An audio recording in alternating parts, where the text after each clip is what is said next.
The bride was betrayed by her fiancé and best friend on her wedding day. That death, which seemed like the end, was actually just the beginning. Leah awoke to find herself back in the past. Every time she tried to take revenge, she died, and everything replayed like an invisible cycle of punishment. Leah decided to truly fake her own death, abandon her identity, and live anonymously in a manor in the north, where she thought she could find peace. But fate led her to meet Duke Laches Violentus, a cold and dangerous man who seemed to know more than he let on. From then on, Leah was caught in a war of power, conspiracy, and emotions, where the lines between enemy and lover became more blurred than ever. She only wanted to die, but fate wouldn't allow it. A thrilling, emotional, and surprising story. Join us and witness how Leah escapes her cursed fate. The story begins on a stormy night, the rain pouring down on the pine forest, creating a gloomy and melancholic atmosphere, making one feel cold. The gloom still hung in the air, raindrops splashing on every pine needle, dripping down to the ground. In the heavy rain, someone's thoughts surfaced like a broken tree. Each drop of rain felt like it was cutting into a part of her body, falling onto the newly wrecked carriage. She woke up lying at the bottom of a cliff. Leah collapsed beside the carriage, covered in mud, unable to move, lifeless. But her thoughts echoed. Just like that, my carriage was traveling on a mountain road. The road was too slippery, and it overturned. I had clearly told the coachman to be careful. Her hands hung limply, fingers pale, unable to move, lying on the cold ground like a corpse. It's obvious. I'm definitely going to die like this, but how could I have known?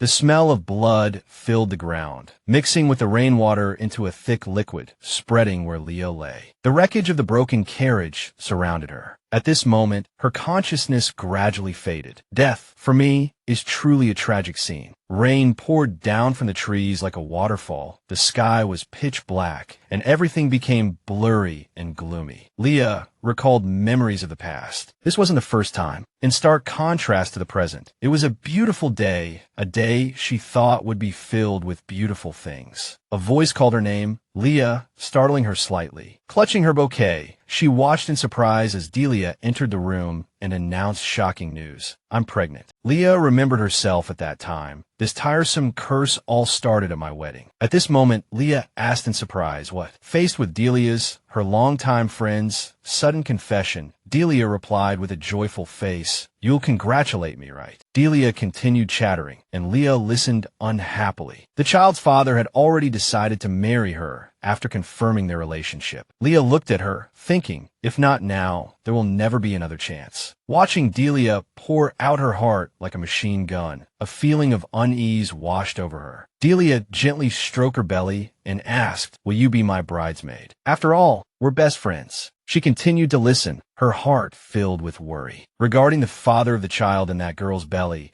she didn't notice Leah's increasingly grim expression at all and continued to smile, saying, "Actually, the man I'm about to marry, you know him." Leah suddenly interrupted, "Who?" Hearing this, she was surprised, her words halting. Leah anxiously asked again, "Who is it?" Her emotions became turbulent, just like my fiancé. The banquet was held, and many distinguished guests offered their congratulations. Congratulations. Congratulations. Congratulations, Earl Devereux, on such a grand wedding. Your father must be very proud. Deterred, Devereux politely replied, "You flatter me." He smiled and said, "Compared to praise, this is actually quite ordinary." The guests continued to praise him. "You are truly modest." The guests looked at him and asked curiously, "But where is the bride? We want to meet her." The accompanying lady immediately corrected them, "Don't be so rude." Hearing this, everyone couldn't help but be curious. Why? What's wrong? Aren't you curious too? Yes, we're all curious. They continued to fuel the speculation. Of course, the woman who becomes the countess must be a stunning beauty, right? Deterred, Devereux suddenly smiled slightly and replied, "Indeed." Leah suddenly appeared. Deterred, Devereux, noticing her presence, froze, his words to the guests immediately ceasing. "In my eyes, she is more beautiful than anyone." The maid kept trying to stop Leah. "Miss, you can't appear on this occasion." Leah avoided her, shouting with a face voice full of resistance. Don't come near me. Then she started shouting Demoraz's name,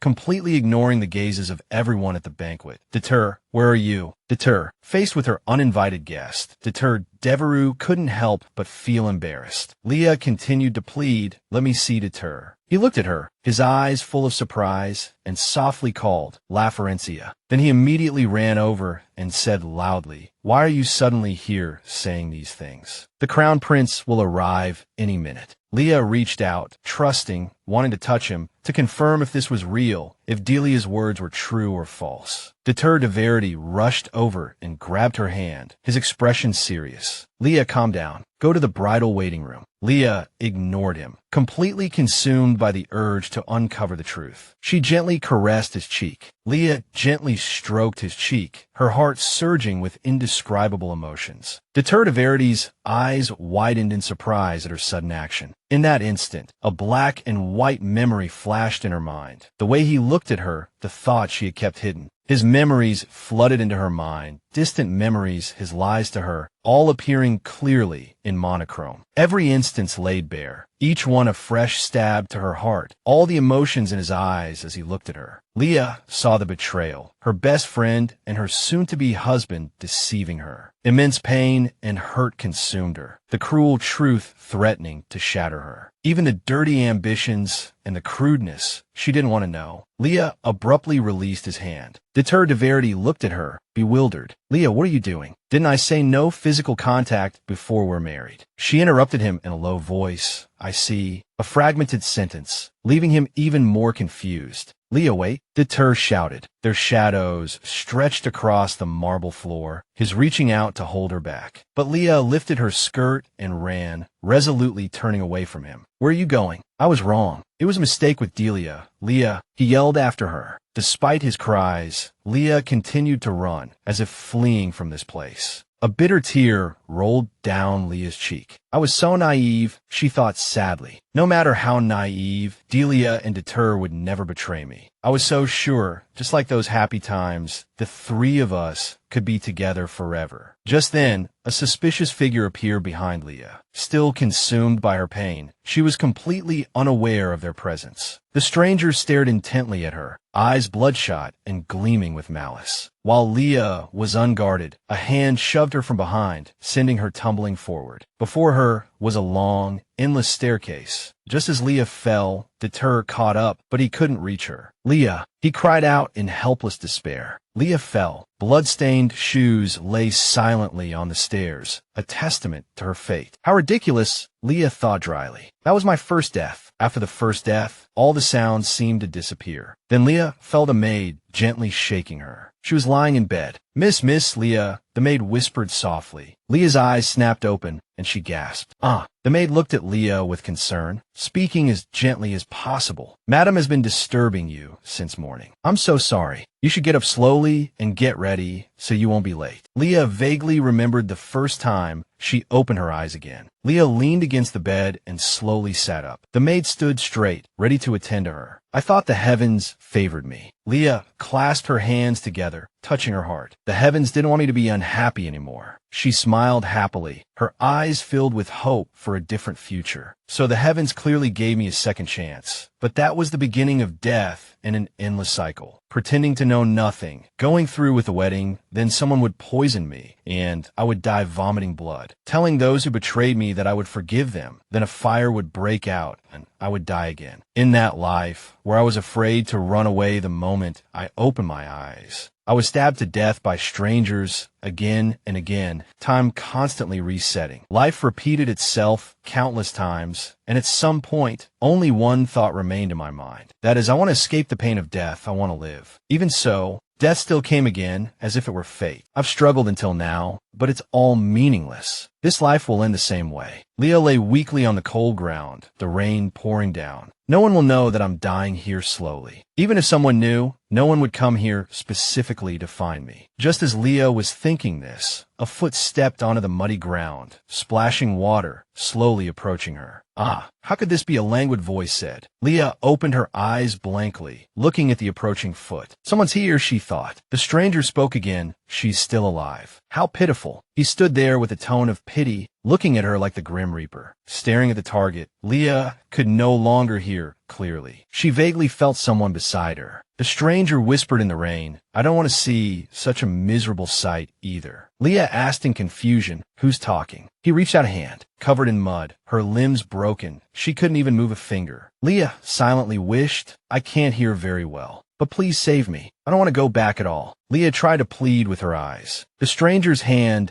cast a shadow over her face. Lightning flashed. Leah wearily thought, "I don't want to experience this pain again, so please don't leave me to die." He crouched down and looked at her. The stranger sneered, "Your story is even more heartbreaking than mine. Let's end it here. Goodbye, La Florencia. I won't forget this kindness. Only your death can fulfill my dream." Hearing these words, Leah's eyes widened in shock. She watched him draw a sharp dagger. As her consciousness blurred, Lefrancheneer's awareness gradually faded. She collapsed, stunned by the murderer's words. He drew the sharp blade, preparing to carry out his plan. In her dying moments, she thought, "I have a new goal." Lafrance and Ariel told herself she had to personally experience what it felt like to be murdered by a killer with a sinister smile. He raised the knife, ready to kill her. Lafrance and Ariel's eyes widened, a powerful thought surging within her. If there's a tomorrow, a muffled thud, blood splattered. Before death, suppressed resentment uttered its final words. "I will definitely find that person." Early morning, faint light spilled onto the bed. A pale hand clutched the sheets tightly. The familiar scene of her room. Anna was also present, holding a tray. Noticing the rustling of the sheets, she looked up. Lafrance and Nairo's wish had come true again. She was truly alive once more. Lafrance and Nairo opened her eyes as if waking from a nightmare. Anna asked with concern, "Miss, are you awake?" She spoke softly and reported, "You should sleep a little longer. The bath isn't ready yet." She heard nothing, only looking around the familiar room, reassuring Laferrand and Ariel that this was no accident. "Miss Leah," Anna called anxiously, seeing her unresponsive,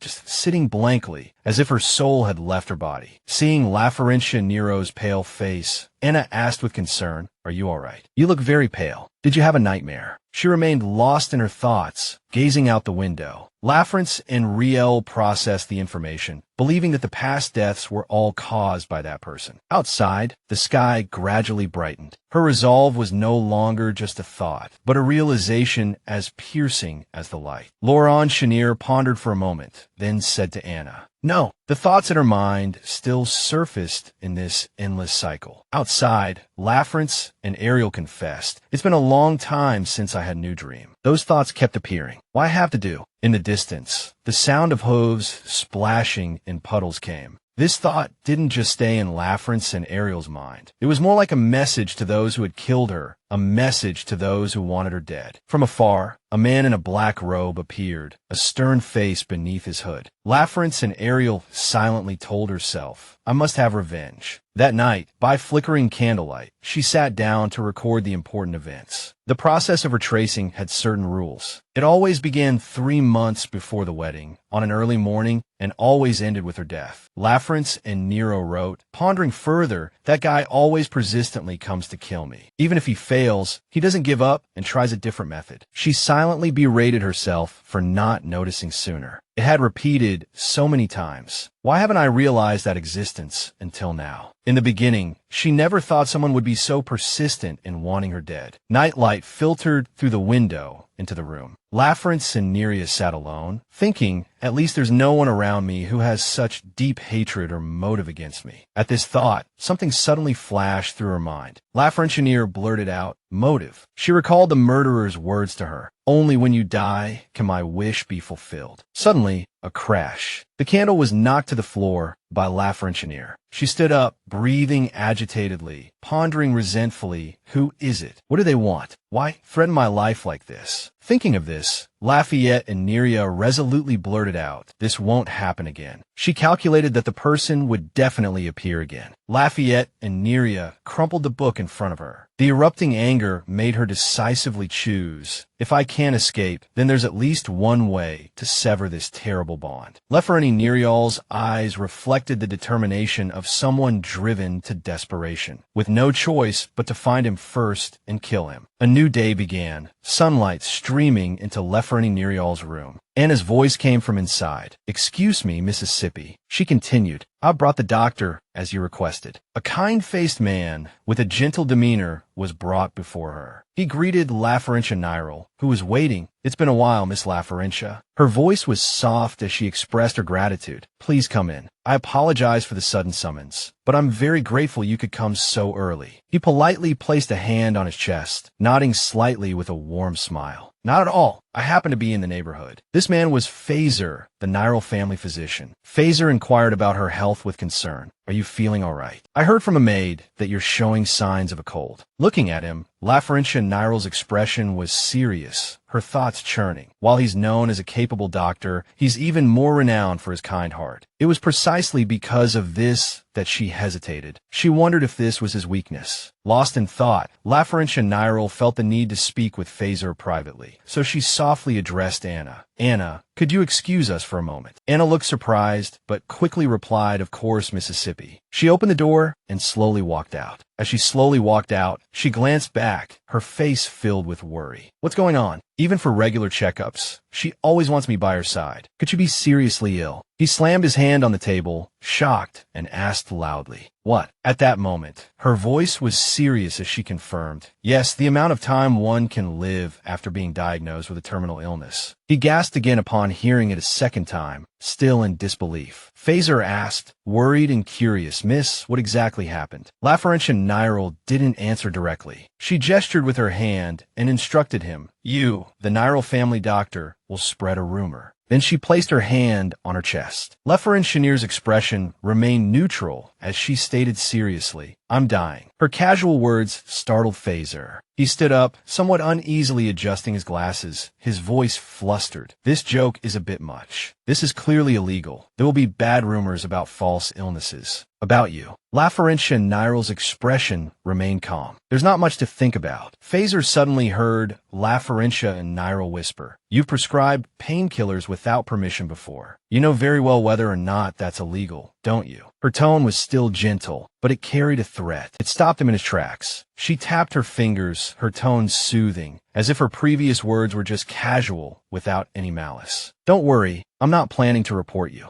At this moment, Lafayette and Neria, of course, also knew. "I know you didn't do it out of malice, of course." Lafayette and Neria extended a hand towards Phaser and continued, "Just like you've helped others before, please help me this time." He looked surprised and became fidgety. She thought to herself, "This is just a play for those poor people who can't afford treatment." Her thoughts continued, "I'm sorry to trouble the innocent Phaser, but this is the best way for me to escape the killer's gaze." Phaser asked again, "You mean you want to fake your death?" Laferentia Nairo replied, "That's right." She looked out the window, silently confirming, "I want to disappear completely from this empire." A strong thought surfaced in her mind. "I will no longer sit idly by." A piercing scream rang out. "Ah!" Someone's voice consoled her. "Dileia, please stop crying, okay?" Laferentia Nairo sat quietly, holding her tea, thinking wearily, how annoying. This isn't something to cry about. Across from her, Deuter de Verity was comforting the sobbing Dileia. She leaned on his shoulder, choking back sobs. "Wah?" "But Leah."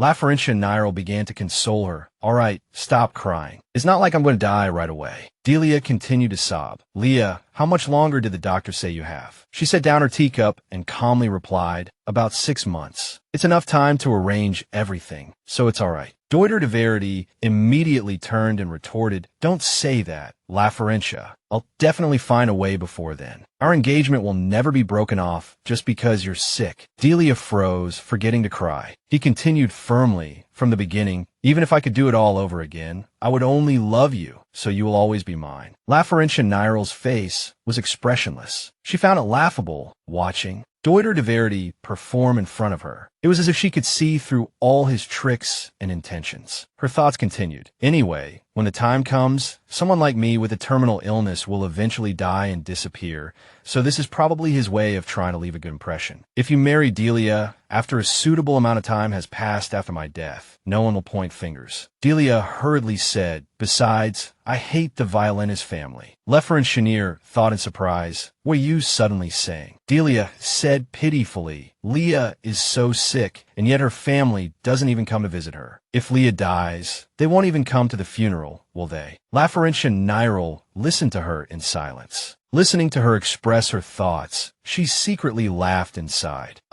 So what he meant to say was that I would die. Deuter de Verity didn't grasp the deeper meaning in Delia's words, blindly agreeing, yes, that's it. Not even a phone call for such bad news. He continued in an accusatory tone, saying that if they weren't there, demons would invade the north. If they were promoted to the Duke's sergeant and didn't even come to a family gathering, what good were they? He grumbled a few more words. The violinist family was one of the guardian families of the Renatar Empire. I belong to the Nairo family. Deuter is the head of the de Verity family, the head being Delia's older brother, and Violentus is in the north. Back then, a person chosen by God established the Renatar Empire, and someone would crown that person. He appointed 4 guardians to protect the nation, the first being Laferentia Nairo. These 4 families inherited the bloodline of the guardians and have been blessed by God for generations. The second was Dileia, followed by Lach's Violentus and Debtor de Verity, who also received recognition and noble titles no less than the royal family. Among them, the duty of guarding the north, the land frequently haunted by demons, was undertaken by Duke Violentus, and thus he received unusual favor from the emperor. He had always been the object of Deuter's envy. He continued sarcastically, always showing off, always acting recklessly.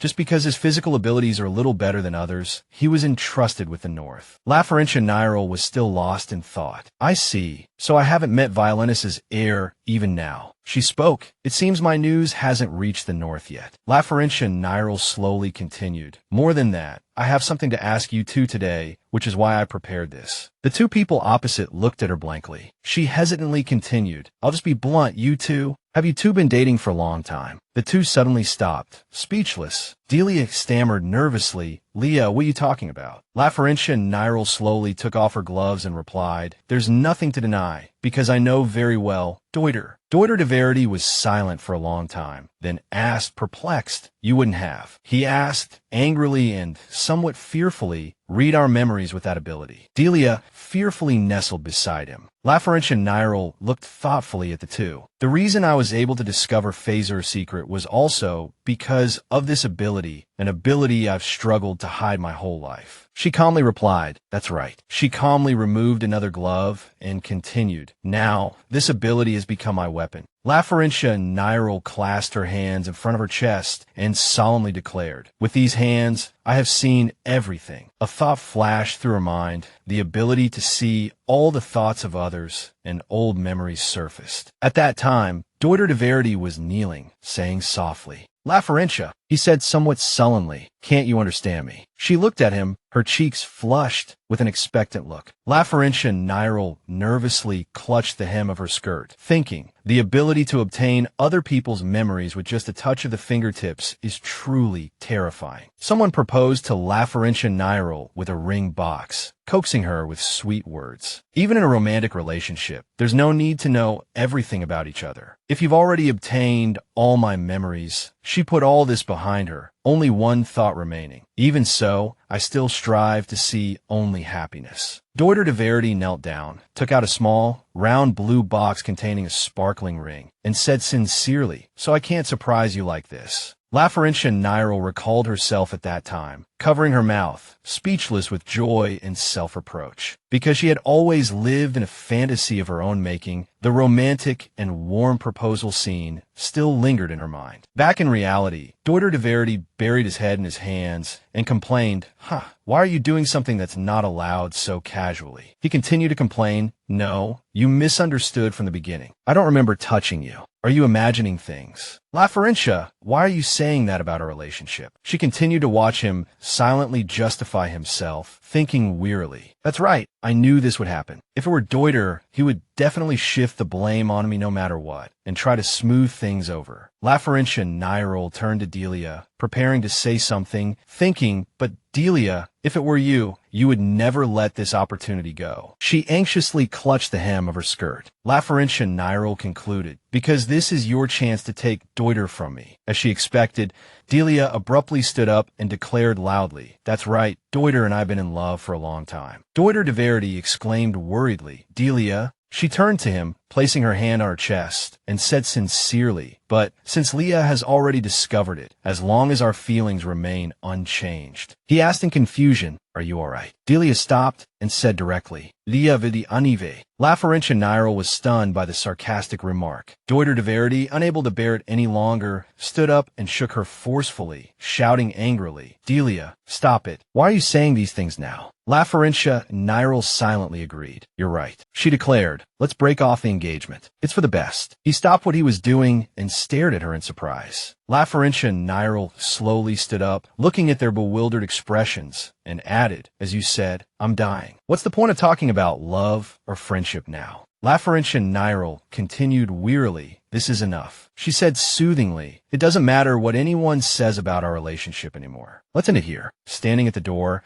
she looked back at the two who were still frozen in place, thinking, I've left them everything they wanted. There shouldn't be any more suspicion about my death. Laferentia Nairo said, because I'm exhausted. Deuter de Verity's expression was a mixture of shock and anger. He never thought he would have to endure such humiliation. Unable to contain his rage, he could do nothing but throw a flower pot and angrily spit out a single word. Damn it. He stood there, stunned, his mind racing. Breaking off the engagement. She's leaving me first just because she only has a few months left to live. Deuter de Verity turned around in a daze, consumed by despair. Dileia asked worriedly, why are you being so scary, Deuter? Anyway, if we're going to get married, isn't this a good thing? He recalled Laferentia Nairo's indifferent expression and felt a surge of resentment. What he couldn't get over was her apathy. Deuter de Verity bit his lip in anger, filled with frustration. He coldly snapped, you're so naive. Dileia looked at his cold back in confusion. Huh, what do you mean, Deuter? De Verity gave a faint smile, his eyes vacant. Nothing. His voice drifted in the evening sunlight. Let's go home, Dileia. On this side, everything was going according to plan. Phaser frequently visited the mansion to give false diagnoses, and rumors of Laferentia Nairo's daily struggle with death spread throughout the empire. Even so, her life was no different. Her former fiancé and old friend had left her, and the people she had worried about contacting her in Shanir had stopped sending letters. The palace and the nobles only sent symbolic gifts, just for appearances. Fortunately, the assassins hadn't made any moves. Is it enough that I die on my own? Because of this, Laferentia Nairo could slowly contemplate her next steps after her fake death, though most of it relied on Phaser's help. Phaser, holding documents, wept bitterly, feeling both inferior and worried. This is the first time I've done something like this. Miss, everything is proceeding according to your plan. Just as Laferentia Nairo breathed a sigh of relief, she sat at her desk, writing something, occasionally glancing towards the door. Suddenly, a loud bang echoed from outside. Anna burst through the door, shouting urgently, Miss Leah. Laferentia Nairo, who had been writing, turned around in surprise. What is it? You didn't even knock. Anna, her hand on the door, stammered hesitantly, I'm sorry, miss, but you must leave immediately. The reason for Anna's panic was the arrival of an unexpected guest. She stuttered the count. Hearing this, Laferentia Nairo looked towards the door, surprised and tense, her thoughts swirling. The master of this mansion, and also my father. Anna's voice softly announced, the Count has returned. The person who returned was Count Nezuko. Footsteps echoed in the hallway as Laferentia Nairo slowly walked over. She hesitated, apprehensive and cautious. Welcome back, father. Laferentia Nairo stammered timidly. I'm sorry, father. If I had known you were returning, I would have dressed more formally to greet you. Count Nairo remained silent, offering no reply.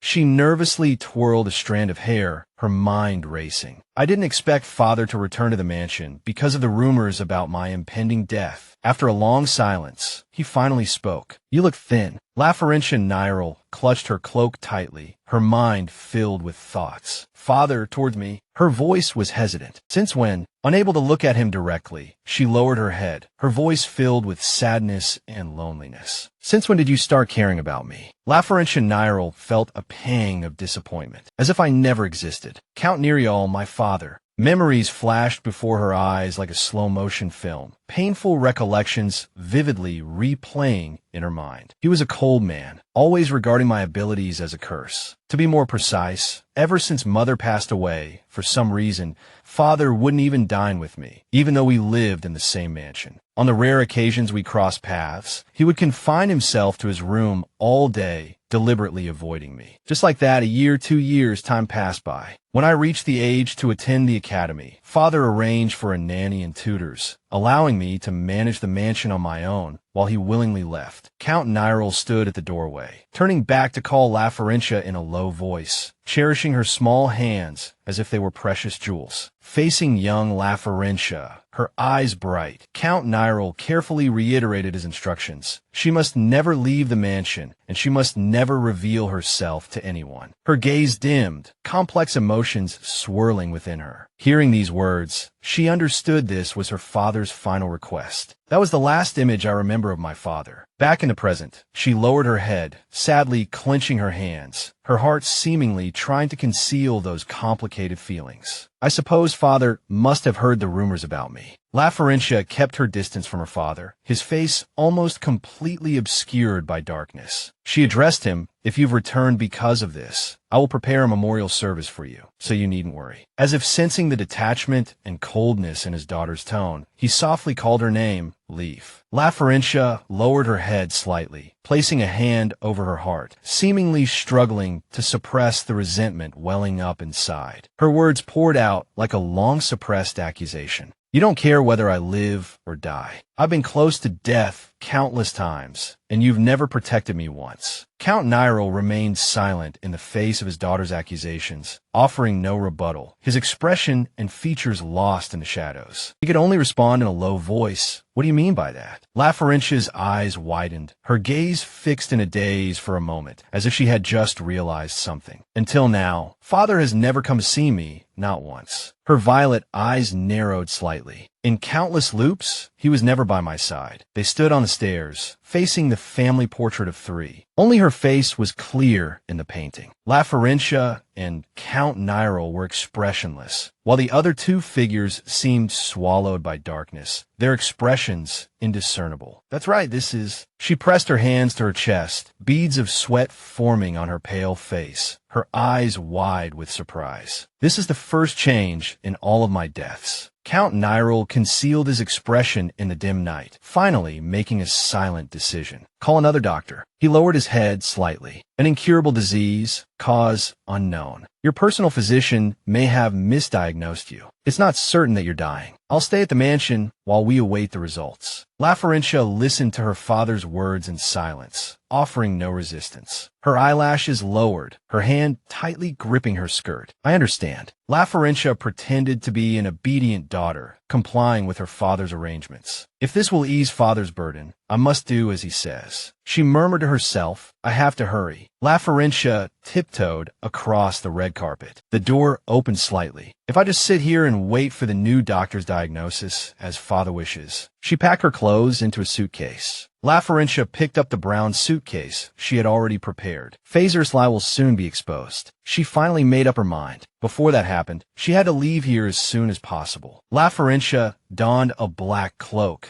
revealing only her beautiful face and shimmering white gold hair. She hurried down the path. "This is much faster than I expected. If not now, I'll be trapped in this mansion again." Laferentia glanced at the wall. Leah looked at the large portrait on the wall and whispered, "Yes, I'm just like the person in the painting." Her eyes were filled with sorrow. Night fell, the moon shining brightly. Phaser, holding a horse's reins, turned back and said, "Miss Leah." She approached quietly, whispering, "I'm so sorry to bother you so late, Phaser." Leading the horse, he replied, "It's all right. I've chosen the fastest horse from the black market." Phaser helped her onto the horse, picked up her suitcase, and cautioned, "The road is dangerous. You must hold on tight and don't fall." Settled on the horse, she said, "Don't worry, I've ridden a horse before." He looked up at her, his face filled with worry worry and hesitation. However, it may be cruel to say this, but if you leave, you may never return. Phaser and Leah looked at each other. He asked her, "Are you really all right with this?" He continued, "I can't ask for details, but this mansion has been your home your entire life. Even if you leave here, there are still many other places you could go." But her eyes were vacant, her face pale. She told him, "Phaser, you're a truly good person." He simply watched her silently. Before that sentence, Leah tightened her grip on the reins and looked at him sadly. "But I haven't thought about returning at all. On the contrary, this makes me feel relieved." He lowered his head slightly, covering his mouth with his hand, and said to her, "If you say so, then it's all right." She continued, "Even though you've been caught and used, you can still say such things. There's probably no one else like you."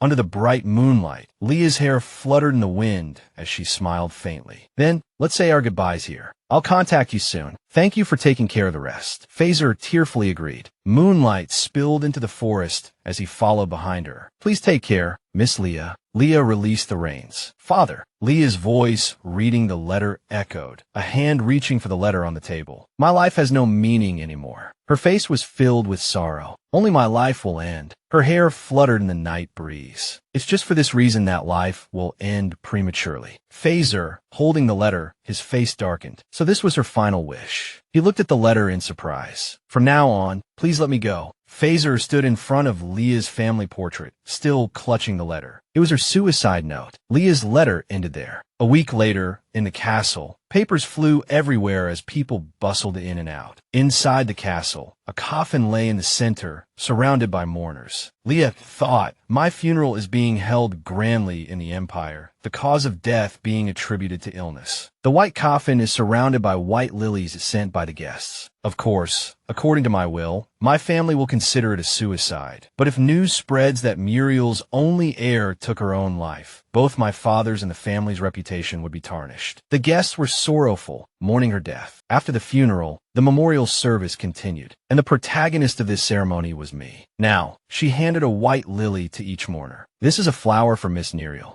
Among those present, Leah concealed herself with a cloak to avoid recognition. Holding a basket of flowers, she offered one to each person. "Please offer this flower to her." Leah suddenly recalled Phaser's words. "Many people from the mansion will attend the memorial service. Don't go. Someone will recognize you. This is a secret between you and Phaser." Leah, holding the flower basket, watched the people attending her own funeral. "Still, I need to know what happens after my death. For me, someone who can read others' memories, this is also an opportunity to gather information about the guests." Her face remained expressionless as she looked at the crowd. "In any case, among so many people, there will be at least one person, maybe even a clue about the murderer." The gentlemen were ushered in to pay their respects. Although there's been no progress so far, the guests conversed amongst themselves at the funeral, but everyone here, not a single one has any memory of me, let alone a clue. Leah stood alone in the crowd, hidden by her cloak, still lost in her thoughts. Is this really my memorial service? Suddenly, she bumped into a young man in red. The young man also said, "I'm sorry." Leah looked up slightly at the person she bumped into. That attire. He's from the north. She observed the blonde young man's clothing. Puzzled, she turned to watch the young man continue walking. Why would someone from the north be here? That place wouldn't hear anything about me. Her eyes were full of suspicion. Suspicious. I must confirm. Leah approached and offered the young man a flower. "Sir Knight, this is a flower for Miss Nerio." Hearing someone call him Ronan, he turned to look. She took out a flower and offered it to Ronan. "Please offer this flower to her." He waved his hand in refusal. I don't need it." Leah said, "Please don't refuse." Then she quickly touched Ronan's hand. Now, Leah seemed to sense something. Her eyes widened, and she thought in surprise, this memory. The flower basket slipped from her hand. Several flowers fell to the ground. A voice echoed in the memory, "You called me Count." The image of a young man with grayish-blue hair and a white shirt surfaced. The young man was Violentus. He spoke, "Logan, did you finish what I asked you to do?" He asked Ronan. Ronan replied with a serious expression, "What you asked me to do, the thing you mentioned before." "You mean that girl?" Violentus lowered his head slightly and answered mysteriously, "Yes, the young lady of the Nerio family." The flower basket fell to the ground. Leah quickly withdrew her hand, momentarily speechless. Ronan stammered, "I'm truly sorry, but I have something to do." "Excuse me." She looked down, her eyes wide with horror, staring at her hands as if she couldn't believe the memory she just saw. Just now, What memory was that? Suddenly, a scream from behind startled her out of her thoughts. She turned to look. The man embraced the woman who had just screamed. "Madam, what's wrong?" The woman answered in a panic. "That person." As the woman spoke, she looked towards the person in the black cloak, covered in blood. Leah also looked at that person. "It's that person. It's Laches Violentus, the guardian of the North." He raises a hand and removes his hat. A man who doesn't even appear at the emperor's coronation ceremony. Violentus removes his hat, revealing a handsome face. Yet he appears at my funeral, mourning my death. Leah's expression remains calm as she looks at him. What a ludicrous reason. Then her eyes widen, staring at Violentus in alarm, her thoughts racing. But why him? Laferentia Nairo recalls Laches Violentus asking her, "Is the young lady of the Nairo family still alive?" This makes Laferentia Nairo unable to resist questioning again in her mind, confirming her own life or death. In the distance, Laches Violentus approaches step by step, blood dripping onto the floor. He apologizes in a low voice. "I'm sorry to disturb everyone." Laches Violentus smoothly adjusts his hair, explaining with a smile, "First of all, this isn't human blood. Don't misunderstand. It's just that I was in such a hurry to get here. I didn't have time to change my clothes." Laferentia Nairo stands to the side, witnessing everything, a sudden shock jolting through her, a phrase she heard long ago flashing through her mind. Looking at Laches Violentus's tall and sturdy back, she takes a deep breath, murmuring to herself. Everyone who has seen Duke Violentus says the same thing, that chilling, terrifying aura. Laferentia Nairo slowly completes the sentence in her mind. At the same time, Laches Violentus also glances coldly at her. Noticing his gaze, Laferentia Nairo can't help but tremble, her hands clenching tightly as she stares at him stiffly, choked with emotion and unable to speak. Laches Violentus deliberately turns to face her directly. The moment their eyes meet, a question arises in Laferentia Nairo's mind. Are we making eye contact now? A few drops of blood remain on his face, his sharp jaw radiating coldness. Laferentia Nairo observes him carefully, secretly realizing that his gaze seems to come from another world. Laches Violentus widens his eyes, looking at her in surprise, murmuring to himself, "So you're here, Laferentia."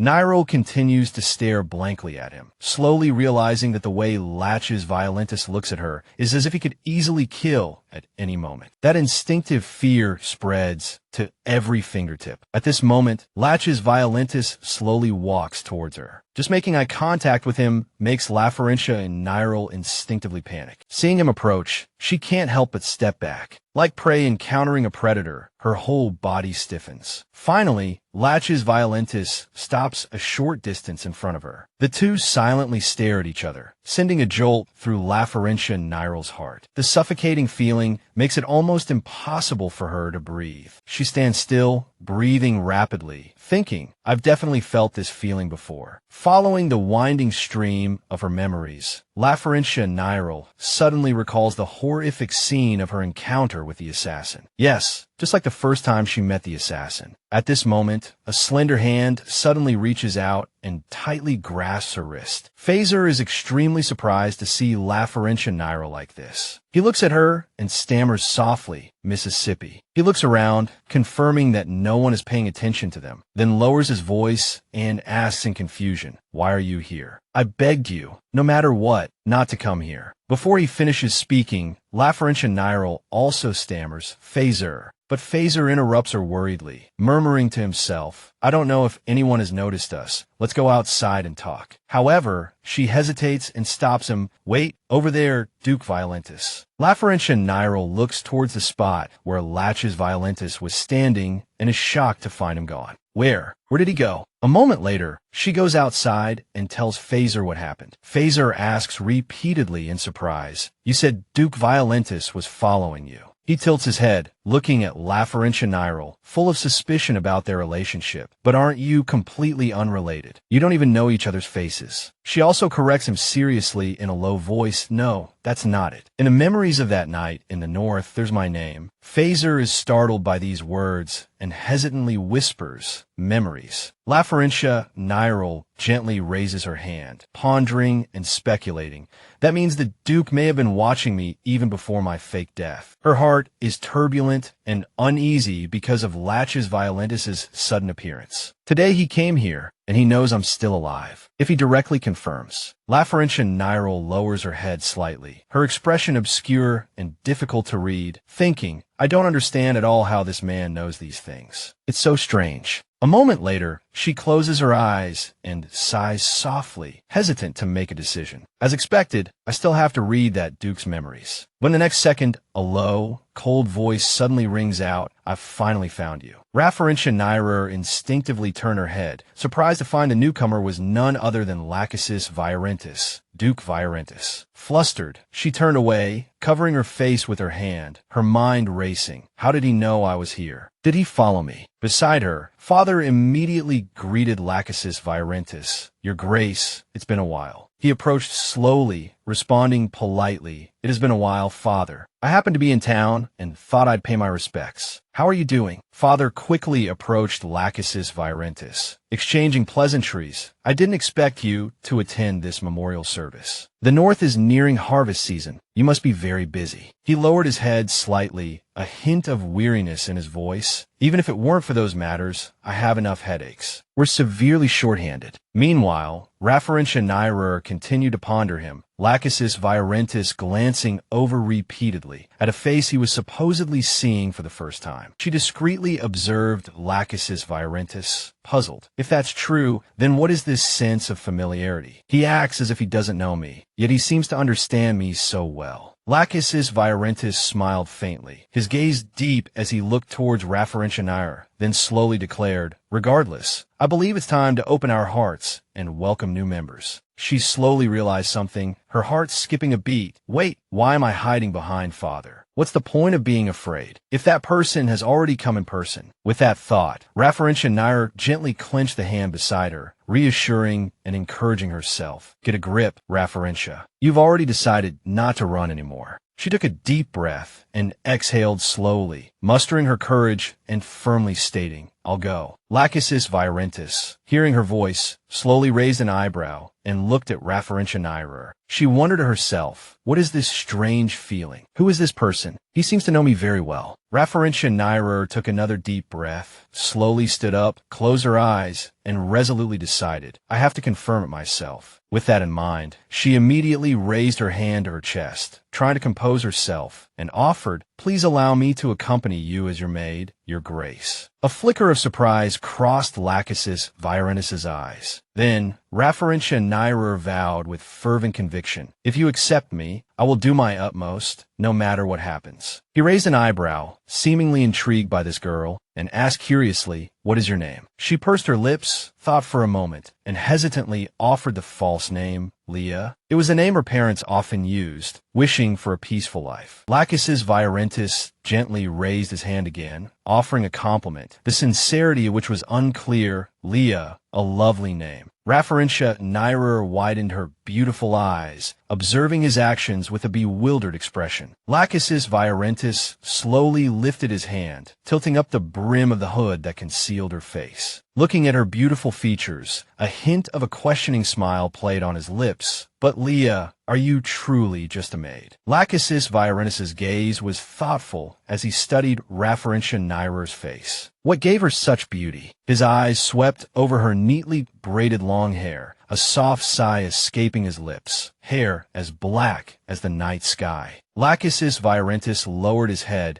gazing directly into her beautiful eyes once more, assessing silently, jet-black pupils devoid of light. At the same time, Nairo looked back at him intently, a thought flashing through her mind. The Empire's highest guardian, the lone protector of the North, plagued by monsters. She trembled slightly, drawing in a quiet breath, acknowledging inwardly. And he is also the most dangerous man in this country, perhaps even the one who killed me. A moment later, Lachesis Virentis chuckled softly, granting Nairo's request. Very well. Meeting you here must be fate. He turned to leave, offering a word of caution. However, the North is a harsh land, no matter the season. If your intentions are frivolous, it would be best to reconsider. She remained lost in her thoughts. If Lachesis Virentis truly is the one who killed me. Fortunately, Referential Nairo heard his cautionary words and replied calmly, "It doesn't matter to me." Inwardly, however, she made a crucial decision. When the time comes, I will settle everything myself. Hearing the firmness in Referential Nairo's voice, Lachesis Viorentis paused slightly, remarking, "I've been prepared for this for a long time." A faint smile touched his lips as he shrugged coldly, stating definitively, "In that case, don't expect anything." Soon after, they departed. Ice and snow still clung to the bare branches lining the road as the carriage wheels rolled slowly onward. Referential Nairo sat inside, gazing at the passing scenery, thinking to herself, even though it's early spring here, the snow has yet to melt. The carriage swiftly traversed the snow-covered forest, while she remained lost in thought. The north, the territory of Duke Viorentis. Referential Nairo gazed out the window, her eyes full of contemplation. Many rumors circulated about this secluded northern land, but few knew the truth. As time gradually passed, a magnificent castle slowly came into view, and she couldn't help but stare in admiration. Situated at the edge of the border, few people came here, and Duke Viorentis rarely interacted with the outside world. Referential Nairo calmly looked out the window again, her eyes filled with calculation. In other words, the north was the only place where she could obtain information about the Duke. She glanced at the sword beside her and sighed inwardly. If I'm lucky, perhaps I can settle things with that person here once and for all. The carriage gradually approached the castle ahead, its hooves leaving deep imprints in the snow. Upon arrival, Referential Nairo slowly alighted, standing dazedly with her luggage. She gazed at the magnificent castle before her, her heart pounding with excitement. "I've finally arrived," she murmured. As she stepped through the gate and the heavy wooden doors swung open, Referential Nairo couldn't help but shiver. At that moment, a dignified woman entered. She was the housekeeper of the Viorentis family. She looked at Referential and softly instructed, "Your name is Leah, correct? Remember, this is your room." Referential Nairo pursed her lips, suppressing her emotions, and finally replied respectfully with a bowed head, "Yes, housekeeper." The housekeeper frowned when she heard her voice and asked suspiciously, "What's wrong?" She looked around at everything in the room and asked through gritted teeth, "Why are there so many beds in this room?" The housekeeper also seemed puzzled, raising an eyebrow as she explained, "This is a dormitory. Of course there are many beds." These words struck Referential Nairo like a bolt of lightning as she realized a terrifying fact. A dormitory. Did that mean a shared bathroom? Referential sighed softly, resigning herself to the situation as she muttered under her breath, "It seems I'll have to get used to the life of a maid." The housekeeper sternly returned to the matter at hand. "Stop daydreaming. Come with me." She quickly apologized with a bowed head and hurried after her. "Ah, I'm sorry." Upstairs, Lachesis Viorentis stood in a closed room, silently observing Referential's figure through the window. He chuckled softly, murmuring in disbelief, "Truly fearless, coming to such a remote place alone." Watching Referential's departing figure with her head bowed, Lachesis Viorentis decisively bit his lip, secretly vowing, "This time I'll stay by her side and see how long she can last." He paused for a moment, then chuckled softly again, whispering her name, Referential. "No, Leah. Are the sheets all washed?" Someone asked from among the group of maids. "This is the last set. Let's go." "Who's in charge of laundry?" The red-haired maid turned and asked. "They should be here to collect them soon." "Over there," replied the girl standing behind her. "Leah," the girl called out. Hearing her name, she turned around. "Where were you? I've been looking for you." "These are our dirty clothes." The girl handed her the clothes, and she reached out to take them. "Ah, we're going to eat now. Would you mind washing these for us?" The group left, leaving her standing there alone. It's already been a week, she thought. "I'm currently working as a maid at the Viorentis estate, going by the name Leah, and I've been assigned to the laundry room. I thought it would be better than working outside, but it doesn't seem to be much easier. Sunlight shone on a basket of clothes. Doing laundry, a chore I'd never done before, would take most of the day. Since no one had explicitly told her the details of her work, she carried the basket full of clothes out the door. Outside, everything was covered in snow, as if the whole world had turned white. Even though I left the house I'd lived in my entire life, walking here, I'm still alone. She looked back. I heard the Duke brought her back personally. Why would the Duke? He never cares about the maids. The maids behind her were gossiping. So the housekeeper deliberately gave her more work, someone replied. Shoo, stop talking. There's no need to be jealous, another girl advised. I wonder if it's because I didn't participate in the maid interviews, but the maids here all pretend not to know me, as if they'd made a prior agreement. She thought, her back to them. I'm used to those looks, but the problem is. She sat by the river, holding a white shirt soaked in the water. Can I finish washing these before dark? She looked at the basket of clothes beside her and suddenly fell silent. What else can I do? She said helplessly. I came all the way to his castle to confirm Duke Virenus's identity, she thought. I'm staying here temporarily as a maid, and as long as I have the opportunity, I can naturally read his memories. But during my time here, I haven't even seen the Duke once. Lost in thought, a drop of blood suddenly fell onto the white shirt she was about to wash. Time continued to slip by meaninglessly. My nose is bleeding again, she cried out in surprise, raising a hand to touch her nose. Is it because I've been using my abilities so frequently, or is it because I've been doing things I've never done before? She spread her hands. If that's the case, then this won't do. She lowered her gaze. I have to read Duke Latch's Virenus's memories as soon as possible. She bent down. The surroundings gradually darkened. The air grew cold, and her breathing became labored. Where's the Duke? She thought. Behind her, a man approached Latch's Virenus. He looked at her carefully and asked gently, are you planning to bury your head in the ice in the middle of winter? When the spring water freezes, you have to use water prepared in advance. Didn't the housekeeper tell you? He looked at her questioningly. Her face flushed slightly, and she turned her head slightly to answer. I thought I had to melt the ice. Who is it? A thought flashed through her mind, and the figure before her blurred. He looked down at her and spoke, his voice echoing softly in her ears like a lullaby.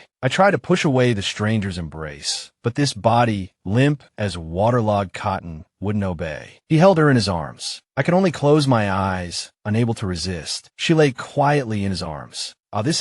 Her hand twitched slightly. The sound of the fireplace crackled in her ears. She opened her eyes drowsily, the warm fireplace flickering before her. You're awake, someone said beside her ear. She turned her head to look. Thank goodness. I was so worried you wouldn't wake up. From the crowd, an orange-haired girl approached. How are you feeling? She asked. Most people have a hard time adjusting when they first come north. I should have warned you. She handed her something. Did I faint in the laundry room? She thought. That was dangerous. I have to be careful not to faint again. She raised a hand and rubbed her head.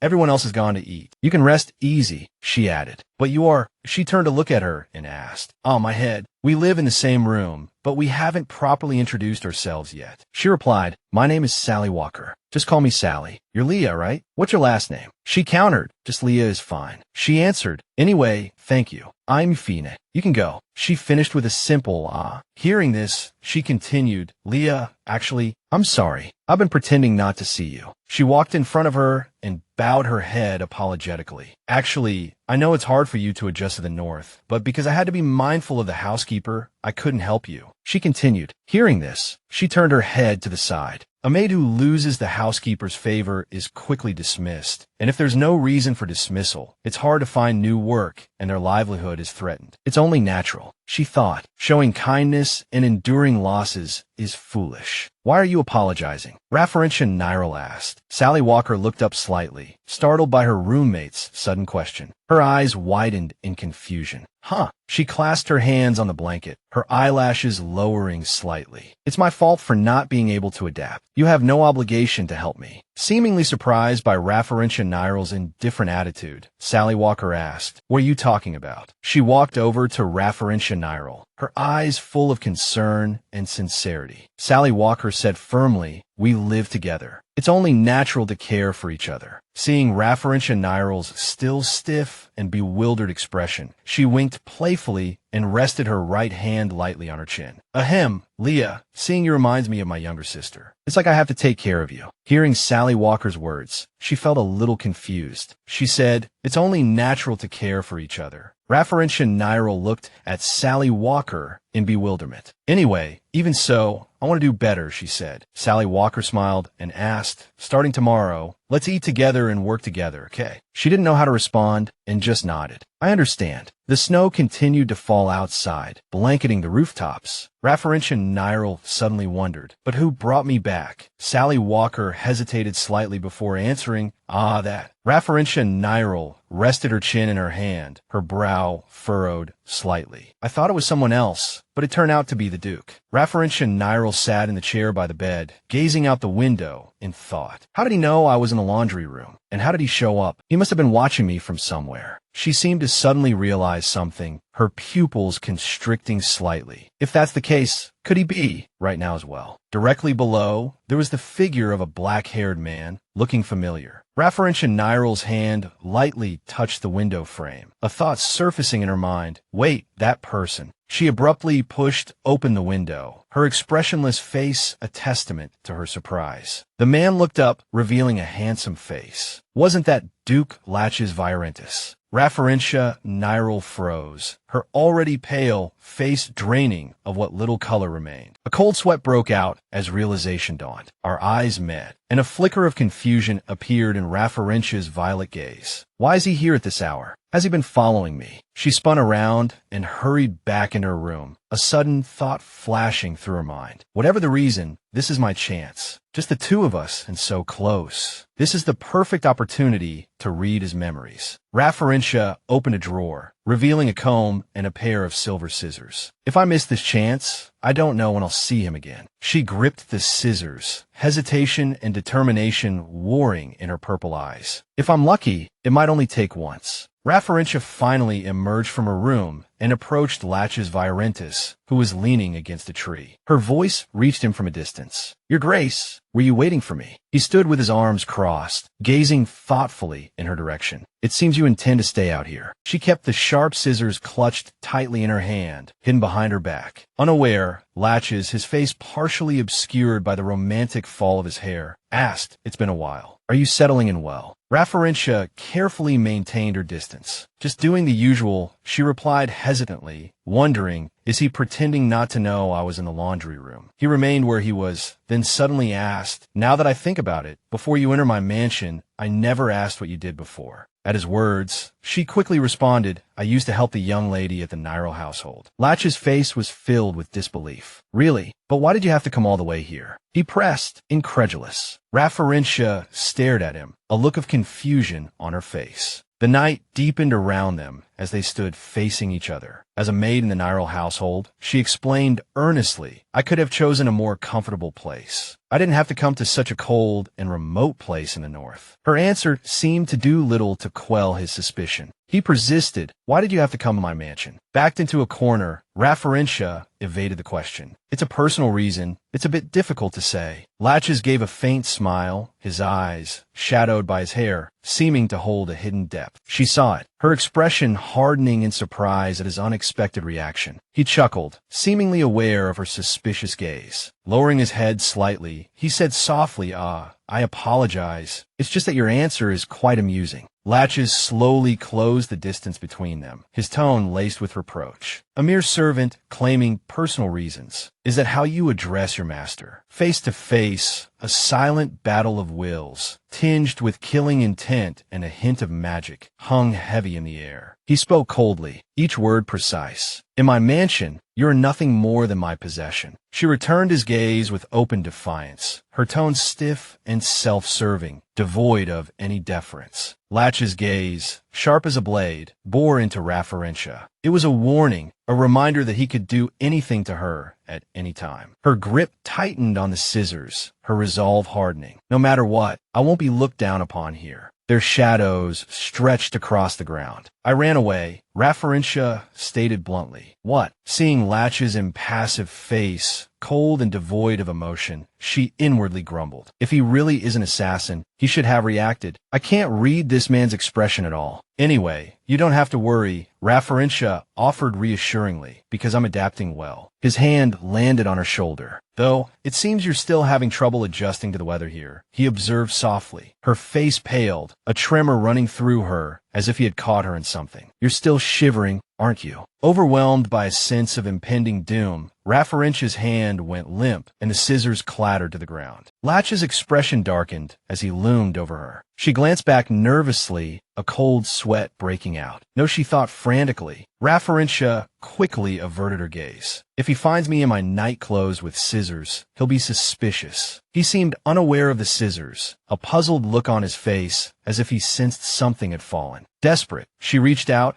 and gently touched Latch's cold face, her heart pounding with apprehension. Whatever it takes, I can't let him find out. Why, your grace, she stammered. Her hands cupped his cheeks, and their eyes met, Referentia's filled with an unconcealable desperation. Her eyes widened with surprise and shock, her hands still cupping his cheeks, her gaze dazed as if hypnotized. I touched him. I really touched him. A tremor ran through Referentia Nezuko, a mixture of wonder and a deep-seated fear. But how is this possible? After all, she had truly touched Latch's Violentus's face. Unable to hide her astonishment, she thought, I touched him. Referentia Nezuko stared intently at him, her heart pounding in her chest. But what is this? He, too, was utterly surprised, stunned by her actions. He stared back at her, speechless. Anxiety gnawed at her. Why didn't any memories surface? Latch's Violentus's lips brushed against her hand, leaving Referentia Nezuko in a whirl of confusion. What is going on? I even took off my gloves and touched his skin. This ability is an unsolvable curse, she thought. From her earliest memories, Referentia Nezuko couldn't even shake hand with longtime friends. This powerful curse prevented her from embracing the people she loved. Still holding his face, her mind raced. Every day, I prayed for this ability to disappear, but now I don't want it to. Before Referentia Nezuko could collect herself, he took the opportunity to wrap his arms around her waist, a look of amusement on his handsome, captivating face. Latch's Violentus stared at her playfully. Do you like my face that much? You're bolder than I thought. She snapped back to reality, pushing him away with a startled cry. Ah. Latch's Violentus, taken aback by her rejection, stared at her in disbelief, letting out a frustrated sigh. Referentia Nezuko stumbled back, putting distance between them. I'm sorry. There was something on your face, she stammered awkwardly. He retorted, that's a tired excuse. Latch's Violentus smiled gently, a hint of intrigue in his eyes. Someone approaching me without hesitation. It's the first time since I was a child. Meeting her clear gaze, he confessed it wasn't as unpleasant as I imagined. In the quiet space, Latch's Violentus's deep voice softened. But next time, give me a warning. Rubbing my face like you're scrubbing clothes hurts. Knowing she was in the wrong, Referentia Nezuko apologized profusely. I'm really sorry. He suddenly pulled her close, his arms tight around her waist, a look of excited curiosity on his face. So, did you want to touch me? He asked, anticipation clear in his voice. She didn't resist. Her embarrassment deepened, her lips trembling as she struggled to form words. And no, hearing her answer, Latch's Violentus turned away. Then let's end it here for today. Let's go back. A pang of disappointment hit Referentia Nezuko. Going back already, she thought hesitantly. Latch's Violentus glanced back at her. It's late anyway, he said softly, then added with gentle reproach, did you come out dressed like this hoping to get sick again? Referentia Nezuko looked at him nervously, her fingers fidgeting with the hem of her clothes. If anything happens, you can always tell me, Latch's Violentus said. She looked at him and hesitated. No, I still. His expression hardened, his voice taking on an authoritative tone. Leah, this isn't a suggestion. It's an order. She flinched slightly, her eyes widening in confusion. Latch's Violentus held a pair of scissors in his hand. And be careful next time. Don't drop these again. He stepped closer to Referentia Nezuko, tilting his head slightly as he looked at her meaningfully, holding the scissors out to her. Her eyes widened with concern as she looked at the scissors in his hand. Latch's Violentus added, a maid can't be so careless, right? His gaze softened as he looked at Referentia Nezuko. Now, go back to your room. Latch's Violentus handed her the scissors. Good night, Leah, he murmured. Under the silent night sky, with only the rustling of leaves, the sound of a door opening broke the stillness of the room. Referentia Nezuko quietly entered the room, leaning against the wooden door, her eyes wide with shock. This is absurd, she thought to herself. Clutching the scissors tightly in her hand, Referentia Nezuko thought, this is the first time I've touched someone, but their memories didn't appear in my mind. Confusion swirled within her. Why can't I read the Duke's memories? The image of Latch's violenthus kept flashing in her mind. Looking down at her hands, Laferencia Nearel continued to ponder. Latch's memories can't be read. That means I have no way of knowing if he'll kill me. Panic seized her. What should I do, Anna? The thought echoed in her mind. Anna, who had been fast asleep, suddenly woke up, sitting up wearily and looking towards the door. Leah, Anna asked with concern, why aren't you asleep yet? Are you feeling unwell? Laferencia Nearel walked over to her and reassured her, I just woke up. I'm fine.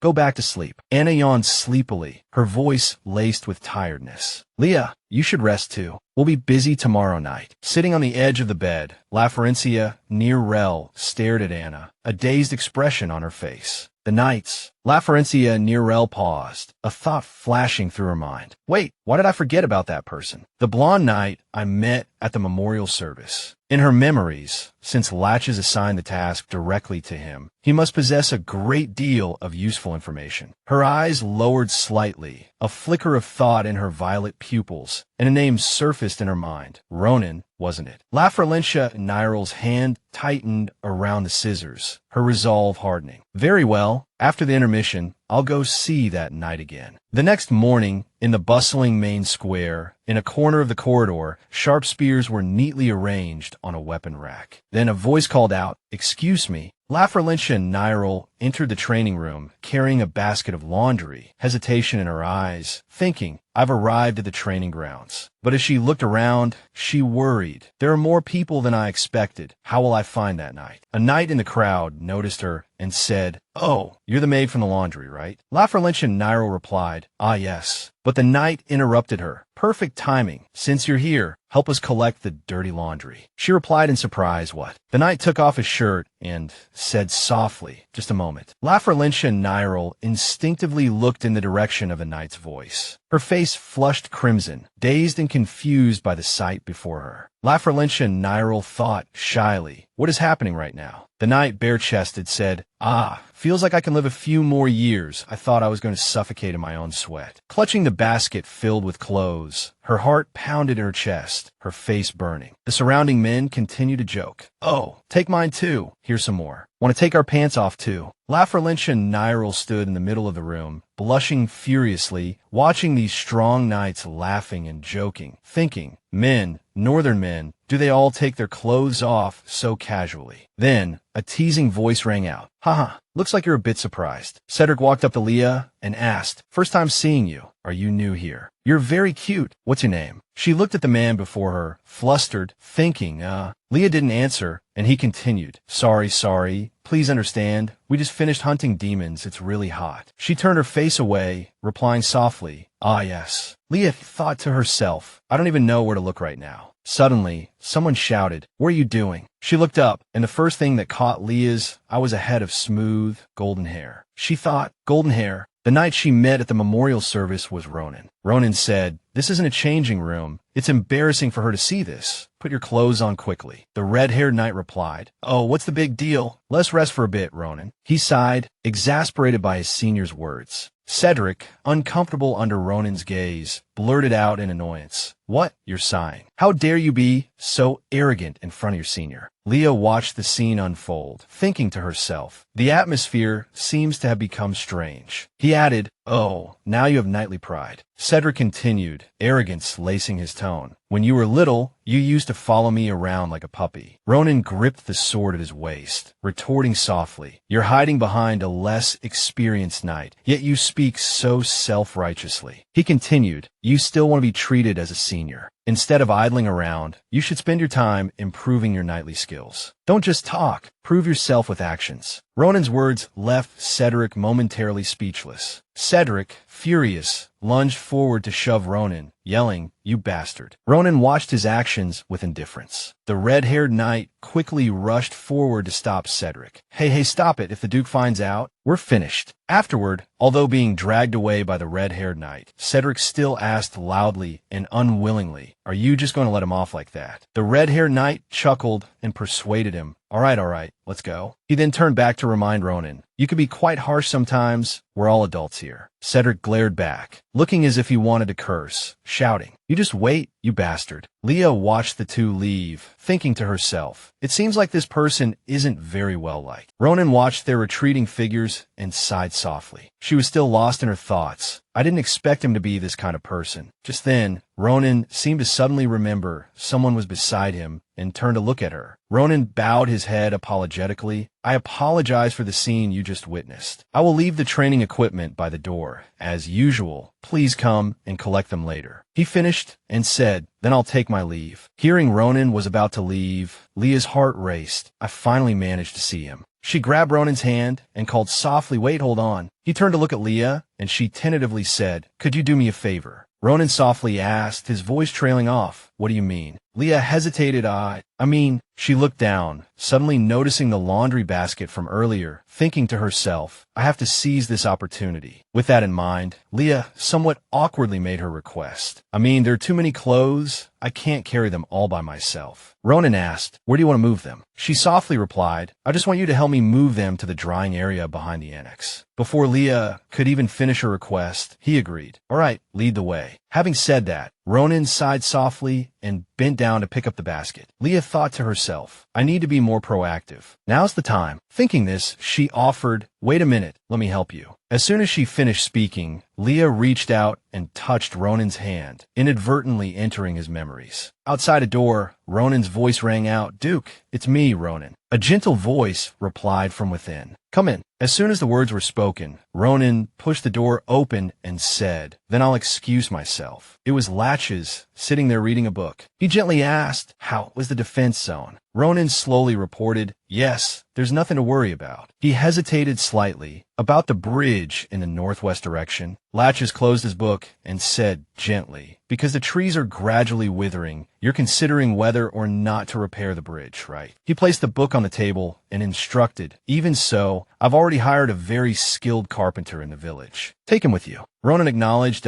yes, understood. Ronan softly inquired, but how did you know beforehand? Latches smiled faintly and explained, it's obvious. He continued, that bridge always collapses. Ronan pondered Latches' words, always. Suddenly, Latches made another request. However, there's another thing I'd like you to do for me. He said, help me find a place where I can gather Demorazin. A calculating glint flashed in his eyes. Latches continued, all right, it's best to start by talking Tom from the kennels. Pulling herself out of Ronan's memories, Leah pondered Latches' words. Tom. What is he looking for? Suddenly, Ronan turned and softly called out, hey you. Ronan's voice startled Leah as if from a dream. She softly replied, Ronan looked at Leah inquiringly. Why is your expression so strange? Is something wrong? She hesitantly replied, no, nothing. But inwardly, she thought, this isn't the memory fragment I need, but it's not a bad starting point for an investigation. Having made up her mind, Leah said, I was just lost in thought for a moment. Holding a tray of tableware, she looked down at it and murmured, Demorazin, that's the first time I've heard that name. Leah scooped up a small portion with a spoon, thinking to herself, is it medicine? Is it something good, but unusable? Her inner hesitation grew. Is that it? The smiling face of the doctor, named Father, appeared in her mind. If only Father were here with me now, he would definitely know about this medicine. A voice interrupted her thoughts. Oh my, it's Leah. A group of maids looked at Leah and immediately sneered. What are you doing in the dining hall? Have you finished all your assigned work? The light brown-haired girl from that morning's group continued to tease her. Can you even manage? It looks like you've been following that man around since morning. Misha and those around her continued their taunts, but I think you have good taste. Among the knights, you've set your sights on Sir Ronan. That's quite impressive. Another surprised voice rang out. What? The blue-haired girl in the crowd seized the opportunity to add. When I first saw Leah, I thought she was a quiet and melancholic person. Lauron Chenier, overhearing this, couldn't help but wonder, are there new rumors already? The crowd continued their flattery, saying, but I never imagined she'd be so forward. Truly shameless. Leah shook her head inwardly. I shouldn't get entangled with them. This kind of argument isn't the first time. Just then, an unfamiliar voice from behind interrupted the pretentious group. Aren't you the shameless ones? One of the ridiculed girls retorted, what's wrong, Sally? She didn't answer, instead saying directly, especially you, Misha. Sally continued relentlessly. Last Thanksgiving ceremony, you confessed to Sir Ronan and were rejected. Did you think I didn't know you were hiding in the bathroom crying? Her words stunned the two girls beside Misha, and Misha herself was also uneasy. How? How did you know? Sally deliberately ignored her question and casually said, and that guy, I remember now, the tavern owner's son. These words made Misha yell, stop it, shut up. She now stood with her arms crossed, her intention clear. If you don't want rumors to spread, just leave quietly. Sally added a warning, don't bother Leah. She hasn't done anything wrong. The extremely embarrassed Misha pointed at the two and threatened, Sally, just you wait. Sally retorted, you just try it. Don't be shy. A few exclamations flashed through Leah's mind. That's great. She drove them away at once. She said, thank you, Sally. Sally blinked happily. What are you thanking me for? She bowed slightly to Leah and continued, don't mind their nonsense. Let's eat quickly. Sally hummed, looking at the food in her hands, then asked Leah, are you only going to have a bowl of soup and no food? Try the potatoes with bread. Sally suggested, try the potatoes with bread. Leah hesitated. I don't have much of an appetite. Sally stared at Leah blankly. What? Don't you know how hard a maid's work is? I eat a lot and regularly. She continued, Leah, you too. You only eat well when someone takes care of you. Look at you now, like a noble lady. Hearing this, Leah suddenly froze. Sally casually asked, by the way, are you free this afternoon? Leah struggled to find her voice, stammering,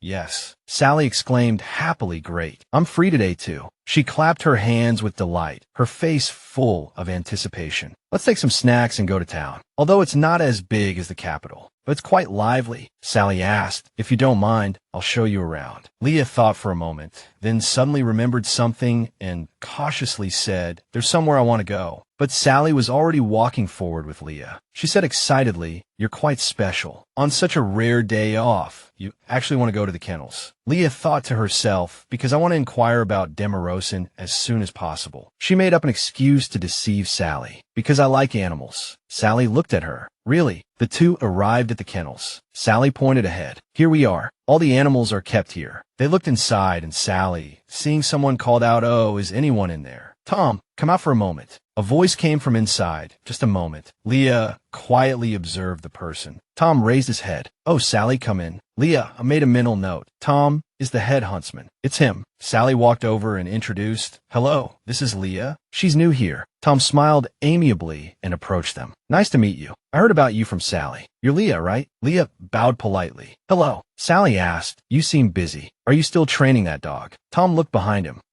It rarely listens to me. It survived the monster's lair, so the Duke brought it back and asked me to find a way to tame it, Tom explained. Leah looked at the ferocious dog, baring its fangs and tightly leashed, and thought, not a wolf, a dog. Sally turned to Leah. Leah, listen, let's help him put a muzzle on it. She softly agreed, okay. Sally suggested, Tom, let's help you. The ferocious dog stared at them fiercely. Tom replied happily, thank you. Just a moment. At this moment, Leah noticed something unusual about the dog. As Tom unfastened the chain, the dog suddenly raised its head and howled, startling both Tom and Sally. The dog seized the opportunity, lunged, and pulling on the chain, turned and ran in the other direction. Sally cried out in alarm. What are you doing, Tom? Hurry, catch it, she said, staring in the direction the dog had run. Tom froze. Wait, if it runs in that direction. Both of them cried out in worry. Leah quickly backed away as the ferocious dog charged straight at her. It lunged at Leah, knocking her to the ground. Leah, are you all right? Their shouts still echoed in her ears, but Leah seemed oblivious. Her eyes widened as she thought, oh my God, what am I thinking? Leah reached out and touched the dog's leg. I never thought of this possibility. Could my ability work on animals too? She stared into the dog's eyes as she thought. A loud bang came from the kennels as the dog was swatted aside and yelped in pain. A hand reached out to Leah, offering to help her up. Leah looked up in surprise. Duke Latches was looking down at her with a serious expression. Leah put her hand in his, and Latches gently grasped it. Leah, are you hurt? Leah replied softly, I'm fine.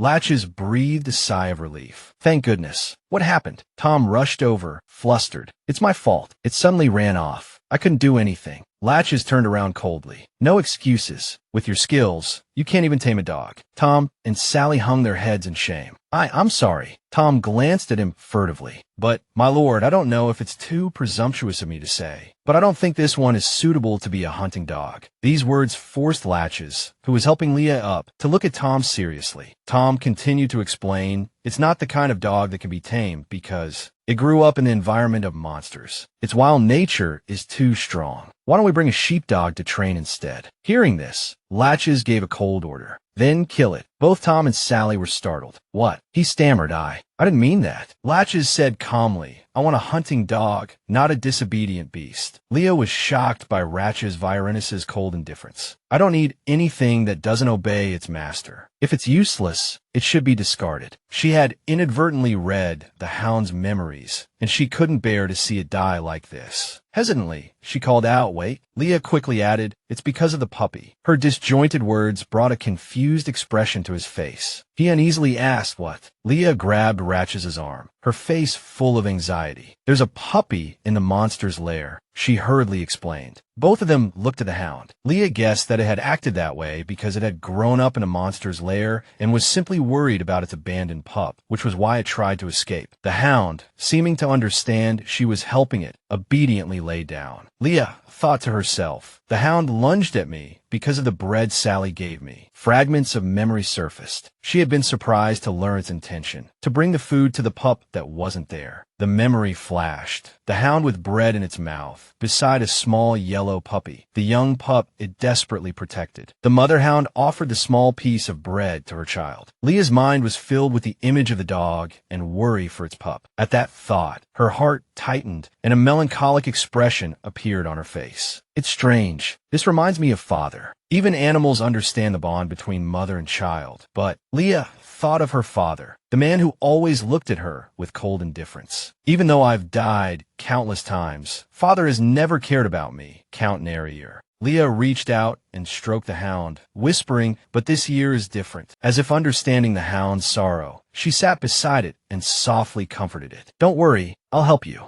Leah continued to the hound. You also need to. Ratch's Virentus gave her an uncomfortable look. She had just finished saying, protect your child, when he, as if stepping on thorns, suddenly grabbed her hand and pulled her back. Ratch's Virenus's voice was harsh and loud. Do you want to die? Leah abruptly pulled up and scolded, was stunned, bewildered. His hand tightly gripped her wrist as he coldly warned, you should have heard what Tom said. That's an untamable beast. Leah looked up at Ratch's Virentus. The strength in his grip made her wrist ache. He said coldly, each word precise, give up. That thing is half monster already. Anger and disappointment filled Leah as she retorted, even so, I can't just watch it be killed. She reminded Ratch's Virentus of his original intention, loudly questioning, didn't your grace bring it back because you wanted to save it? Her words pierced him like an invisible blade. Ratch's Virentus, unable to refute her, could only remain silent, seemingly filled with guilt. Then he turned and ordered, Ronan, take enough men and find that puppy. Although he found it absurd, the Duke still assembled a team just to search for a dog. Ratch's Virentus offered no further explanation and turned to leave. Do as you're told, or a certain madwoman will go looking for it herself. Suddenly, Ratch's Virentus glanced at the hound. Upon seeing him, the hound immediately growled warily, as if facing an enemy from a past life. As if able to understand the animal's language, Ratch's Virentus spoke to the hound. Listen, do you remember where you used to live? The hound barked twice. Leo watched in surprise, bewildered. Ratch's Virentus finally said, good, very good. Then let's go together. He took a few steps, then stopped. Ratch's Virentus looked back at Leah, his tone a mixture of coldness and concern. I'm warning you, I don't know what kind of trouble you'll cause next, but I'll let you off the hook this time. Don't do anything rash. Wait patiently for me to return. Understand. As soon as he finished speaking, Leah stared blankly at him, her mind echoing with confusion. Don't be impulsive. Wait patiently. His ambiguous words tightened around her heart like a rope, stirring her curiosity. What does that mean? She silently watched as Ratch's Virentus slowly walked away. Suddenly, Sally Walker ran up from behind, grabbing her shoulder and exclaiming in a panic, Leah, are you crazy? How dare you speak to the Duke like that? Leah explained blankly, I didn't mean to talk back to him. It's just, she didn't even care why she had acted that way. Well, it's fine, it's fine. Thankfully, His Grace understands. Tom sat in the corner, crying, well, I'm so tired. Sally Walker put her arm around Leah, asking with confusion, But, the Duke isn't usually this lenient. Does he actually listen to us maids? She herself was puzzled. I don't know why either, Leah said, glancing at Ratch's Viorentus as he walked further away. Moments later, they had entered the forest. He called out, "It'll be hard to find them after sunset. We have to find the puppies before then." Understood. After several hours of searching, Ronan reported to the Duke, "Your Grace, it looks like it's going to snow. Let's call it a day for now." Ratches was still reluctant. "Since we've come this far, let's look a little longer." He gave Ronan a meaningful look. Ratch's Viorentus wasn't foolish. He naturally understood what Ronan meant. "What is it? Speak your mind." A hint of anticipation flickered in his eyes, wanting to know what was troubling Ronan. Ronan didn't hide anything and spoke frankly. "Actually, I didn't expect you to come looking yourself." "Do you really believe what that mate said?" Ratch's Viorentus' expression suddenly darkened. After a moment of contemplation, he replied, "Not necessarily." Ratch's Viorentus stroked the hound's head, explaining slowly, "If you look closely at this friend, you'll see its belly is swollen. That at least means it did have puppies. So if there are still puppies alive here," he continued, speaking as if it were all very practical, "it would be even better if I could train one as a hunting dog. Even if the puppies are dead, it can identify the bodies. That way, it will obey me better than it does now." Having said that, Ratch's Viorentus smiled faintly, thinking to himself, "There's no need to bring up the past anymore." As he thought this, his gaze deepened. Ratch's Viorentus recalled the image of Leah sitting and petting the hound, comforting it. "Don't worry, I'll help you." That moment evoked memories he had tried to bury, of a hand reaching out to touch him when he was a boy. Voices echoed in Ratch's Viorentus' mind. "You have to protect your child too. You must protect him." Memories of those in the Viorentus family who had controlled him surfaced. The dark days he had endured came flooding back. They had commanded him, "What are you doing? Pick up your sword and head straight for the battlefield." When Ratch's Viorentus' father breathed his last in bed, they shamelessly celebrated. "Duke Viorentus, it's finally your turn." His tender heart was deeply shaken. He became numb, left to the clamor of his family and everyone else. "Please protect us with the Empire's power. With that unparalleled power, go." He could never forget the image of his father's cold hand hanging over the edge of the bed. Ronan's shout brought Ratch's Viorentus back to reality. "Your Grace." He turned abruptly, a lightning-fast attack flashing before his eyes. "Your Grace, it's a monster," Ronan reported. The accompanying knights immediately shielded him, while Ratch's Viorentus was still lost in his memories. Suddenly, the monster leaped, claws slashing towards him. Ratch's Viorentus drew his sword and struck it down in one blow. The monster's blood splattered onto his hand. Ratch's Viorentus let out a sound.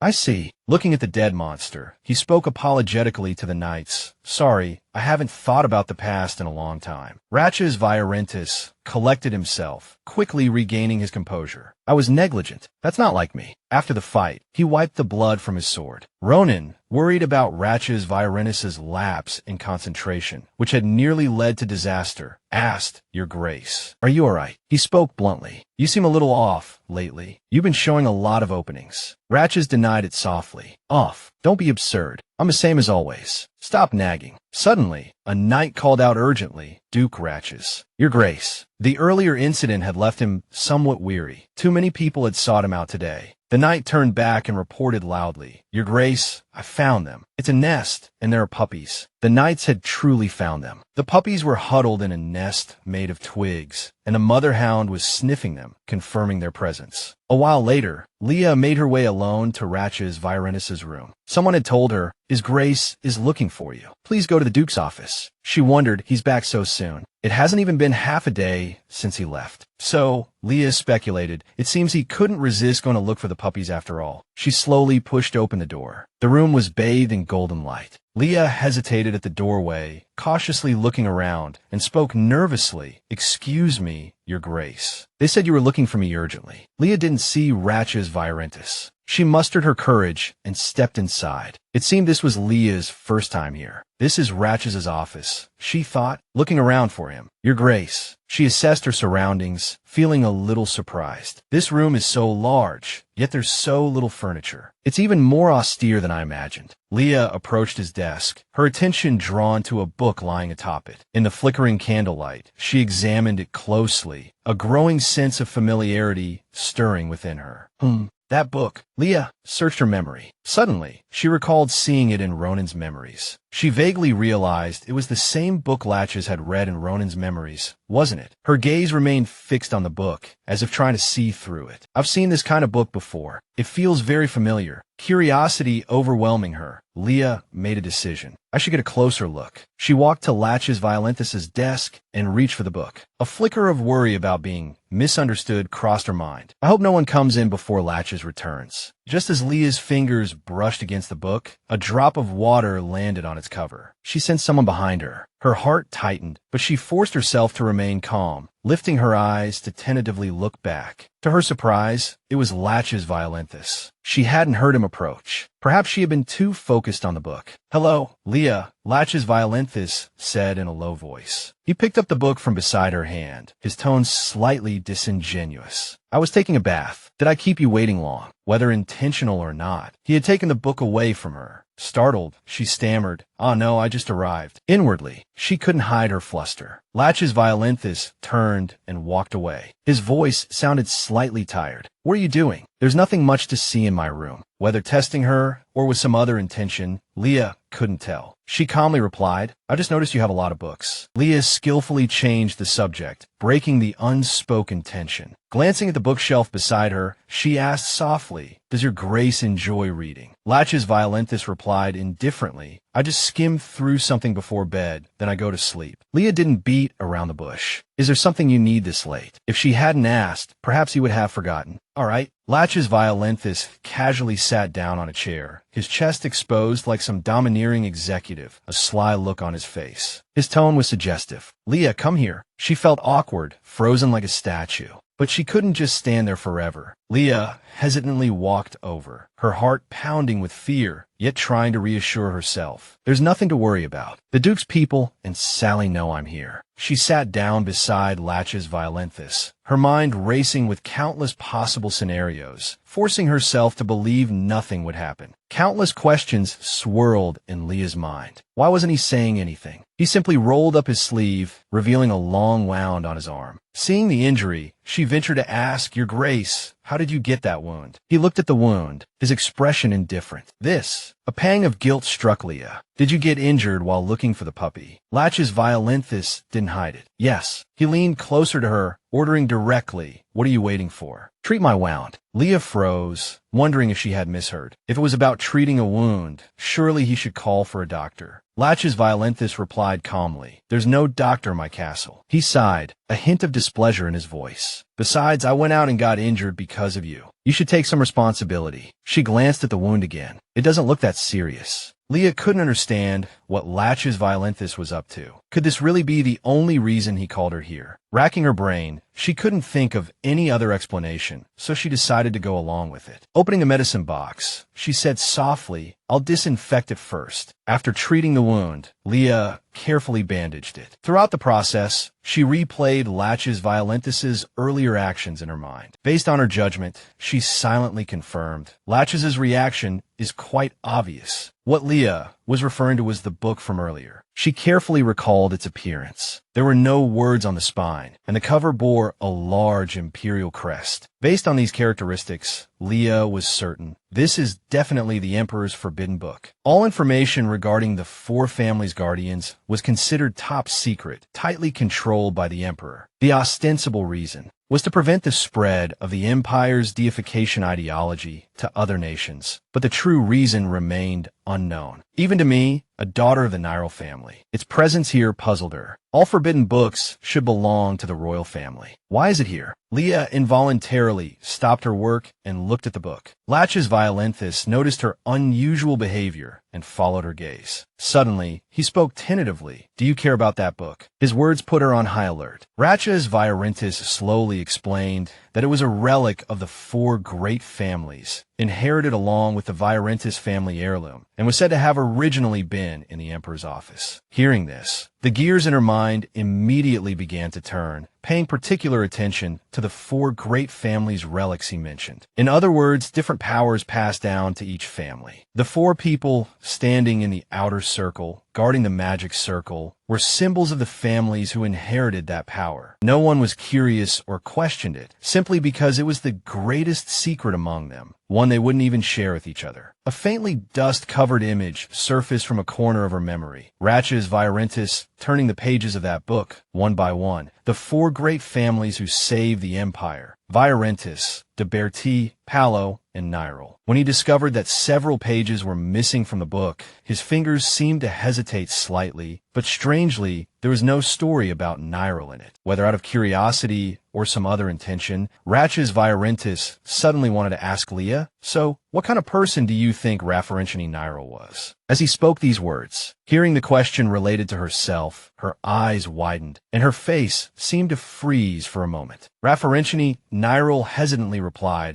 I'm just a maid. How would I know about my lady's affairs?" Sensing the awkwardness in the voice of the person beside her, he added, "Why are you worried? I'm just curious about your former master. You don't have to be so polite. You can tell me anything, like what she liked, what she disliked, or what her personality was like." Faced with Ratches Viorentis' curiosity about her, Raffarencini Nairo unconsciously tightened her grip on the hem of her skirt. He gave his reason, "Because I never met her when she was alive." Under the golden light of the room, she began to narrate, "My lady was a very shy person. Even during the social season, she had a hard time fitting in." Searching through those old memories, the lonely and solitary figure of Raffarencini Nairo came to mind. Her only friend, Miss Dileia, once said that there was something dark and unsettling about her lady. Her fiancé, Count Ditter, said she was cold and often made her lady smile, even if it was forced. Past scars and traumas gradually became clear as she spoke. As for family relationships, after her mother's early death, her relationship with her father wasn't good either. Her cousins were all busy fighting over property and status. The Raffarencini Nairo in her memory, curled up in bed, knees hugged to her chest, was like a thin branch tightly wrapped around its own loneliness. People said she could inherit the family estate because she was the current head's only daughter, but because she was confined to the mansion, she didn't receive a formal inheritance ceremony. People acknowledged her identity, yet abandoned her. No one truly cared about her. Finally, in regret for herself, Raffarencini Nairo summarized her life. She lived a very miserable life. Ratches Viorentis' gaze towards her changed, suspicion in his eyes. Betrayed by her fiancé and trusted friend, no one even mourned her when she died of a terminal illness. After listening to Raffarencini Nairo's story, he asked suspiciously, "Do you really think so?" Raffarencini Nairo lowered her head, a trace of resentment appearing on her face. Ratches Viorentis reached out to her. "Leah, I'm not asking about the rumors." His words carried more sincerity. "I want to know what you think of Raffarencini Nairo." Ratches Viorentis looked at her earnestly, the distance between them noticeably closer. "Do you think she was really that kind of person?" Raffarencini Nairo slowly raised her head to look at him. She paused, as if she had just experienced a moment of confusion. Unease and nameless suspicion surged within Raffarencini Nairo. Why was he asking these questions? Pure white snowflakes fell continuously, coldly covering her soul. In fact, she had always been afraid of being hurt, afraid of being abandoned. Deep down, Raffarencini Nairo's soul whispered a truth. Those were deep emotions that even I hadn't realized. But because of this, she yearned even more, unwilling to give up no matter how painful it was. Thoughts, laughter, the light and shadow of the chandelier still echoed, emotions pouring down like a flood. Heavy snow fell outside, the cold air biting, but the room seemed to have a hint of warmth. She lowered her head slightly, silently expressing her desire. Even if her identity had changed,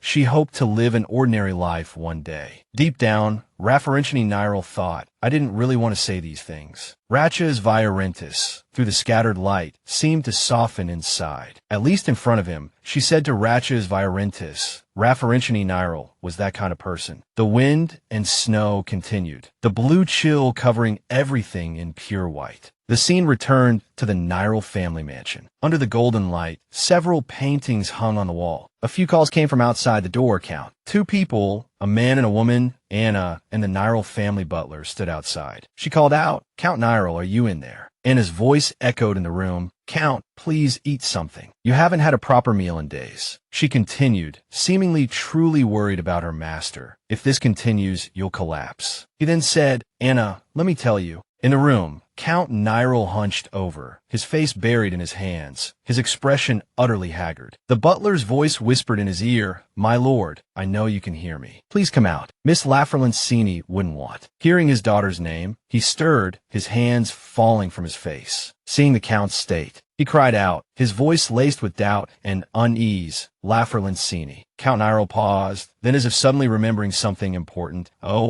right. Leah, my only daughter. Seeing him regain his senses, Anna and the butler seemed to relax. Suddenly, a figure cloaked in black appeared behind her, their face obscured. The butler addressed him, "We have a guest." The cloaked figure turned, revealing a sliver of their face. "I have a few things to discuss regarding the young lady," they said. A calm voice echoed through the mansion. On that cold, snowy night, no matter how painful, she wouldn't give up. She desperately wanted to change her life. Ratches tilted his head, softly asking, "Is that the story of your former master? Or is it her own story?" Leah, fighting back her emotions, looked at him gently. She thought, "Oh, I've revealed too much." Leah quickly made an excuse. "I'm sorry. It reminded me of my time working at the mansion." She panicked inwardly, as if she had just confessed to Ratches that she was Lafferlancini. Even if he pretended not to know, he must have realized. What should she do? Clearly, Ratches didn't believe Leah's words. He looked at her with suspicion, trying to find some clue in her expression. Ratches turned his head away. "I'm sorry. It was my fault for bringing up such unnecessary topics. Let's not talk about the dead anymore." Leah also turned her head away. "Yes, Miss Nairo has passed away. What can we change by talking about the deceased?" Ratches leaned in slightly. "However, Leah, did you know?" Leah thought frantically, "He's too close." Ratches suddenly smiled. "You really can't heal anyone's wounds." His words dispelled all of Leah's worries. He held out his bandaged hand. "You bandaged this so sloppily." Leah flustered, I'm not good at treating wounds." Ratches didn't seem to mind. "But I rather like it. Look, the ointment is applied so thickly. I like how unsparingly you care for patients." Leah stood up, changing the subject. "What about the puppy?" Ratches replied, "HM." He chuckled softly. "Ah, you mean the dog." A loud bark echoed, "Woof, woof." Small paws padded towards them. Leah turned to look, thinking a soft brown puppy. Ratches softly said to Leah, "You mean them." Leah looked at the two puppies in front of her, thinking, "These are the puppies I saw in the hound's memories." She bent down and picked up the brown puppy, grateful, thank goodness they're alive. Ratches stood behind her, arms crossed, watching. "You see, even though I brought it back, it likes you more. It makes me a little sad." He gave her a small smile. Leah spoke politely, "Thank you, Your Grace." Stroking the puppy, she said, "Even though it wasn't because of me, thank you for going through so much trouble to find the puppy. If it weren't for Your Grace, this little one wouldn't have been saved." Ratches stated frankly, "It was because of you." Leah looked back at him in surprise. Ratches approached her and leaned down. "I've never seen anyone try so hard. I always thought you lived like an emotionless corpse." He gently stroked the puppy's head, and it let out a contented sigh. The corners of Ratches's mouth turned up slightly. "Now I think you seem more lively." Leah froze, thinking, "Do I seem that way?" She lowered her head, thinking, "I've always wanted to live more than anyone." Ratches asked Leah again, "But how did you know there was another puppy left there?" He found it hard to understand. The only noticeable clue was the trace of a dog having given birth. But even so,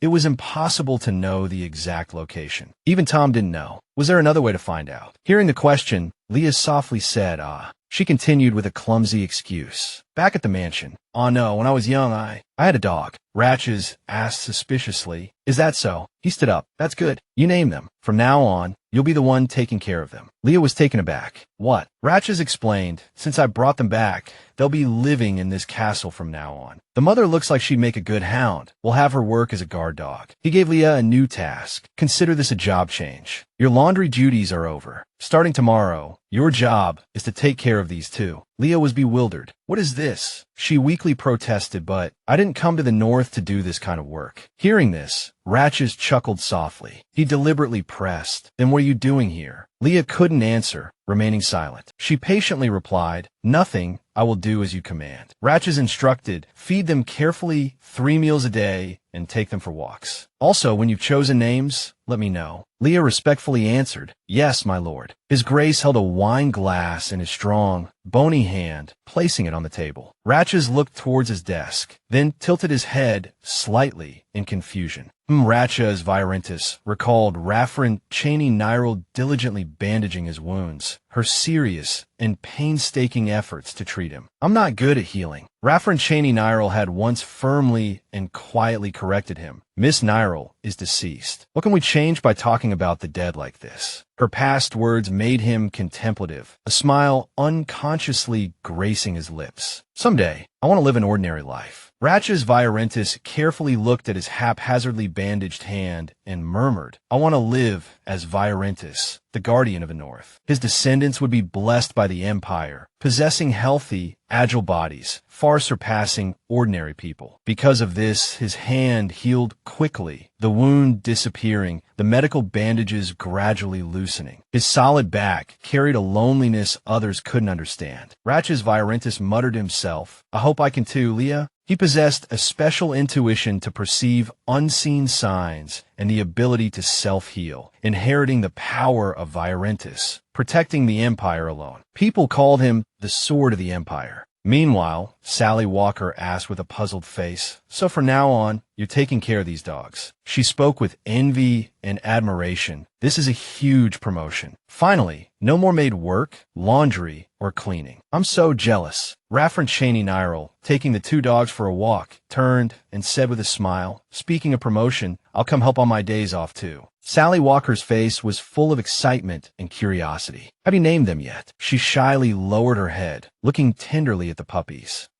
Cream and Cheese. She couldn't help but ask again in surprise. Cream and Cheese. Raffrin Cheney Nairo, watching the two dogs, one large and one small, walking side by side, happily explained, the white one is Cream and the small brown one is Cheese. Sally Walker laughed excitedly. Those names are so cute. Did His Grace say anything? A silence fell between them. She shyly didn't answer. Raffrin Cheney Nairo, remembering his indifferent expression, quipped, our children. Hey, let me name them, but why are they all food names? Cheese. She sighed as she spoke, then, as if her amusement had been piqued, burst into laughter. Seriously, Sally Walker wiped away tears as she laughed, impressed. I didn't think His Grace would make jokes. Leah, you seem to have gotten quite close to His Grace lately. Raffrin Cheney Nairo froze, thinking, do we really seem that close? She said, well, I should get going then. She asked in surprise so soon. Lunch break isn't over yet. Sally Walker turned to Raffrin Cheney Nairo, pointing to herself and explaining cheerfully, I have to stop by somewhere before work. That afternoon, she left first, not forgetting to look back and say goodbye. See you back at the dorms tonight. She stood there, watching Sally Walker gradually disappear. Lost in thought, she lowered her eyes. Sally seems busy lately. Where could she be going? Raffrin Cheney Nairo stood quietly, her mind racing. It's not really a big deal, and my relationship with His Grace has indeed gotten closer. She took Cream and Cheese for a walk, many thoughts swirling in her mind. He's not as cold-blooded as the rumors say, bringing me back to the dorms when I fainted and agreeing to my unreasonable request to save the dogs. Raffrin Cheney Nairo pondered, Ratcha's Virentis. Could it be he's not as terrifying as I thought? Just then, Tom stood by his horse and called out cheerfully, Alia, but she was still lost in thought and didn't hear him. Maybe it's all a lie. Raffrin Cheney Nairo came back to her senses and politely asked, long time no see. How are you, Tom? He began to chat with a bright smile. Yeah, it's the first time we've seen each other since that incident. The horse was led into the stable and stood quietly. Tom continued to inquire, I heard you've been assigned to take care of the hounds, replacing me. How is it? She hesitated before answering, I'm trying, but it's not as easy as I thought. He offered a comforting smile. You'll get used to it. Raffrin Cheney Nairo thought, compared to how he acts in front of me. Leading the two dogs, she spoke with a serious and slightly indifferent expression. Actually, I came here today because I wanted to ask you something. Tom took out a handkerchief and wiped his face, stepping closer with concern. What is it? Raffrin Cheney Nairo thought. Maybe Tom is actually someone more trustworthy. She asked, now filled with anticipation. Do you know anything about Demorazin?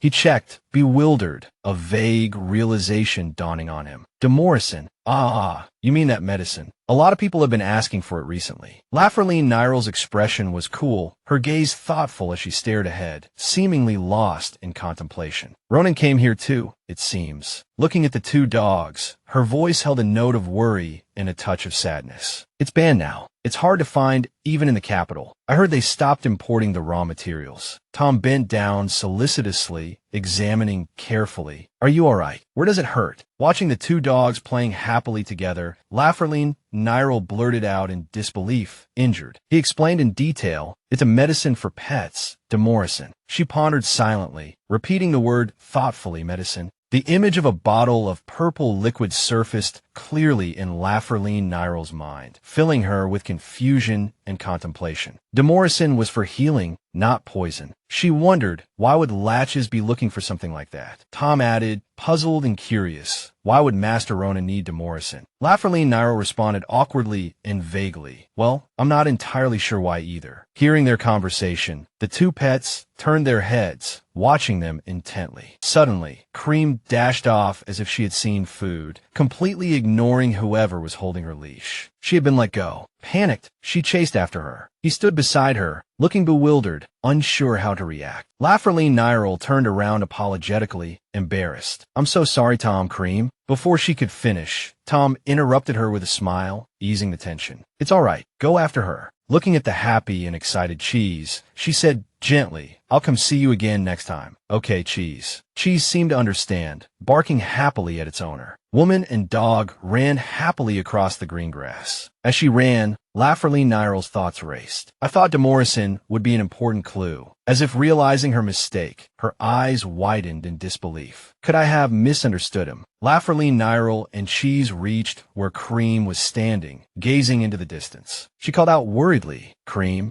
Nairo bent down, gently scolding, honestly, why did you run off like that? Cream seemed to understand, looking up with a guilty expression. Just then, Nairo was startled by a shout. Let's go back. Stop it, Cedric. She looked towards a voice, thinking, that voice. Sally. In the distance, Nairo saw a girl with orange hair. Could it be Sally Walker? Suddenly, a boy appeared, grabbing Sally Walker's hand. What's wrong? Is there something to be embarrassed about between us? Well, yeah, but it's okay here. There's no one around. Wait, the two hadn't noticed someone watching them from afar. What are you doing? Seeing this, she lowered her head, thinking sadly, just pretend I didn't see anything and leave. The silent atmosphere was suddenly broken by Cream's bark. Woof woof. Its bark startled Nairo. No way. The two were about to enter that romantic scene, but were interrupted by Cream. They were both startled by its bark. They both looked towards the bushes beside them. Leah, this situation was very awkward. Leah, what are you doing here? Nairo frantically covered Cream's mouth with both hands, looking at the boy in front of her in a panic, thinking, oh, it's that guy. He's the knight who was arguing with Ronan at the training grounds, right? Nairo thought to herself. Sally Walker clasped her hands together, urging and pleading, please, Leah, just this once pretend you didn't see anything, okay? If the housekeeper finds out, I'll be kicked out for sure. Nairo asked gently, is this why you've been so busy these past few days? Because of him, she replied, although he seems rough on the surface, he's actually a kind person. She hesitated. His name is Cedric, right? That name,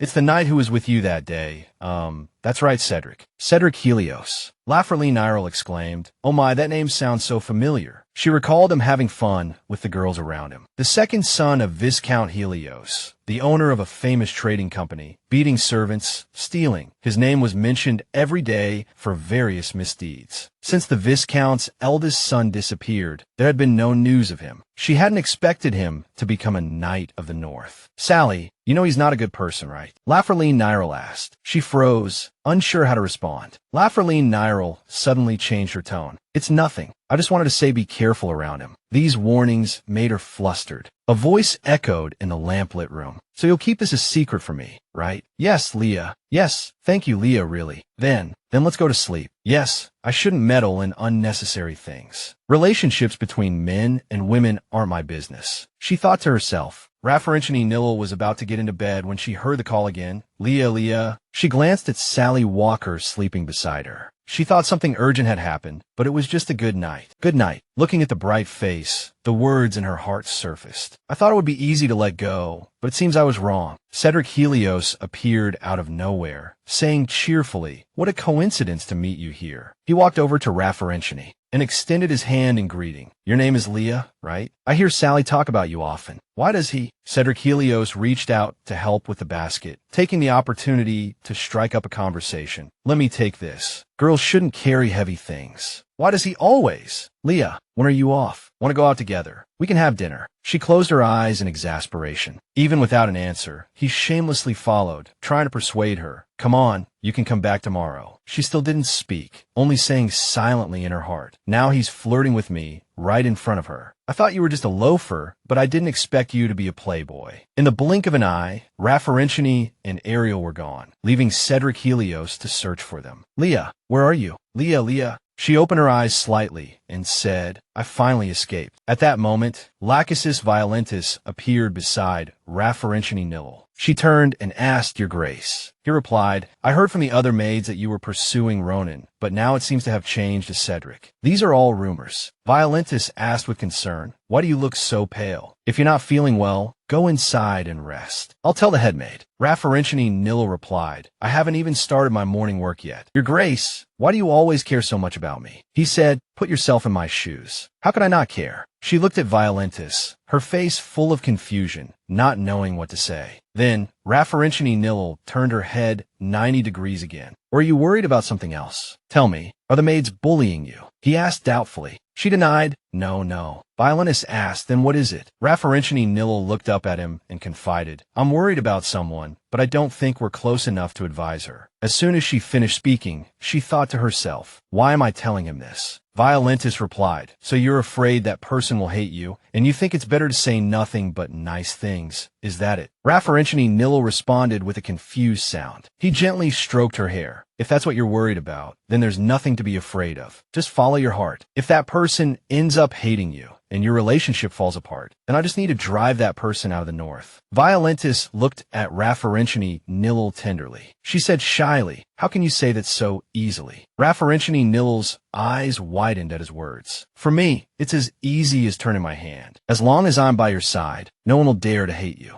Night had fallen. Someone said to her, Leah, I'm going to see Cedric. I'll be back soon. You go to sleep first. See you at the dorm. The voice belonged to Sally, the first person who helped me when I arrived in the north. Raffarinchini Nil lowered her head, her expression gloomy. Looking at Sally Walker's back, she recalled the past. She personally brought me bread, cared for me when I was sick, and smiled with me through difficult times. More importantly, I hope you don't hate me like Dileia did. Raffarinchini Nil emphasized in her heart. Immediately afterward, she thought to herself, Even so, I don't want Sally to be like I was in my past life. I don't want to see her blame herself for being betrayed by love. After much thought, Raffarinchini Nil finally decided to speak. Sally, I have something to tell you. She was a little lost, and questions arose in her mind. But what should I say now? Finally, Raffarinchini Nil said loudly, Cedric Helios, he's trash. Sally Walker turned around and questioned, Leah, what are you saying? Even if you don't like Cedric, you don't have to say that. She tried to give a convincing reason. Even when he lived in the capital, he was known for being flirtatious and rude. Even if he's acting normal now, you don't know when he'll show his true colors. Many people have already been hurt by him. Sally Walker didn't believe these words and directly retorted, Impossible. Cedric is very good to me. I can't believe it just based on these rumors. Everyone is exaggerating. Raffarinchini Nil emphasized again, You know these rumors don't spread without reason. She still denied it. Even the Helios family said they spent a lot of effort to quell these matters. Forget it, Leah. No matter what others say, I still believe Cedric. No, I want to believe him. Sally Walker clutched her skirt tightly. She said firmly, Let's talk about this later. After saying that, she turned and left. At this point, she no longer knew how to persuade Sally Walker and could only stand there quietly. Sally didn't respond to their calls. Dejected, Raffarinchini and Leah sat on the wooden chairs under the tree with cream and cheese. It had been a while since I'd had a proper conversation with Sally. The image of Sally flashed through her mind. She wasn't even coming to the dining hall anymore. Was she avoiding me? Even when I tried to talk to her, she rarely appeared before me. Raffarinchini held a paper box in her hand, thinking to herself, Is she with Cedric right now? Thinking back, I realized my reasons for believing Cedric was a bad person might not be sufficient. Judging someone I wasn't familiar with based solely on rumors circulating among the nobles was perhaps wrong. I just hoped Sally wouldn't get hurt. As she was thinking this, Cheese suddenly barked twice. Raffarinchini stroked Cheese's head and reminded him, No cheese. This is Sally's. She continued her inner monologue. Right? Sally said she was fine. There shouldn't be any problems, right? Maybe he's different now and is treating her well. Confrontation connected all of this with the image of the two of them happily together in her mind. After all, she just wanted her friend to be happy. Leah's voice suddenly rang out, making her turn around abruptly. It was Misha. She rushed over and grabbed Confrontation's arm, saying anxiously, "Leah, why are you here? Come on, we have to go." Hearing this, confusion and doubt spread across her face. What's wrong? What happened? But that morning, Misha replied, "You ask what happened. Aren't you close to Sally? Haven't you heard anything? Something happened to Sally Walker. Things weren't as I imagined. Sally brought back bad news." Sally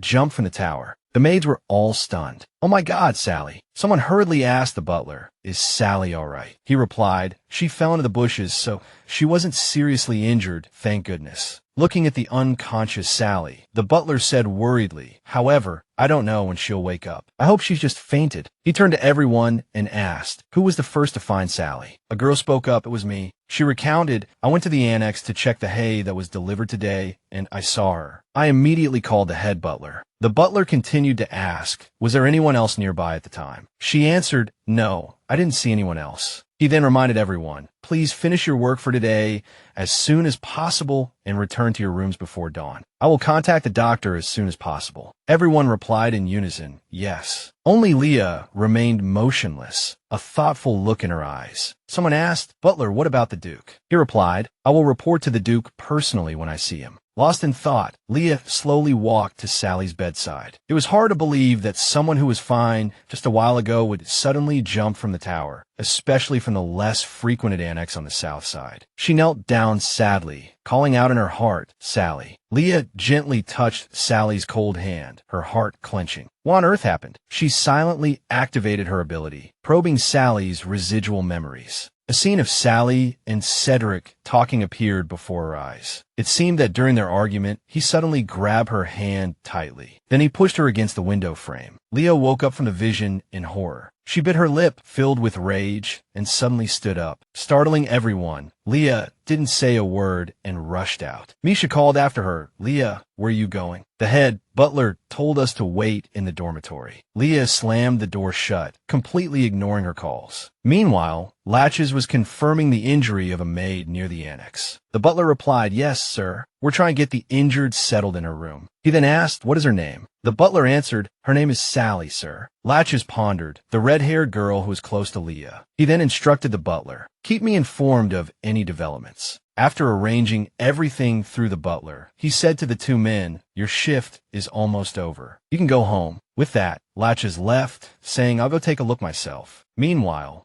laughter. He gloated about his victory, so I readily agreed. She could see that I was tired of her. One of the men then asked, "So did you sleep with her?" "Wow, easy." Their conversation drifted out from the crack in the door, mingled with the strong smell of alcohol. "Hey, Cedric, be honest, did you push her off the tower today?" He replied nonchalantly, I don't know. I guess she felt too ashamed for being fooled by me, so she'd rather die." Cedric was still chattering away about his story when Leah suddenly burst through the door. He turned to look at her. "What's wrong, Leah? What are you doing here?" She lowered her head and didn't answer. Cedric was still sitting on the table, his tone mocking. You finally decided to join me. Perfect timing. I just broke up with Sally." He gestured to her. "Come, sit down." Leah slowly raised her head, glancing at him coldly, and whispered, "So was you." Cedric froze, stammering, What are you talking about?" Leah's hands clenched tightly, her nails digging into the wooden door. Mustering all her courage, she said, "I heard everything, every single word." In her memory, Cedric stood tall, looking down at her coldly. "No one will see. There's no proof, no witnesses." He murmured, "No one will know why she died." Then, a strange smile spread across Cedric's face as he watched Sally fall to her death. Corpses can't talk. Back in the present, the bottle slipped from his hand, shattering on the ground. Leah's face paled with fear. Cedric's fingers tightened around her neck. You were there too." Leah struggled desperately, grabbing at the hand constricting her throat, trying to break free. She choked out, "So what if I was?" Cedric glared at her ferociously, as if he wanted to devour her whole. "That's a shame." He yanked her hair roughly. "Leah, you're just what I need." Cedric dragged her along, and Leah screamed in pain. She fought back with all her might. "Let me go, you bastard." He ignored her struggles, snapping, can't you just shut up? One of his companions spoke up awkwardly at Cedric's actions. Hey, Cedric, this is too much. He turned and yelled at them. Shut up. Just watch. Leah turned to Cedric, her face ashen. He threatened loudly, Leah, do you know why I pushed Sally? Cedric leaned close to Leah's face, his eyes fierce like a wild animal. He released her. Leah's expression changed drastically as she fell backward, plummeting into the cold water. The men's mocking laughter echoed in her ears. Is she all right? Their indifferent words were still clear, even as Leah sank beneath the surface. It's fine. No one will know she's missing. Who would care about a maid? The light from above gradually disappeared, and the sounds faded away. She thought, no one will come looking for me in this remote place. Leah's eyes grew dim, losing their usual vibrancy. Am I going to die meaninglessly again? She sank to the bottom of the lake. More than the coldness of the water, she felt the regret of this pointless death. Countless memories flashed through her mind. Leah closed her eyes slightly, accepting this bitter fate. When I open my eyes again, everyone I've met here will be a stranger, as if nothing ever happened. Before she lost consciousness, she made a firm resolution. I must return to that damn Nairo mansion. Leah's consciousness faded like a dying flame. But I don't want to. Ratches's figure reached out to save her, drawing close and preventing her from sinking further. Ratches immediately began to administer first aid. He fought to hold onto her fragile life. The guards watching over the Duke's mansion at night were suddenly drawn to a figure in the distance. Through the thin fog, Ratches Violantis slowly approached, carrying the unconscious Leah in his arms. I didn't expect to see you here, he said in surprise. Duke Violantis. Ratches Violantis, his face grim, ordered, open the gate. Another blue-haired knight stood beside him, urging in a slightly sharp voice, Yes, my lord. What are you doing? Hurry and open the gate. He stammered in a panic. Why, yes, I apologize, my lord. The mansion's wooden gates swung open completely. Ratches Violantis, holding her tightly, walked straight into the mansion without a word. The two gatekeepers watched their figures furtively, one asking curiously, That's strange. Where's he going in the middle of the night? The blue-haired knight beside him speculated, It's definitely not just a stroll. The blue-haired knight was more concerned with Leah. He pressed, More importantly, did you see the maid in the Duke's arms? The other knight, having seen her before, replied frankly, Ah, yes. You mean Leah, right? The blue-haired knight exclaimed in surprise, Leah, you know her. He confided what he knew. She's quite famous among the maids, didn't you know? She's the maid the Duke brought here personally. He treasures her quite a bit. Ratches Violantis carried Leah back to his room, leaving her to rest alone on the bed. A while later, Leah awoke in an unfamiliar room. She looked around, trying to deduce its location based on the layout.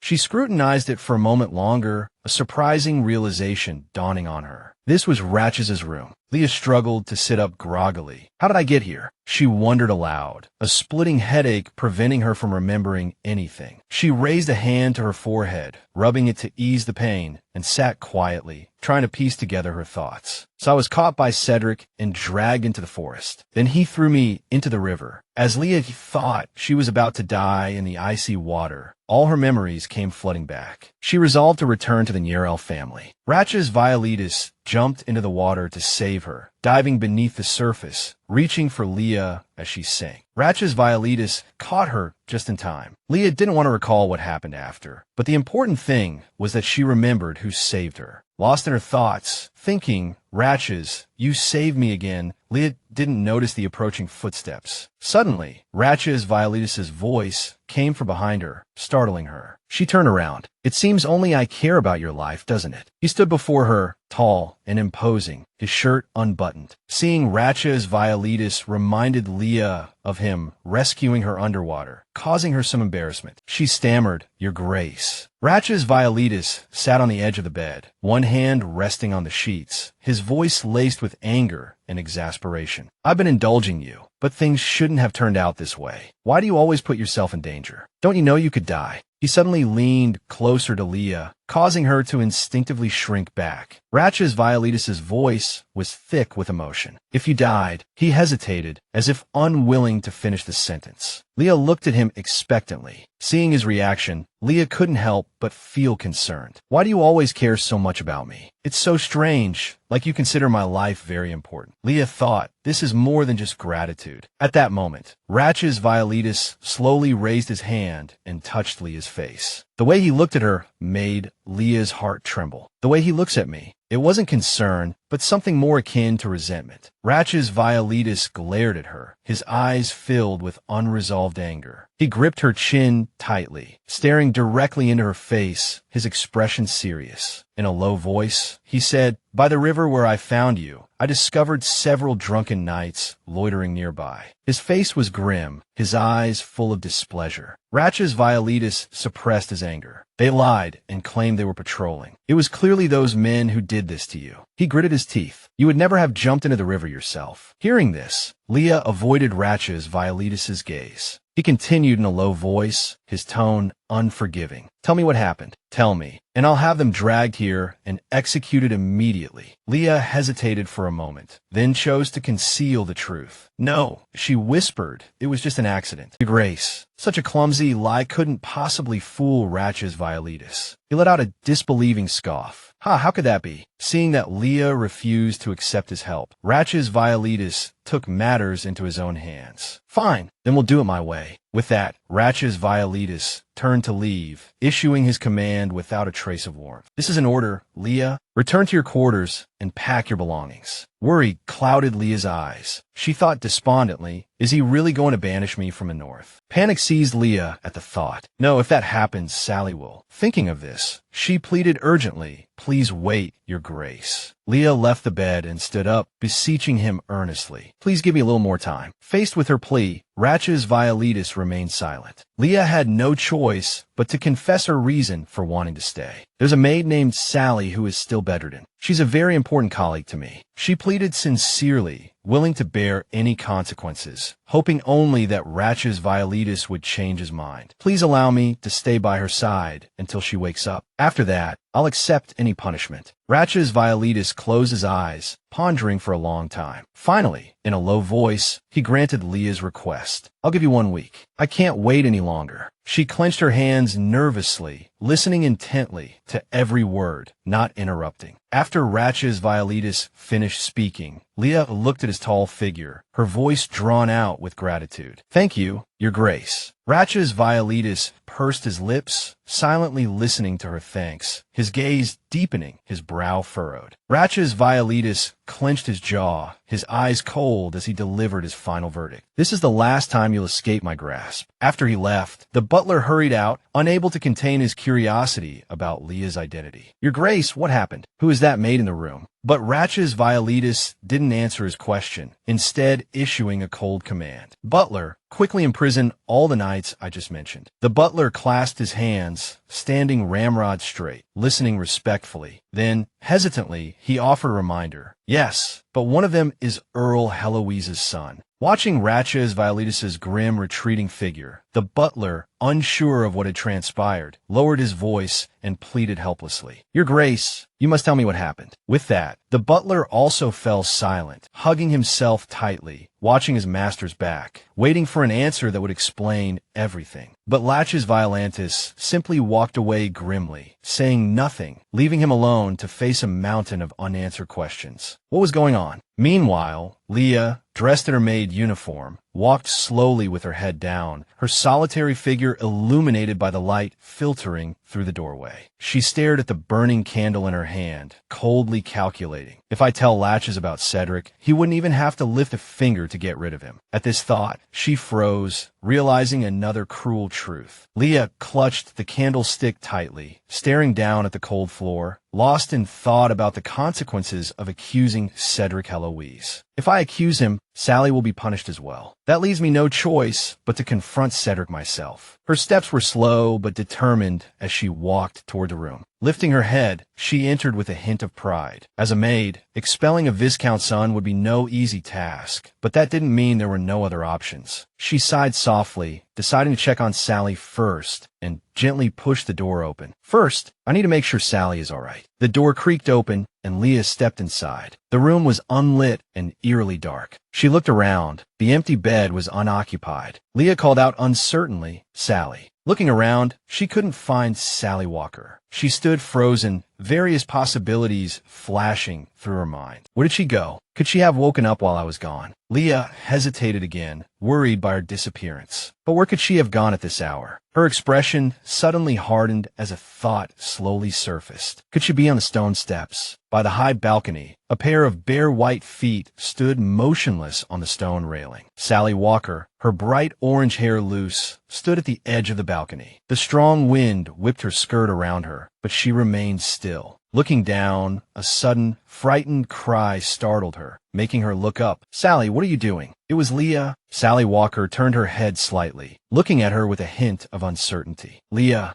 She never expected to see Leah under these circumstances. Staring at her in alarm, she whispered in confusion, "Leah, why are you here?" At that moment, Leah suddenly saw the scene of Cedric Eloise's first encounter with Sally Walker. She explained softly, fear in her voice, "Well, I saw it in your memories. This is where you and Cedric first met." Watching Sally Walker sway precariously in the wind, she panicked, her voice trembling as she pleaded with her to come to safety. "It's dangerous here. Come down, let's talk, okay?" Watching Leah slowly approach, Sally Walker suddenly turned her head and stammered loudly, "Don't come any closer." Her feet moved closer to the edge of the stone railing as she spoke, her voice low and frantic. If you take one more step, one foot dangled in the air, causing Sally Walker to lose her balance. She jerked her head around, her eyes wide with disbelief. Her hands flailed wildly in the air. In that split second between life and death, Leah rushed forward. Thanks to her ancestors' blessings, she managed to pull Sally Walker back just before she fell, both of them crashing heavily onto the hard floor. Ignoring the pain, Leah immediately scrambled to her feet, scolding Sally with an urgency bordering on anger. "Are you crazy?" Sally Walker looked distraught, her eyes vacant, stammering a low, desperate lament. "Leah, I'm just so tired." She whimpered, on the verge of tears, her voice trembling as she explained, "I didn't mean to." At that, Leah gently embraced Sally Walker, holding her tightly, burying her head in Sally's shoulder, her throat choked with emotion, unable to speak. "I was so worried about you, you idiot." The warm, firm embrace felt like a hand squeezing her heart. Her eyes widened, and she was momentarily speechless. A moment later, Sally Walker's eyes reddened, tears welling up. She reached out and hugged Leah back, her chest filled with the painful pangs of regret. Leah lowered her eyes, filled with sorrowful grief, listening to Sally Walker's cries, overwhelmed with guilt and self-reproach. "I'm sorry. I'm so sorry, Leah. You already warned me to be careful." Leah immediately grasped her shoulders firmly, looking at her encouragingly, as if trying to impart more confidence and strength to Sally Walker. "Sally, don't lose heart. It's not too late. We can start over." She looked directly into her eyes, her voice firm and resolute as she emphasized each word to the bewildered Sally Walker. "I'll help you. We'll get revenge for everything that bastard has done." Meanwhile, elsewhere, a group of knights walked and chatted. Just then, someone called out, "Ronan." He turned around in surprise. "Hey, Ronan, someone's looking for you." Ronan frowned at this, asking incredulously, "Looking for me?" The person confirmed again, urging him, "That's right, friend, go on." A female figure stood, waiting patiently outside. It was Leah. She stood with her hands clasped in front of her, calmly waiting for Ronan to emerge. Groups of knights stood chatting amongst themselves, glancing towards Leah and Ronan from distance. "Is that her? The maid the Duke brought back last night. I can't believe she chose Ronan over the Duke." Someone craned their neck curiously. "Move over. I want to see her face." Leah seemed to overhear the whispers. She turned slightly towards them, hesitantly pursing her lips. "It's not good to have so many people recognize my face," she thought, "though I can't always hide it in the north." Ronan seemed to sense her worry. "If you're uncomfortable, we can go somewhere else," he offered considerately. Leah felt it would be too much trouble and would burden Ronan. She gently shook her head, declining his kindness. "It's all right, I'll be quick." Leah hesitated over the words she was about to say, her hands nervously twisting in front of her. But since she was already here, what had to come would come. Taking a deep breath, she decided to risk it all and tell Ronan everything. I'll get straight to the point. I plan to drive Cedric Heloise out of the north. Will you join me? Ronan seemed shocked, frozen in place with wide eyes, unable to speak. After a moment, his mind caught up. He licked his lips and said in a low voice, I heard about what happened last night. It was the church, wasn't it? So you want revenge? Leah didn't hide anything, frankly nodding in agreement. That's right. Hearing her confirmation, Ronan asked in a low, puzzled voice, Then why did you come directly to me? The question silenced Leah for a long moment. She lowered her gaze, hesitated, and finally mustered her courage. Instead of answering directly, she asked, Mr. Ronan, you were Viscount Heloise Guard when you were young, weren't you? After asking, Leah slowly recalled the images she had seen from Ronan's memories that day. They included his childhood memories, the hardships he suffered from being bullied by Cedric. In the memories she saw, a young Ronan witnessed his parents kneeling, heads bowed, listening to Cedric Heloise reprimands. It wasn't strange that his parents were scolded too. Recalling this, Leah frankly told him, I heard you weren't happy during that time. Based on Ronan and Cedric's past, Leah found the courage to explain her reason for seeking him out. The enemy of my enemy is my friend. That's why I came to see you, Mr. Ronan. After listening, Ronan suddenly clenched his fists and chuckled. Oh, his eyes widened, completely captivated by the proposal. Thank you for the invitation, he said excitedly. I've been wanting to drive that guy out of here for a long time. Seeing Ronan's excited expression, Leah felt certain she had successfully won him over. Just a little more push, and his desire for revenge will erupt, she affirmed to herself. Sure enough, he quickly agreed to the alliance. Tell me what you need. I'll do my best to help you.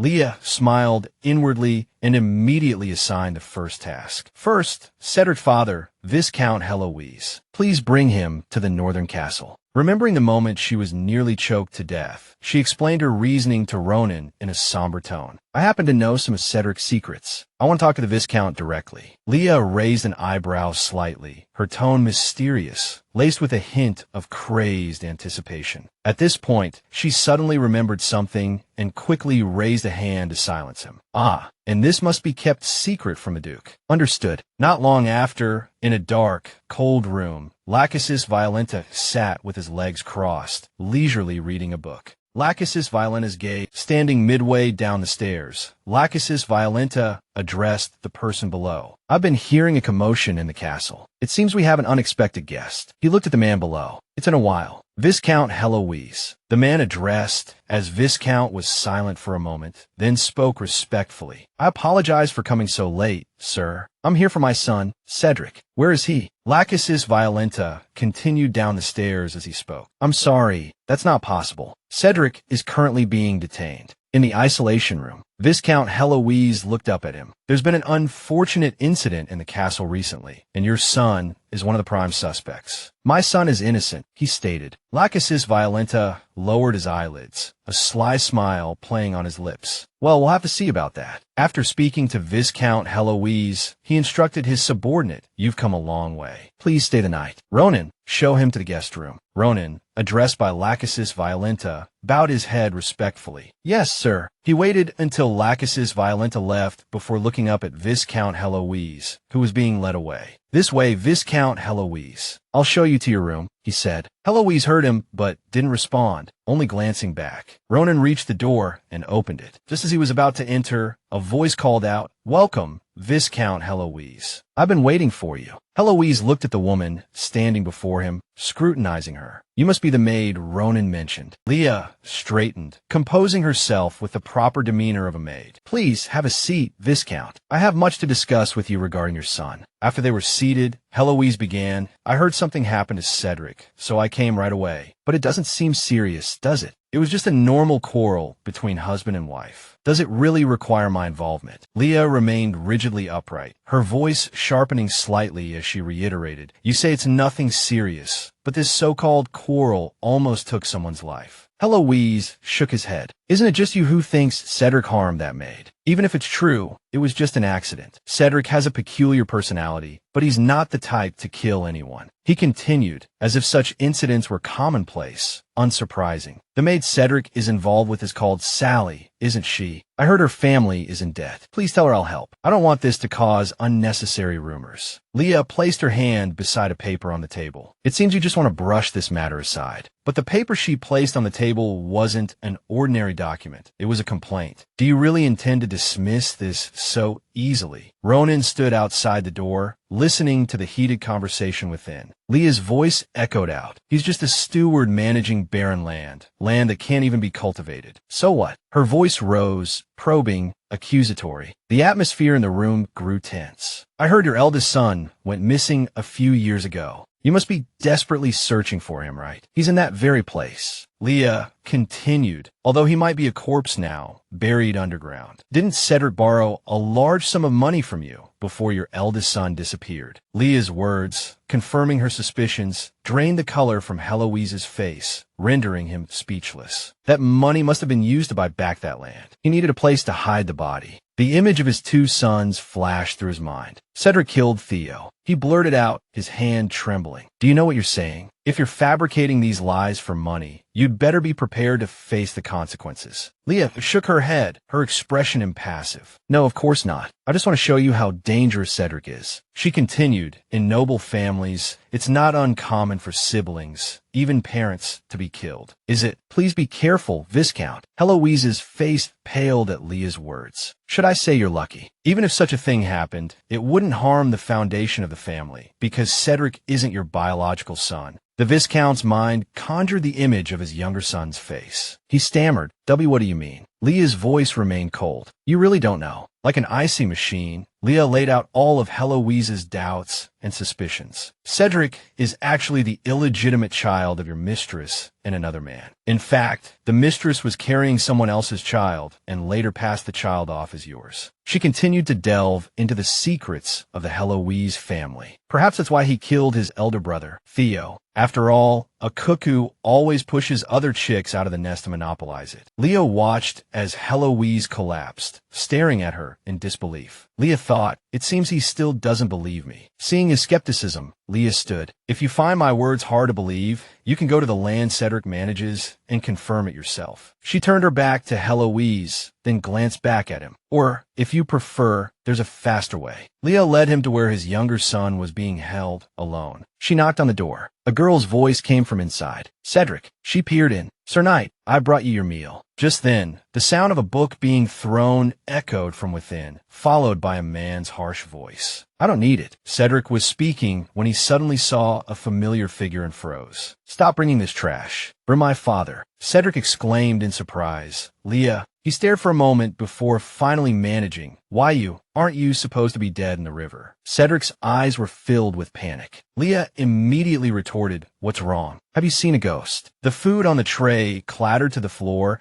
as Cedric shoved Leah against the wall, his voice furious. You bitch. Are you mocking me? He maintained his ferocious expression. Ah, I see. It's because of you, because you're still alive, that I'm trapped in this damn place. Standing before Cedric, she showed no fear of his threatening tone. When I get out, you'll be the first I kill. I don't care if I have to drown you in the river again, or throw you into the forest to be eaten by wild beasts. She used a provocative tone to goad him, fueling his rage. Why not bury her? He stammered, hearing her speak so calmly yet clearly, laying everything bare. How did you? Viscount Heloise stood at the door, having heard everything. He interrupted. Enough, Cedric. Viscount Heloise's firm and indifferent expression appeared behind him, causing Cedric to cry out in terror, Father. Viscount Heloise stood proudly, like a supreme being, questioning the trembling man kneeling on the ground, his voice like a curse. Cedric, did you kill Theo? Is it true? Cedric seemed to remember something, his whole body trembling, his voice changing as he tried to salvage the situation. No, of course not, Father. That bitch is lying. Didn't my brother die in an accident? But Viscount Heloise gave him no respite, coldly asking, one more thing. Is it true that you're not my biological son? The words made Cedric shudder, his eyes widening in disbelief. Cedric stammered uneasily, unable to speak.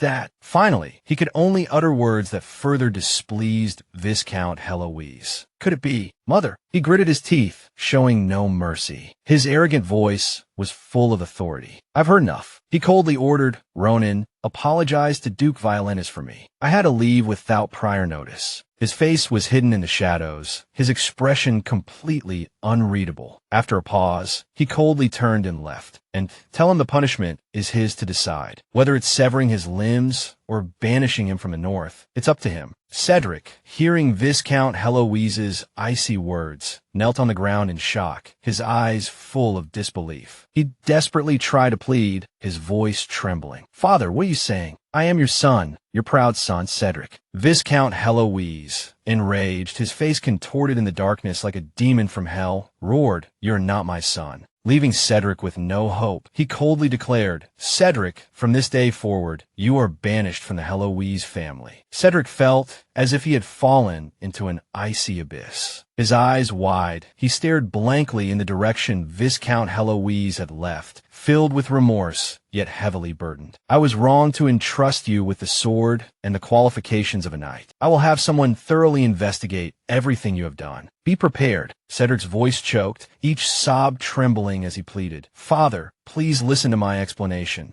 Ronan stopped Cedric from following. He stood before him, cold, stern, even with a hint of mockery, his tone laced with the arrogance of someone of higher rank. "While you are imprisoned, you're not to leave this place." He ignored Cedric, turning to Leah with a gentler voice. "Leah, you should go back now. I'll handle the rest." Leah, who was about to approach, looked flustered, then nodded. "Thank you, Sir Ronan." He grabbed the struggling, screaming Cedric and dragged him away. Move aside. Move aside." "No, father. Father." Leah stood at the door, looking back at Cedric being dragged away, silently reflecting. For so long, he had hidden behind the Viscount, committing all sorts of evil deeds. Now it was all over. Cedric's hands waved helplessly in the air. No one held him back. No one saved him. His punishment was terrible and painful. After being expelled, all that awaited him were the attacks of countless enemies. Leah hurried after Viscount Heloise. Approaching him, she spoke politely, "Viscount, allow me to escort you to your carriage." Viscount Heloise noticed her and said, "Your name is Leah, correct?" His voice, as you said, conveyed the sentiment. There was no need to expose that insignificant person's true nature so thoroughly. "Of course, I still have to bring Theo back." Leah lowered her head, her voice gentle, perhaps offering a word of comfort. "I'm sorry about what happened to your eldest son." Viscount Heloise frowned, lowering his eyes, perhaps unable to avoid the grief of remembering his son. But he still spoke coldly. "No, I should be grateful. I have finally found out what happened to him." Night fell, and the city was enveloped in starlight. Perhaps after that incident, everything was too late. Viscount Heloise bid farewell to Leah and promised, "I must leave as soon as possible. I will contact you after I find my son's remains." Carriages departed one after another, and everything returned to its original course. Leah stood at a high vantage point, quietly watching the carriage disappear into the distance, her thoughts a jumble. Suddenly, a cold voice startled her. She turned around. "Is this the reason you made me wait?" It was Viscount Recap. He stood bathed in the silver moonlight, his presence exuding an irresistible, commanding beauty. Leah stammered, "My lord." His voice held a hint of self-mockery, further confusing her. "You said you wanted to stay by my side, so I assumed you would do so quietly. Yet, you've been gallivanting around the castle with Ronan, doing things I'm unaware of." Leah hesitated. "Since when have you been watching?" Recap remained aloof, his gaze fixed on the flustered girl. "Since you want to find Ronan. That kind of person wears everything on their face." Recap lowered his head and sighed, rubbing his neck. His voice softened slightly. "It's not that I didn't know what Cedric was doing. It's just that, until now, I couldn't interfere with his actions. The family always cleans up after him, so I've let it slide." He suddenly stepped closer, his voice firm and resolute. "But Leah, you and I are different. No opponent can stop you. I don't know whether to call you brave or reckless." Recap stopped in front of Leah, his gaze unwavering. He slipped his hands into his pockets and spoke softly. "In any case, I think I've waited long enough." Leah clenched her hands, oblivious to the pain she should have been feeling. "I know." She spoke with a newfound resolve that puzzled Recap. He widened his eyes, listening intently. "I pack my bags. I'll leave the north at first light." He stared at her in shock. "Leave? What are you talking about? You won't go anywhere without my permission. From now on, you are my exclusive maid. Rakhes blocked the moonlight that fell on Leah, looking down at her like a superior being. From this moment forward, wherever you wish to go, you will report to me first. Without a valid reason, I will not allow you to leave my side. He paused, then added, I'm considering moving your room next to mine, so prepare to relocate. Seeing Leah's bewildered expression, he found it slightly amusing, but continued seriously. What's wrong? You seem confused. Leah's voice trembled, slightly off-key as she stammered, I thought. You would banish me from the north. Rakhes responded with surprise. What? Then, under her astonished gaze, he smiled. Why would I do that? Rakhes leaned down, his lips brushing against her hair. He whispered in her ear, his voice possessive. Remember this, Leah. From now on, his words echoed in Leah's confused mind, leaving her stunned, a mixture of bewilderment and fear swirling within her. She couldn't quite believe what she was hearing. I will never let you slip from my grasp, not while you still live. The next morning, the maids chattered amongst themselves. One exclaimed in surprise, what? Cedric has been expelled. Another chimed in, is that why the Viscount was here last night? Sally, beaming with pride, her voice brimming with excitement, said that's right. It's because Leah contacted the Viscount and negotiated this deal for me. The maids gasped in admiration, praising Leah. Some even criticized Cedric. That's amazing. I can't even look a noble in the eye. It terrifies me. Cedric might have seemed all right that night, but he's actually the worst. One maid asked with concern, are you and Leah all right? I heard you almost got into serious trouble. Suddenly, a voice interrupted the lively atmosphere, drawing everyone's attention. What are you talking about? It was none other than Leah. She carried a white dress in her hand, her long hair flowing loose, looking elegant and dignified. Someone couldn't help but gasp. Leah, with her porcelain skin, beautiful face, and striking violet eyes, was truly a vision. The maid stirred again, quickly noticing Leah's exclusive maid uniform. Leah, is that the Duke's exclusive maid uniform? It's so beautiful. Misha clasped her hands together, eagerly asking, how have you been? How's your new room? Is it big? Another maid sighed enviously. I wish I could work by the Duke's side every day. Leah seemed dazed, still processing everything she had gained. Since becoming the Duke's exclusive maid, so much had changed. A bright, warm room, a generous salary. It all felt like a dream. She could hardly believe her good fortune. Standing in her newly assigned room, Leah mused, the place I live in now is even warmer than the double room I shared with Sally. And I get to wear this beautiful, classic maid uniform. And my wages have increased far beyond that of an ordinary worker. Looking at the excited faces around her, Leah couldn't help but think of Rakhes. Having received such unprecedented special treatment from him, she worried the other maids might resent her. But thankfully, no one seemed to feel any animosity. On the contrary, perhaps due to the news of Cedric's expulsion spreading, everyone treated her like a hero. Seeing Leah surrounded by the others, Sally felt a pang of sympathy. Seeing this, Sally offered to help. She held out a sealed letter and said, aren't you all bothering Leah a bit too much? Oh, Leah, there's a letter for you. Leah, quite surprised, asked a letter for me. She took the letter from Sally, opened the envelope, and began to read. The letter contained news about the Viscount Heloise's son's body. She thought, thankfully, I quickly received news that the Viscount's son's body has been safely recovered. It's a good thing no one asked me how I knew about this.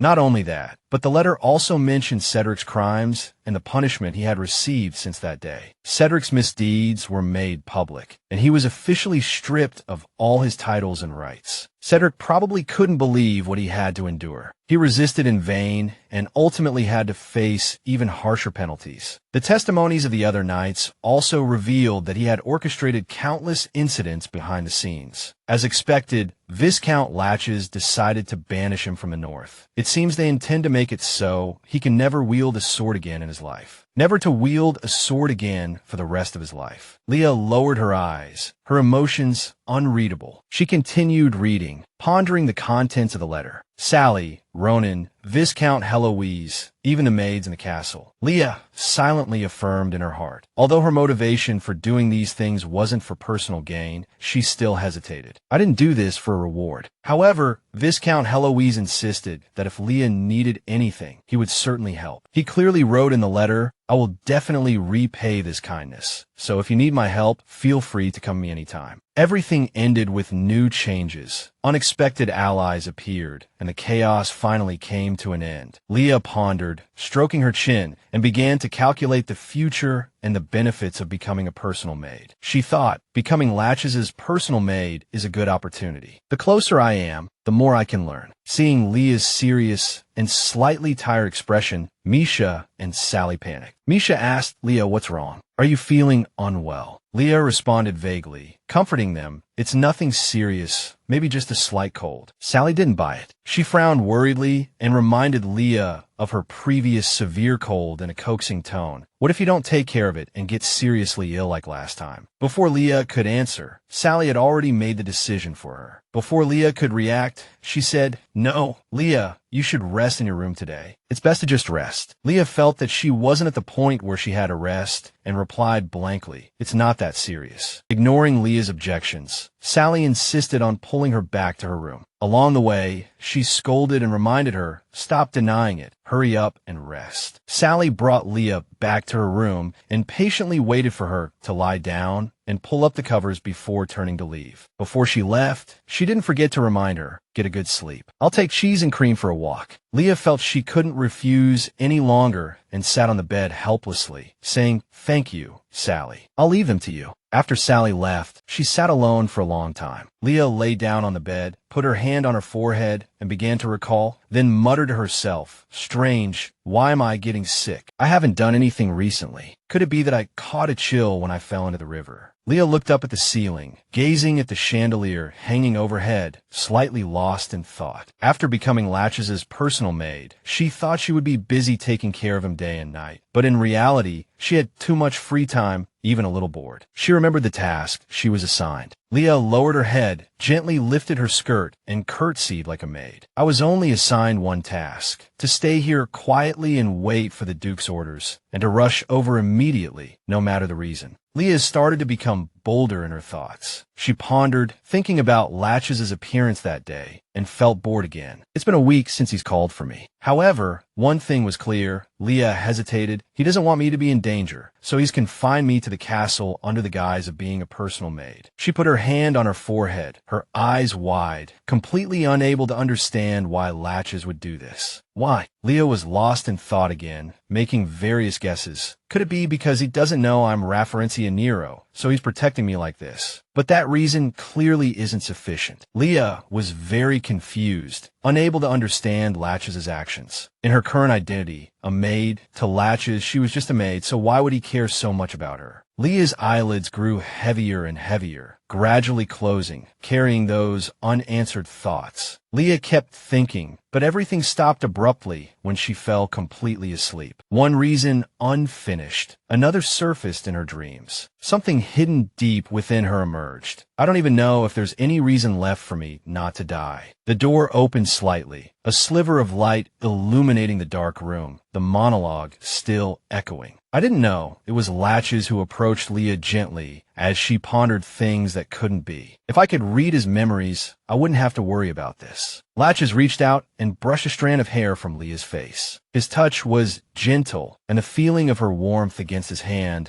made him realize she had a fever. He scolded, You said you were fine, but you're burning up. Latch's sat there calmly, a hint of sarcasm in his voice. With your frail body, how can you survive in the north? He paused, then a faint smile touched his lips, relaxing his usually furrowed brow, a stark contrast to his typical aloof demeanor. In the dim light from the window, his appearance seemed to paint a perfect picture, his presence as warm and soft as a siren song. Latch's sat by the bed, like a guardian. Like this, I can't take my eyes off him for a moment. Leah sat in the light, Cream lying obediently beside her, letting Leah groom her fur. Suddenly, a voice called out, Leah, are you in your room? A maid pushed the door open and, seeing Leah inside, sighed in relief. I knew you'd be here. How are you feeling? Leah turned to acknowledge her concern and replied, I'm much better after a few days of rest. What's wrong? The maid finally revealed her purpose, relaying the message she'd been instructed to deliver. The Duke is looking for you. He said he has something to show you and wants you to go to the drawing room. Leah was surprised by the maid's words. She paused for a moment, then rose and left the room.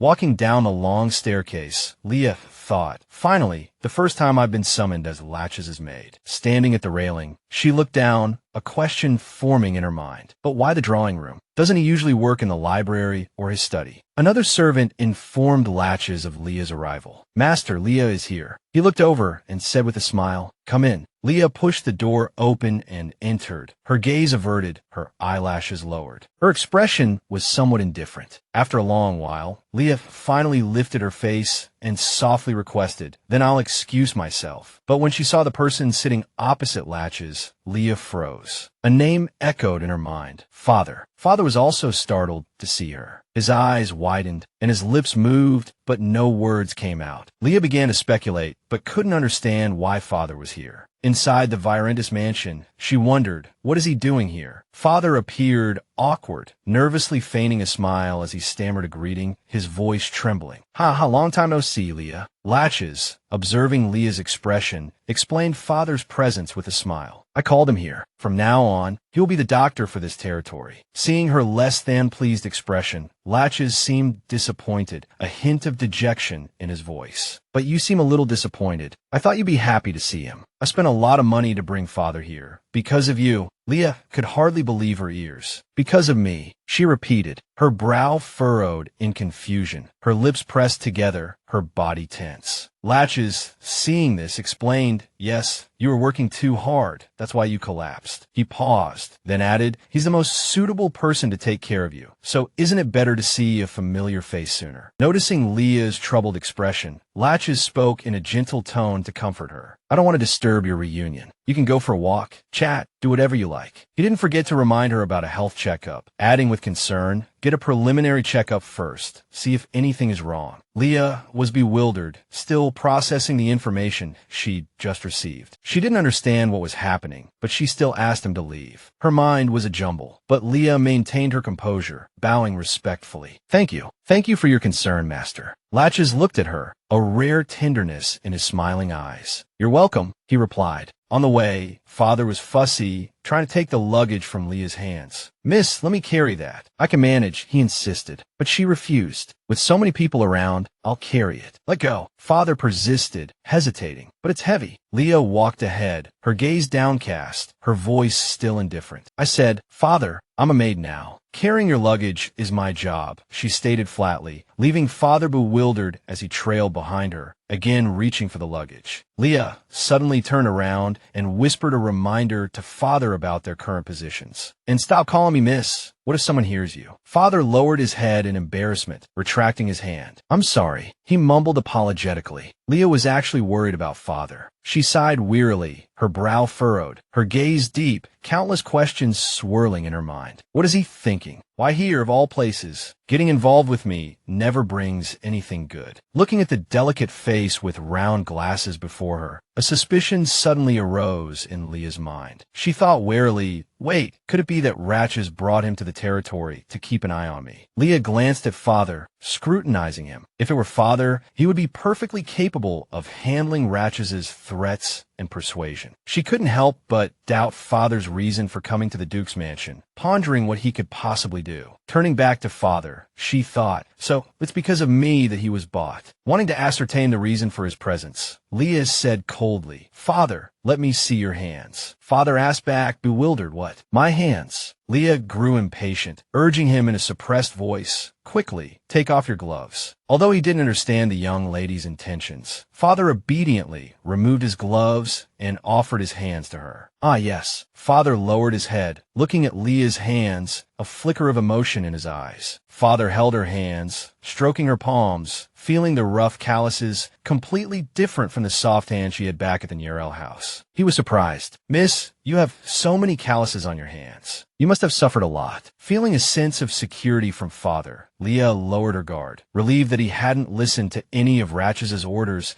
and had simply accepted the doctor's position here. But confusion still lingered in Leah's heart, and she hesitated. But Leah asked directly, voicing her thoughts with clear implication, Father, why did you come to Virentis Castle? While fiddling with Leah's hands and examining each knuckle, Father replied, what do you mean? The Duke summoned me. Leah interrupted him. That's not what I'm asking. Leah voiced the question that had been on her mind since she saw Father. When she asked this, Father seemed surprised, his eyes flickering and his movements pausing. After I left, you received many good job offers from other families in the capital. But why did you come to the north to where I am? Father sincerely expressed the fear and worry he felt when he received Ratches's letter. I always thought the Duke called me because something had happened to you. Under Leah's surprised gaze, he expressed his feelings, trembling and even stammering slightly. Knowing you were here, I was even more worried. I was really worried because I hadn't received any letters from you since then. It's the only way I could know you were safe. The faint light through the window cast a strange, warm color on the brick walls. Leah asked, "So you've been waiting for my letter?" Father's voice held a hint of grievance as he replied, "You have no idea how worried I was about you." But soon, Father laughed happily, the corners of his eyes crinkling with a genuine, warm smile, his voice full of joy. "But you're all right. I'm really glad." Leah looked at him, finally lifting the corners of her lips slightly, her eyes softening, her voice gentle. "That's right. That's just the kind of person Father is." Confused by Leah's words, Father asked in a fluster, "Did I do something wrong again?" Leah laughed. "No, come on, let's go to my room." She left with Father, heading towards her room. "I'll make some tea, and we can talk." Neither of them noticed that Ratches had been present at some point,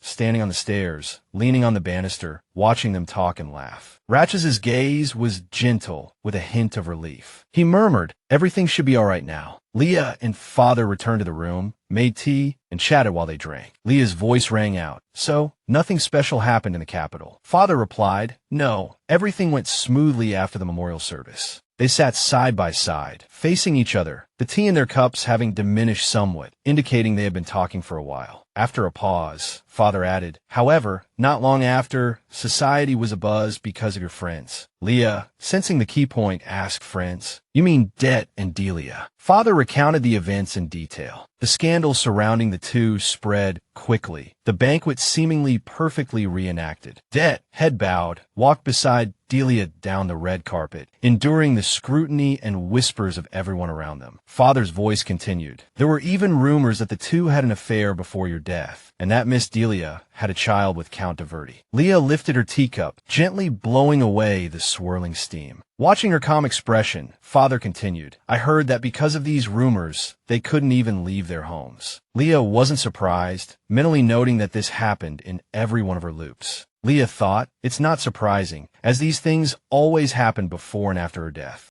And at everyone leave, the gates of the Nairo mansion tightly closed. Father was particularly careful when mentioning her father, the head of the Nairo family. His health has worsened since the funeral. He shuts himself in his room, refusing to come out or receive any treatment. So, I haven't been able to examine his condition. But it seems Mrs. Death has been quite a blow to him. Leah lowered her head to sip her tea, silently pondering her father's motives. What a blow, she thought. He probably just wants to avoid looking like a heartless father. Suddenly, Father remembered something from his visit to Count Nairo. "Ah, that's right," he said. "There was a visitor who came to see the Count." Leah asked who. Father seemed unable to recall the person's details, only vaguely remembering a tall figure, cloaked in black. As the person turned to close the door, a portion of their sleeve was revealed, embroidered with a noble's crest in gold thread. He expressed regret for not having greeted them.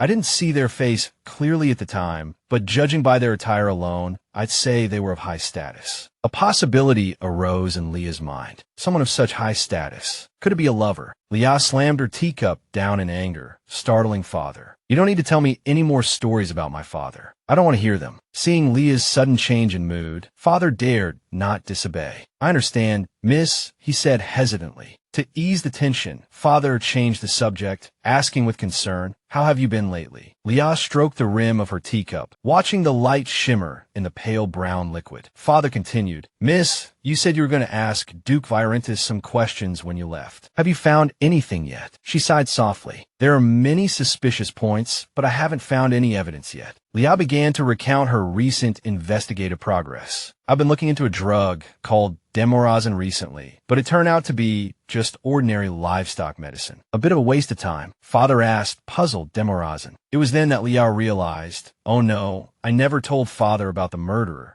She hesitated. Just then, Father suddenly became tense, his eyes filled with fear and panic. He asked again, as if trying to confirm something, "Miss, you haven't touched Demorazin, have you?" Seeing Father's state, Leah put aside her guilt for the moment and stammered, "Why do you ask, Father?" His expression was serious, his eyes still full of worry. "Why? That stuff is extremely dangerous." Hearing Father say this, Leah froze, her hand tightening around her teacup. His voice was deadly serious, without a hint of jest. Demorazin was originally intended to treat livestock, but it's a fatal poison to humans. Father recounted his past teachings, carefully recalling the cause of the former empress's death. "I heard it from my teacher. He was the royal physician. The former empress was also poisoned by Demorazin. She collapsed in a pool of blood, a poisoned wine glass rolling beside her. People weren't sure that if this crime would be imitated, so the circulation of Demorazin was suddenly prohibited." Leah placed her teacup back on the saucer, her hand trembling slightly, recalling her own past experiences. "I was poisoned once, too. Ever since then, I've tried to avoid it with every return. Because of those repeated efforts, I'm still alive." She suddenly asked Father a question that made him freeze, his eyes widening. "Father, if someone were to drink that drug, what symptoms would they experience?" Father, still serious, answered Leah's question, describing the symptoms of Demorazin poisoning in detail. Demorazin is colorless and odorless, and extremely toxic to humans. It's difficult to distinguish with the naked eye, and can only be detected after direct ingestion. Father's words brought back the painful memories of when Leah had drunk the poison. But even a single sip causes excruciating pain that spreads from the tip of the tongue, like a burning sensation. That's exactly how she had been poisoned. Father continued in a grave tone, describing the symptoms. Soon, all the muscles stiffen, followed by severe paralysis and even cardiac arrest. Leah's body tensed, her mind filled with the lingering, painful memories. Unaware of Leah's distress, he continued, "In less than 10 minutes, the victim will be in such agony that they can't breathe and ultimately suffocate to death." Leah remained silent, as if reliving the experience. Seeing Leah frozen since a moment ago, Father stopped. He called out. Mississippi Leah remained with her head lowered, a mixture of fear, worry, and horror swirling within her, making it impossible to distinguish anything. Father called out anxiously, "Miss LaFiorenza, are you all right?" Leah looked at the teacup in her hand, recalling and reaffirming, "That's exactly the pain I experienced." With each recovered memory, the fragmented pieces of information came together, bringing Leah closer to the truth. The poison from back then was indeed Demorazin, and it was also Demorazin that LaFiorenza was searching for. Suddenly, a crash echoed through the room as a plate of cookies tumbled to the floor, scattering crumbs everywhere. Sally stood frozen in the doorway, having possibly overheard their conversation. The air thickened, the silence so profound that even the drop of a pin could be heard. The three locked eyes, Sally still holding the tray, her hand trembling slightly. She explained her presence, mentioning that visitors had arrived, prompting her to bring refreshments. Hesitantly, she voiced the question that gnawed at her, seeking confirmation of what she'd heard. "What did you mean just now?" Leah and Father both flinched, staring at her in the doorway, eyes wide with surprise, momentarily speechless. With each word Sally spoke, their bodies tensed further. "Why did you call Leah Miss LaFiorenza?" Leah finally asked, her voice laced with confusion. "When did you arrive?" Sally lowered her head, stammering hesitantly.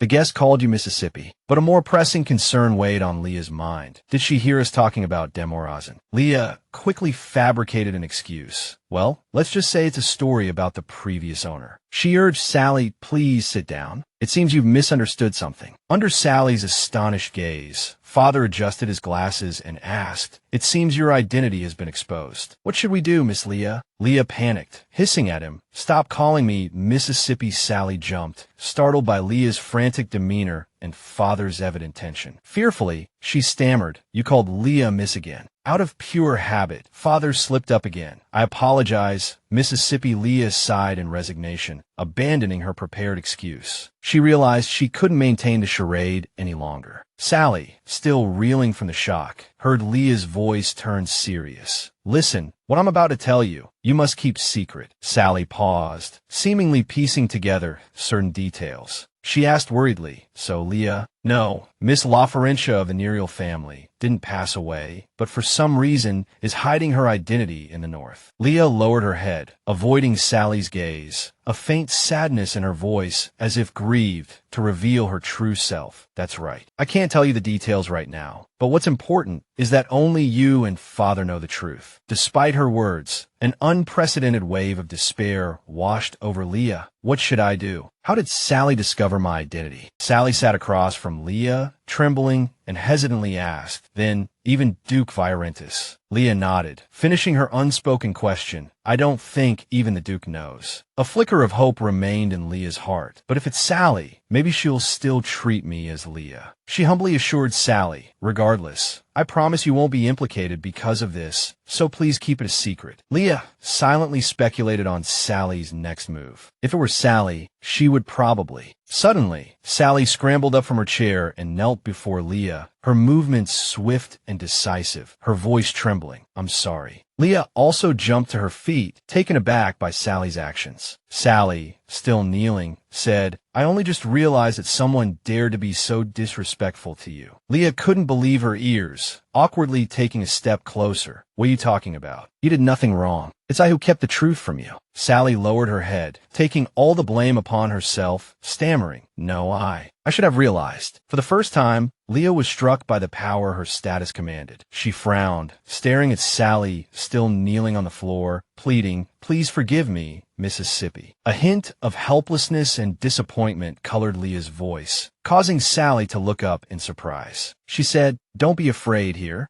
I'm Leah. Leah hesitated, clenching her hands again, a pang of sadness in her heart. Am I the only one who thought we were friends? Composing herself, Leah turned to Father, speaking slowly. Although it's a bit late, allow me to introduce you. This is the Nerio family's physician, Father. Father nervously stammered a greeting. Hello. Leah continued, You mentioned before that you have a sick younger brother, right? I believe Father can help. She turned to Father. Father, I'll leave it to you, right? Father replied respectfully, Of course, it's my duty. Leah calmly looked at Sally. From now on, you know my weakness. Consider it the price I pay for concealing my identity. She crouched down, meeting Sally's gaze, and spoke softly, and there's no need for such formal language. Just talk to me as you did before. Sally stared at her in surprise, a flurry of thoughts seemingly racing through her mind. After a moment, Sally softly replied, Yes, I understand, Leah. Leah said gratefully, Thank you, Sally. Hearing this, Father let out a long sigh, as if a heavy burden had been lifted. Leah pondered to herself, If more people in the castle learn my identity, it will be dangerous. Although I trust these two, there are still many eyes and ears around, and I can't feel at ease. She frowned slightly, thinking it seemed there was no more time to hesitate. She had to find out Raki's identity as soon as possible, even tonight. Leah silently made up her mind. Raki's opened the door and spoke first. Unexpectedly, should I be happy, Leah? I didn't expect you to come to me first. Leah looked up at him and said, I apologize for disturbing you so late, Your Grace. There's something I wanted to ask you. Raki's invited her in. Then come in. How are you and Father? Hearing his concern, Leah politely replied, We are well, thank you for your concern. Raki's led the way, asking directly, So what did you want to ask me? Leah nervously clutched her skirt. It's like this. She hesitated for a moment, but couldn't bring herself to speak. Leah lowered her head, pondering how to express herself. Raki's looked directly at her, surprised. Is this bothering you so much? This isn't like you. He took a step forward, seemingly searching for something. Well, there's something quite suitable for right now. Leah saw Raki's holding something in his hand, presenting it from behind his back. She wondered to herself, is it wine? As if confirming her thoughts, Raki's poured the drink while explaining, This is ice wine from the north, a local specialty. Raki's held 2 glasses, turned to Leah, and smiled faintly. I usually save the first batch brewed every year, but I'll make an exception this year. He handed a glass to Leah. Here, have a drink. Your tired body and worried mind will melt away like snow. Leah silently looked down at the glass in her hand, gazing at the brilliant red of the ice wine. She quietly pieced together everything in her mind. La Fiorenza had been poisoned by Demorazin. Rakiz was looking for Demorazin, so this wine likely contained it. Leah hesitated. What should I do? Should I drink it? She clenched her hands, making up her mind. Finally, Leah asked, Duke Rakiz, why are you looking for Demorazin? Rakiz was taken aback by the question and asked in surprise, what? How did you know? Did Ronan tell you? Leah didn't answer, only stared at him, waiting for an answer. She just quietly watched him, waiting for his response. Rakiz regained his composure and chuckled softly. Huh, I understand. I see. No wonder you're so wary of me. Rakiz reached for his glass, his movement startling Leah. He calmly drank the wine in one gulp. He placed the empty glass on the table and frankly answered Leah's question. It's not Demorazin I want. Rakiz's expression darkened, a dangerous aura emanating from him. It's the person who needs Demorazin. He countered, did you think I wanted to poison someone? On the contrary, I'm trying to prevent someone's death. Hearing this, Leah looked up at Rakiz, stunned. She blurted out, who is going to die? Rakiz lowered his head to hide his emotions, then slowly raised it, hesitant to answer the question. Forget it. There's no need to worry about it. Leah seemed to sense something from Rakiz's expression. She stared intently at him, as if trying to find evidence to confirm her suspicions. Rakiz, not wanting to continue the topic, stood up and said, there will be noisy people coming to the castle soon. Rakiz Violentus stood up gracefully, turned to leave, and instructed Leah without a backward glance. We'll be short-handed starting tomorrow, so you should help the other servants for a while. He left directly, coldly dropping a final word. I'm leaving. Leah was left alone in the room, sitting quietly in her chair, staring blankly at his retreating figure, speechless. Looking at the unopened bottle of wine and the unused glass on the table, she furrowed her brow in confusion, muttering to herself, what was that expression just now? In another spacious, luxurious, and magnificent room, Dileia sat in front of a mirror, nearly driven mad from being confined for so long, screaming in complaint, ah, this is so annoying. How long am I going to be locked up? The maid standing behind her quickly soothed, please be patient. Miss Dileia. She placed her hand on Dileia's shoulder, whispering a reminder to obey the head of the family's orders. The head of the family ordered that you not be allowed to leave. If you disobey his orders, you will be severely punished like last time. Dileia wearily rested her chin in her hand, looking at herself in the mirror, pouting and complaining. La Fiorenza is already dead. That was her own choice. Now that the obstacle between debt and me is gone, why won't my brother let us meet? With that said, Dileia leaned back in her chair and curiously pressed the maid, is there still no news from Det's side? As the setting sun gradually filled the mansion, the maid's throat tightened at the question, stammering, H that. Meanwhile, in another corner of the study, deterred devotee suddenly lost control of his emotions. He slammed his fist on the desk in a fit of rage, cursed under his breath, damn it, then buried his face in his hands, on the verge of a breakdown. He muttered to himself, they said it would die down soon, but how many days has it been? Deterred devotee took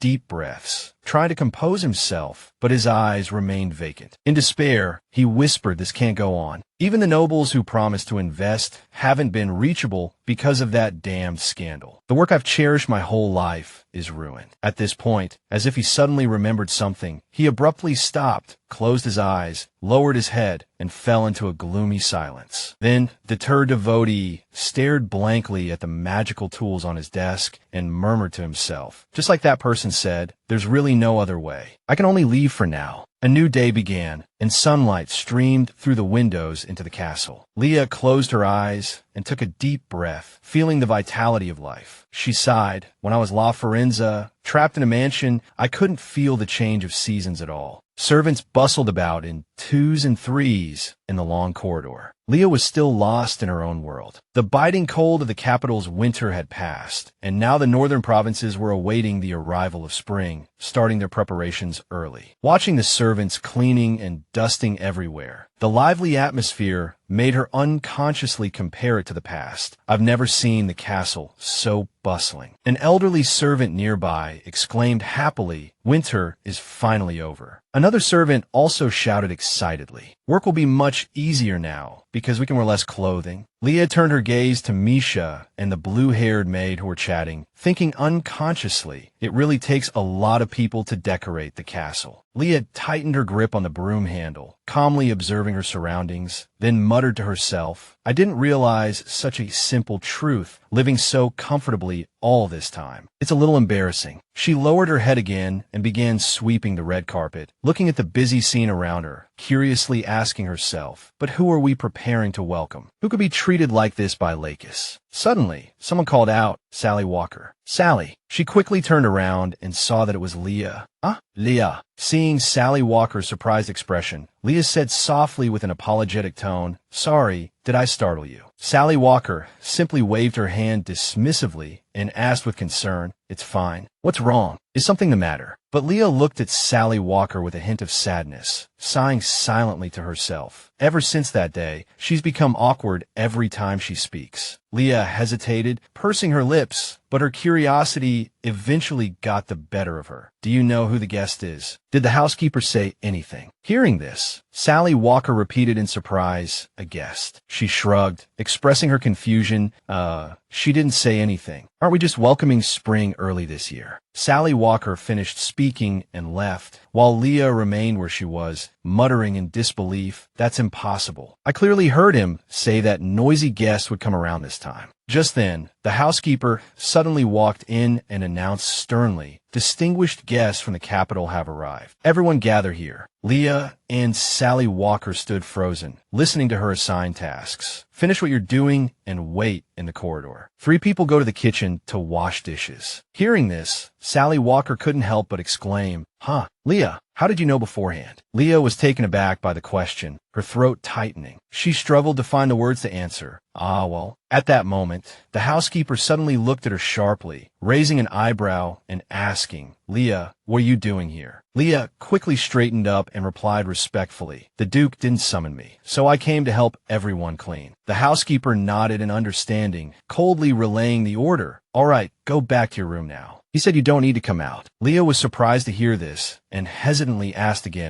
At this time, 3 maids excitedly gathered around Misha, clasping their hands and asking excitedly, Housekeeper, who is it? Is it a gentleman? The housekeeper frowned and reminded them sternly, Don't talk nonsense. Hurry up and get to work. We can't keep the legitimate family's children waiting. Leah immediately grasped the key point and repeated in shock, the legitimate family's children. She pursed her lips, guessing, could it be Deter and Dileia? Leah's guess was indeed correct. The arrivals were Deter, Devotee, and Dileia. At that moment, Lakis Violinus also appeared, greeting the two. Welcome, Count Devotee, Miss Palo. Dairut Devotee gritted his teeth at the familiar tone, cursing inwardly at the presumptuous intimacy on their first meeting. Despite his annoyance, he and Dileia politely returned the greeting. It's a pleasure to meet you, Duke Violentus, Dairut murmured, forcing a smile. Thank you for your hospitality, especially given the unexpected nature of our visit. Across from them, Lachesis Violentus stood with his hands clasped behind his back, responding modestly, It's nothing. We should help each other in times like these. Isn't it? In another, secluded room, Leah peeked through a crack in the door, trying to discern the identities of the newcomers. She couldn't help but question herself again. Is that really Dairut and Dileia? Leah leaned closer, peering cautiously, doubts swirling in her mind. Why are they here? They shouldn't know anyone else besides Lachesis. A sudden thought struck her, freezing her in place. Wait, gripping the doorframe. A startling possibility flashed through Leah's mind. Could they know I'm here? Is that why they came? Outside, Dileia clasped her hands together excitedly. Duke Violentus, the scenery here is breathtaking. The north truly is a beautiful place. She gushed with enthusiasm, then made a request. This is the first time in my life I've seen so much snow. I'd love to go out and see it before it melts. Could you show me around? Dairut, standing beside her, chuckled and gestured with his hand. Dileia, please calm down. Dileia frowned impatiently. But it's such a waste to stay cooped up in the castle all day. He turned to Lachesis with an apologetic nod. I apologize. My fiancé seems a bit overexcited. We haven't been out in a while. He crossed his arms, his tone cooling. Consider your appreciation of my territory a compliment. Hidden in the room, Leah heard the word fiancé and bowed her head, speculating, are they getting married? Lachesis, still with his arms crossed, shrugged slightly. Unfortunately, my schedule is rather full, so I'm afraid I won't be able to accompany you personally. If you'd like, I can have someone escort you. He added a thoughtful warning. However, it's best to avoid going out if possible. There are often magical beasts in the area. Delia's eyes widened in surprise. Magical beasts, she echoed blankly. Are there really such terrifying creatures in the north? I thought those were just folk tales meant to bolster the Violentis family's reputation. She hesitated, then blurted out, does that mean people have actually died by their hands? She asked fearfully. Lachesis's eyes widened at the question, while Dairut couldn't help but laugh. Goodness, what are you afraid of? Don't worry, I'll protect you if they appear. Delia giggled softly, leaning against him. Really, I'm counting on you then. Across from them, Lachesis suddenly chuckled, looking down. As Dairut and Delia stared at him in surprise, he spoke casually. So, that disgusting scandal is true then. Dietis expression changet. He forced a smile, echoing, scandal. He clenched his hand at his side and coughed lightly. Duke, you must be mistaken. Lachesis turned to leave, glancing back with a mocking smile. Oh, my mistake. Just pretend I didn't hear anything. What I meant to say was, you two make a lovely couple. With that, he turned fully and suggested in a low voice, you must be hungry. Let's go to the dining hall. I'd also like to hear about what's been happening in the capital lately. Delia clung tightly to Diur's arm, suppressing her anger with a strained smile. It's almost lunchtime, perfect timing. She asked softly, Dairut, are you all right? Let's go. Inside the room, Leah tilted her head, frowning slightly as she muttered, the dining hall. Behind her was a lavishly set table laden with food. She was in the very dining hall they were about to enter. Panic flared in her chest. No, absolutely not. Gathering her skirts, she thought frantically, I can't go out this door. I need to find a place to hide. A tentative voice drifted in from outside. By the way, what about our carriage? Lachesis glanced at them coldly. It's been pulled out of the ditch and moved in front of the guest house. I asked the coachman if he needed a repairman, but he refused. He said it wasn't necessary. Dairut closed his eyes and bowed his head respectfully. It's all right. I can't impose any further. We'll handle it ourselves. Lachesis Viorentis didn't press the matter, simply shrugging indifferently. Fine, suit yourself. Leah stood frozen in the room again, hearing Det Devati exclaim, we're still a long way from crossing the border. It's a good thing the carriage broke down near the castle. Hearing these words, a thought flashed through Leah's mind. What are they saying? They didn't come to Viorentis Castle on purpose. Then Lachesis. Meanwhile, Lachesis Viorentis approached and slowly pushed open the dining room door. He walked in and immediately came face to face with Leah. She looked up at him, still thinking, how did he know they would come here? He seemed surprised to see her there, his eyes widening in disbelief. She pursed her lips slightly and gasped in surprise. Lachesis Viorentis couldn't let them meet Leah, so he made an excuse to send Det Devati and Delia away. Thinking this, he said, I think it would be best to take you to your accommodations first. Lachesis Viorentis completely blocked Leah from view with his body, feigning concern as he suggested, you must be tired. Change your clothes first, and I'll see you later. Det Devati, standing outside, looked puzzled. We're fine now. Why? He started to protest, but before he could finish, Lachesis Viorentis waved his hand dismissively, feigning understanding. Don't hesitate, go on. Then, he sternly instructed the servants, take their luggage to the annex and show them the way. The servants immediately picked up the luggage respectfully and replied in unison, yes, your grace. Seeing their movements, Delia anxiously reminded them, wait, that bag is very expensive. Please be careful with it. Then she put on a smile and cheerfully bid farewell to Lachesis Viorentis. We'll be back soon. Goodbye, your grace. He smiled back politely and waved. Take your time. After watching them leave, the smile disappeared from Lachesis Viorentis' face, and he lowered his hand indifferently. He glanced at Leah across from him. She nervously brought her hands to her chest, pressing her lips together as she heard his cold reminder. Didn't you hear the housekeeper? I specifically told you not to come out. Lachesis Viorentis shook his head wearily, his tired voice echoing in the silent room. You never listened to me. Meanwhile, Leo was slowly backing away. Seeing him approach, Lachesis Viorentis closed in on her, his tall figure practically engulfing her, his voice heavy with a sense of oppression as he pressed, Leah, why are you here? Elsewhere, Det Devati and Delia walked hand in hand in the other direction. She rubbed her forehead in annoyance, complaining, "Why did the carriage have to break down in this desolate north? If it hadn't, I'd be drinking champagne at the resort right now." Walking down the long corridor, Delia glanced at the withered trees outside, a sudden chill running through her. She complained wearily, "This castle is dark and gloomy. It's hard to believe this is the Duke's residence." Looking around, she shook her head fearfully. Isn't the Viorentis family supposed to be favored by the Emperor for generations? How can it be so ugly? Is it all exaggerated? Det Devati, listening to her complaints, didn't deny them. Instead, he agreed with a sardonic smile. Probably. Delia leaned her head affectionately on his shoulder, her voice soft and coquettish. "It doesn't matter where we are, as long as I'm with Det." Det Devati chuckled, a smile playing at the corners of his eyes. "Do you like me that much?" She admitted without hesitation, "That's why I followed you all the way here." Delia's eyes were full of adoration, gazing directly into his with fervent love, expressing her feelings. A faint smile still played on her lips, but inside, she was screaming with excitement, speculating about the thing she'd been longing for. Traveling alone together, is he going to propose? The thought made Delia's eyes curve with joy. She told herself, he could have done it in the capital, why here? But I guess Det can be romantic at times like this. She smiled meaningfully, twirling her hair flirtatiously. "Hey, Det, let's spend the night together." But Det didn't seem to notice her hint, instead turning to look at Lachesis Viorentis' retreating figure in the distance. "Delia, wait a minute." Det Devati carefully observed his actions, speculating idly. He's in such a hurry. Is he hiding something? Could it be a woman? Through the gap, he could only see a maid's uniform. He couldn't believe Lachesis Viorentis' taste, even stooping to a maid. Curiosity piqued. He looked back and forth, trying to get a better view. Det Devati chewed on his cheek, wondering about the mysterious woman. What kind of person is she? Someone who could captivate even that arrogant duke. The door blocked his view, making it impossible to see clearly. Just then, he suddenly caught a clear glimpse of the person Lachesis Viorentis was hiding, his eyes widening as if he'd hit the jackpot. Leah's snow-white hair and delicate features were so dazzling that Det Devati could hardly tear his eyes away. He stared at her, mouth agape, silently and uncertainly calling out his former fiancé's name, Leah.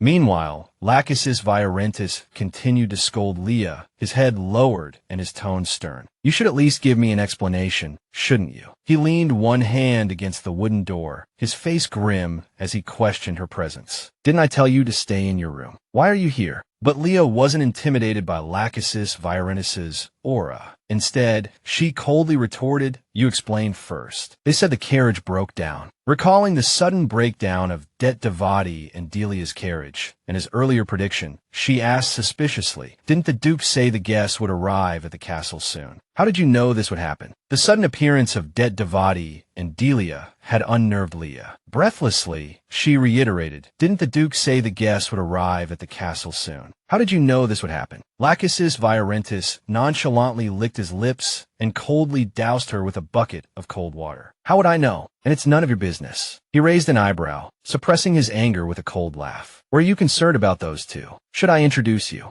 Raphael and Neiro frowned, displeased. "Don't say things you don't mean." She clutched her apron tightly, mustering all her courage. Facing the towering Lachesis Viorentis, Raphael and Neiro didn't hesitate. They met his gaze steadily, fearlessly questioning him. "You were helping me avoid them just now, weren't you?" At her words, his face darkened further, and he remained silent. Lachesis Viorentis clenched his fists, all his anger channeled into that grip. He forced himself to speak in a gentler tone. "Every time you're this reckless, I don't know what to do with you." She stared at him in disbelief, her eyes wide with surprise. Lachesis Viorentis coaxed her softly, "But Leah, this is all for you." Raphael and Neiro stood frozen, still unable to accept it. She remembered that expression again. He leaned against the wall, his hand braced against it, his face displeased as he sternly warned, "So don't test my patience again." In the midst of this slightly romantic scene between the two, a voice suddenly called out, "Excuse me, Your Grace." The butler spoke with concern. "I apologize, but there's an urgent matter I need to report to you." Ronan stood beside him, awaiting Lachesis Viorentis' instructions. He didn't keep them waiting long. "I'll be right there." "But wait, Ronan, take Leah away." Ronan respectfully accepted the order. I'll escort her and be back shortly. Lachesis Virenus's face was hidden behind his hair, as if trying to conceal his emotions. He coldly commanded, "Don't come back. Stay with her and make sure she doesn't do anything foolish. If she disobeys, report to me immediately." She looked at him in surprise, her face full of confusion, as if wanting to question him. Lachesis Virenus didn't look at Raphael and Nairo, his gaze shifting elsewhere. Her mind raced. Does this mean he's going to openly monitor me now? He turned to leave, and Raphael and Nairo called out, "Your Grace, please wait." But Lachesis Virenus ignored her call, leaving with the butler. She watched his indifferent back, not turning around, regret welling up inside her. Raphael and Cheney stood in silence. Ronan approached politely, hesitantly speaking,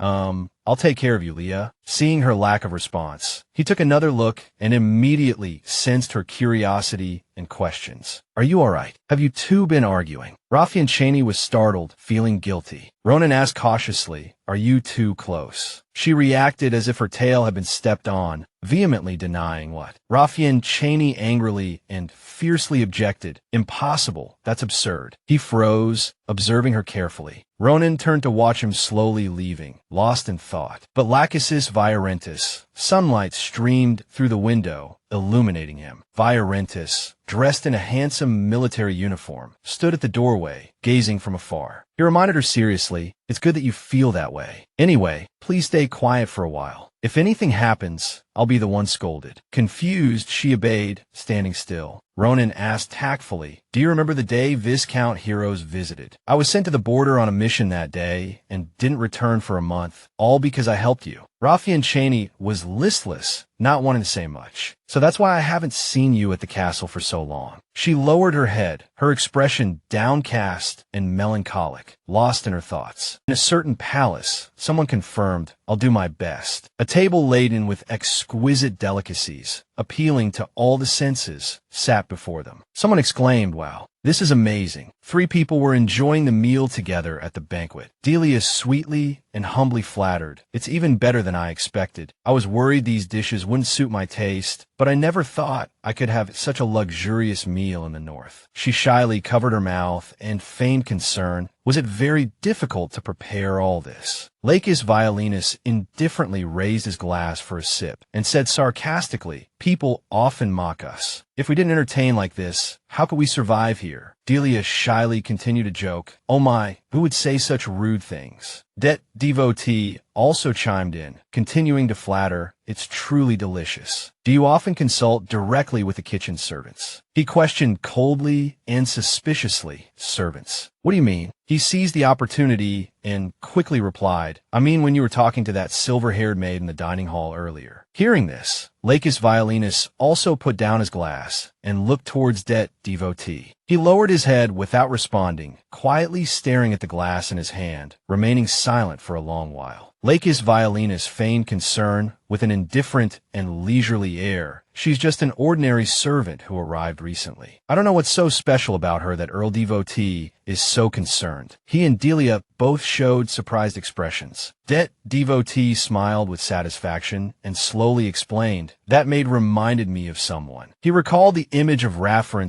Cheney lying quietly with a bouquet of flowers on her chest, and slowly said, "My former fiancé." Det Devotee spoke his mind, Raphael Cheney. He cleverly avoided denial. "I heard in the capital that you had long forgotten her, Your Grace." He placed his hand on his chest, feigning nobility, a trace of sadness flashing across his face. "That's impossible. You misunderstand, Your Grace. I have always loved her with all my heart." Det Devotee continued to feign sadness, speaking incessantly. "However, because of her sudden illness, I had to say goodbye to her. Afterwards, I could only share my grief with Dileia, who has always been by my side." Dileia looked at him in disbelief. He put on a harmless smile, feigning innocence. "As Your Grace knows, the nobles in the capital don't understand the value of labor at all. They only create gossip to pass the time, so they always take those rumors and betrayals as truth." Det Devotee's gaze sharpened, studying him thoughtfully. "Didn't Your Grace also attend the funeral?" He recalled the past,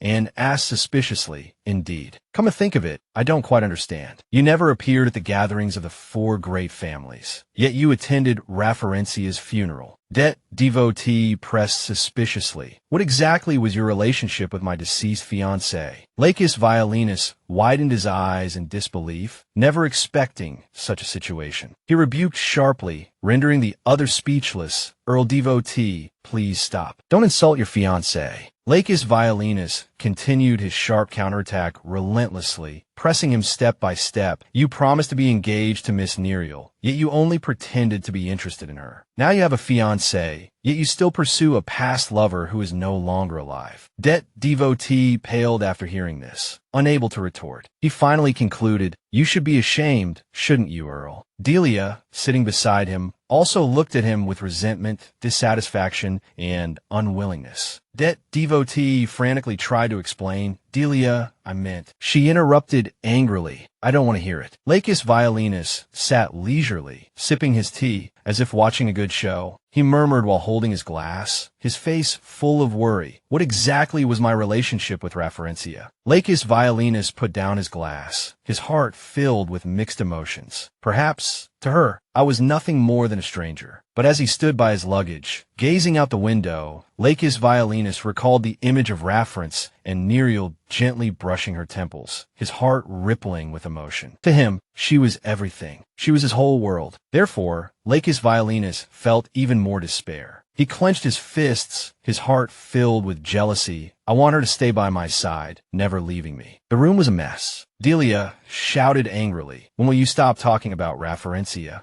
She clenched her fists, venting her anger with resentful accusations. "Leah is dead. She no longer exists." Det devotee stood to the side, indifferently adjusting his tie, feigning exhaustion as he complained. "I know. Keep your voice down." He saw that Lacus Violinus was already tired of it. He shoved his hands into his pockets, his voice cold. "Couldn't you be more careful with your words? Rafference was very important to me. Her death doesn't mean I can just forget her." Delia's anger flared. "Important. She just did all those pitiful things for sympathy." "Calm down, Det. I'm the one who's always been by your side, not Leah." Det devotee spun around, his hand nervously rubbing his neck. He stammered, then. He frowned, a flicker of regret in his eyes. "You'll never understand how important Leah was to me," Det devotee explained softly. Delia froze, speechless, her hands clenched into fists. His tone shifted, laced with disapproval. "You should at least have some sympathy. Rafference was your friend, after all." A pillow slammed into Det devotee's face. He barely had time to cry out before Delia turned and stormed away. Det devotee stared blankly after her, calling out, "Delia, what are you doing?" Panic edged into his voice. "Delia," he shouted desperately. The pillow lay abandoned on the floor. "Careless woman." Det devotee cursed under his breath. He lay on the sofa, hands clasped over his forehead, wearily pondering. "I don't know who she takes after. So fierce. Is marrying a woman like this really okay?" He muttered to himself. He rubbed his forehead, frowning, filled with regret. Leah wouldn't have been this troublesome. He sat up abruptly, anger boiling inside. "Now that I think about it, that Violentus bastard, he never answered my questions directly." He glanced towards the door, a suspicion forming in his mind. Perhaps, he thought, Violentus was avoiding the topic of the maid just like him. His gaze hardened. "I have to go see her myself." Lafrance Chenille and Ariel sat dejectedly, stroking Cheese. Cheese, sensing her mood, didn't bother her. She looked up suddenly, a pleased expression on her face. Lafrance Chenille and Ariel, playing with their two pets, turned and greeted her cheerfully. "Oh, Sally, you're back early." Sally Walker entered, carrying a bag. "Yeah, cleaning finished quicker than I thought." She looked around, puzzled. "Where are the guests?" "They're probably in the VIP room," Sally replied casually. Cream slept soundly. Sally Walker, switching into gossip mode, whispered, "I heard they had an argument during dinner." Lafrance Chenille and Ariel looked bewildered. An argument? Those two? She struggled to recall the details. Something about a scandal in the capital, I think. She remembered Ronan standing with Sally Walker. But was it Mr. Ronan standing by the door? "What happened this morning?" Sally Walker asked, equally confused. Lafrance Chenille and Ariel's mind went blank, a series of ellipses flashing through her thoughts. She stood there, stunned, frozen in the light. She was completely speechless. Sally Walker hesitated, stammering nervously, I I've changed into my cute pajamas. Her expression was tense and serious. Huh, the Duke had you watched, Sally Walker exclaimed, her curiosity piqued. But why? Even if they're important guests. It's not a big deal to run into a maid, is it? Lafrance, Chenille, and Ariel murmured, her gaze downcast. You're right, Sally. If I were just an ordinary maid, there wouldn't be a problem, she reflected, worry etched on her face. Her eyes scanned her surroundings carefully. Hey, she whispered. Sally Walker covered her mouth with her hand, her eyes wide with alarm. Could it be that the Duke already knows your identity? She whispered, her voice filled with fear. I don't know if I've given myself away somehow. Lafrance, Chenille, and Ariel listened intently. Impossible. Don't worry, it's definitely not your fault, she reassured Sally, her voice firm. Lafrance, Chenille, and Ariel gently placed her hand over Sally Walker's. Sally promised not to tell anyone, and Father didn't see those memories, so she thought confidently. It seems that having Father as my personal physician might have led him to believe I'm a Nairo maid, but to hide it from Det and Dileia. Lafrance, Chenille, and Ariel's thoughts raced. She lowered her gaze, a shadow of sadness crossing her face. If he didn't know I was Lafrance, he wouldn't have reacted that way. She recalled their previous encounters. Now I'm certain, Lagis knew my true identity from the beginning. Questions swirled in Lafrance, Chenille, and Ariel's mind. But why pretend not to know for so long? How did he recognize me? Even though I was confined to the mansion, how did he confirm whether I was alive or dead? And why go to such lengths to find Demorazin for a relationship he doesn't understand? Lafrance, Chenille, Ariel was drenched in a cold sweat,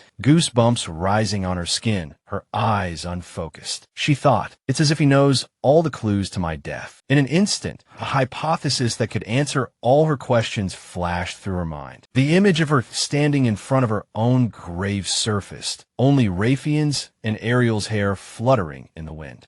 She also glanced back, similarly trapped by the curse. Behind her was Lacus Virentis, his tall figure silently watching Raffian's and Ariel. His face was hidden in the darkness, as if the darkness was about to swallow his entire figure. Lacus Virentis' face gradually shattered and cracked like a mirror. She and Sally Walker were sitting and chatting when a commotion suddenly erupted outside. Both of them looked in that direction. I told you to move. Det Devotee was outside arguing fiercely with Ronan. Raffians and Nairo quickly recognized the familiar voice and said in surprise, that's Det's voice. He appeared with an extraordinary demeanor and profound knowledge, always presenting strong arguments in debates. It's Northern custom to be wary of guests, he said. I'm here because there are some things I want to verify personally. Ronan said politely and respectfully, please be careful, Count. He was about to explain, Miss Leah is currently. But before he could finish, Det Devotee interrupted him, his eyes widening in shock. He wanted to be more certain, so he asked again, the Duke's personal maid is called Leah. Ronan, caught off guard by the sudden question, appeared flustered and uneasy, unsure whether he should answer. Det Devotee knocked sharply on the door and shouted, I want to see Leah. Is it really you? Are you in there? Please open the door. It's me. Detective, he kept calling from outside the door. Leah, no. Lafrance, Chenille, her heart filled with worry and tension, stared intently at the door, her hands clenched tight, her brow furrowed. The knocking grew louder, and Raffian's and Nairio's hands gripped each other tighter, trying to suppress their inner fear. Ronan outside still hadn't given up, continuing to try to stop Det's recklessness. The two men stood in front of the towering door, silently struggling, one attacking, the other blocking. He had grabbed the doorknob and was pulling it down.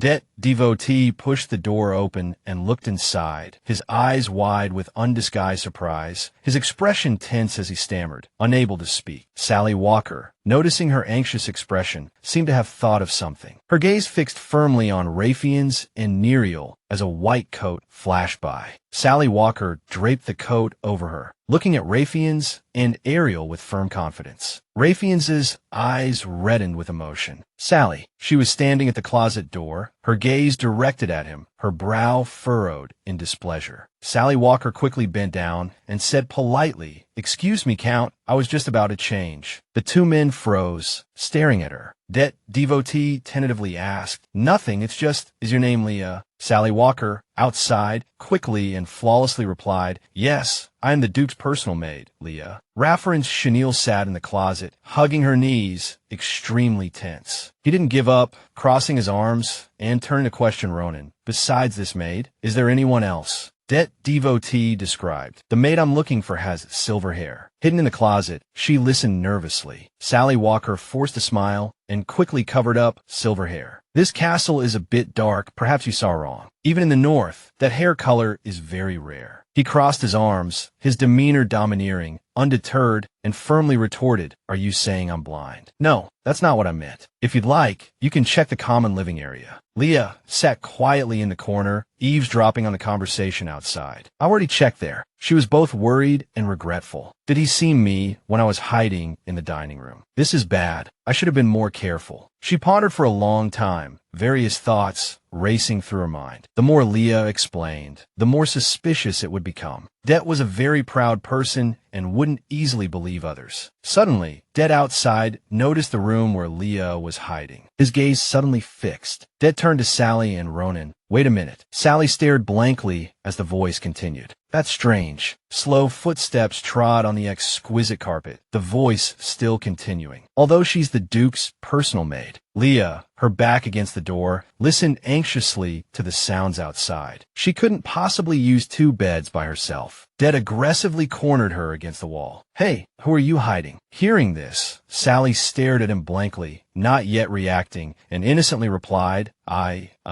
Leah quietly opened a crack in the door, listening like a thief to the commotion outside. Suddenly, a small white dog barked loudly. "Woof woof, little girl." Det and Sally simultaneously turned to look at it. Beside the pure white puppy, a Shiba Inu pup with soft, golden fur walked. Both barked fiercely, "Woof woof." Deter stared blankly at the two puppies, the barking still echoing, "Woof woof." He stumbled and fell to the ground in a panic, pointing around frantically. "What is this? Can't you control them?" Sally took a worried step forward and hesitantly spoke. "Count Devotee, I apologize. It's because it hasn't been trained as a hunting dog yet." Deter froze. "What? A hunting dog?" Ronan and two maids carefully watched his disheveled appearance. Deter muttered to himself, "Do northerners all like to bring such large animals into their rooms? This is so unreasonable." Suddenly, a voice called out, "What's wrong, Count Devotee?" The concerned voice drew closer. "Count Devotee, are you all right? Can you stand? Let me help you." Deter reached into his coat pocket and fumbled around. The two puppies had stopped barking and were becoming adorably clingy. The gentle voice continued, "Lord Deter." Deter waved his hand coldly. "I don't need help. Go away." He stood up, irritably brushed the dust off his clothes, and walked past the guard. TSK. Ronan and Sally stood there helplessly, watching Deter's retreating figure. Ronan grumbled inwardly. It seems Count Devotee isn't quite sober either, daring to approach the Duke's personal maid like that. Sally looked at Deter's pathetic back and agreed, "Indeed." He walked slowly down the dark hallway. Deter thought nervously, it can't be Lafrenciniennial. He suddenly saw a familiar figure and jumped in fright. Deter thought, even if she were still alive, she would never hide in a place like this. Deter froze. Unless she's gone mad. The slender figure just walked silently. The maid turned around. Deter's thoughts continued. "How could you leave me?" Deter just stared blankly into the distance. He laughed self-deprecatingly.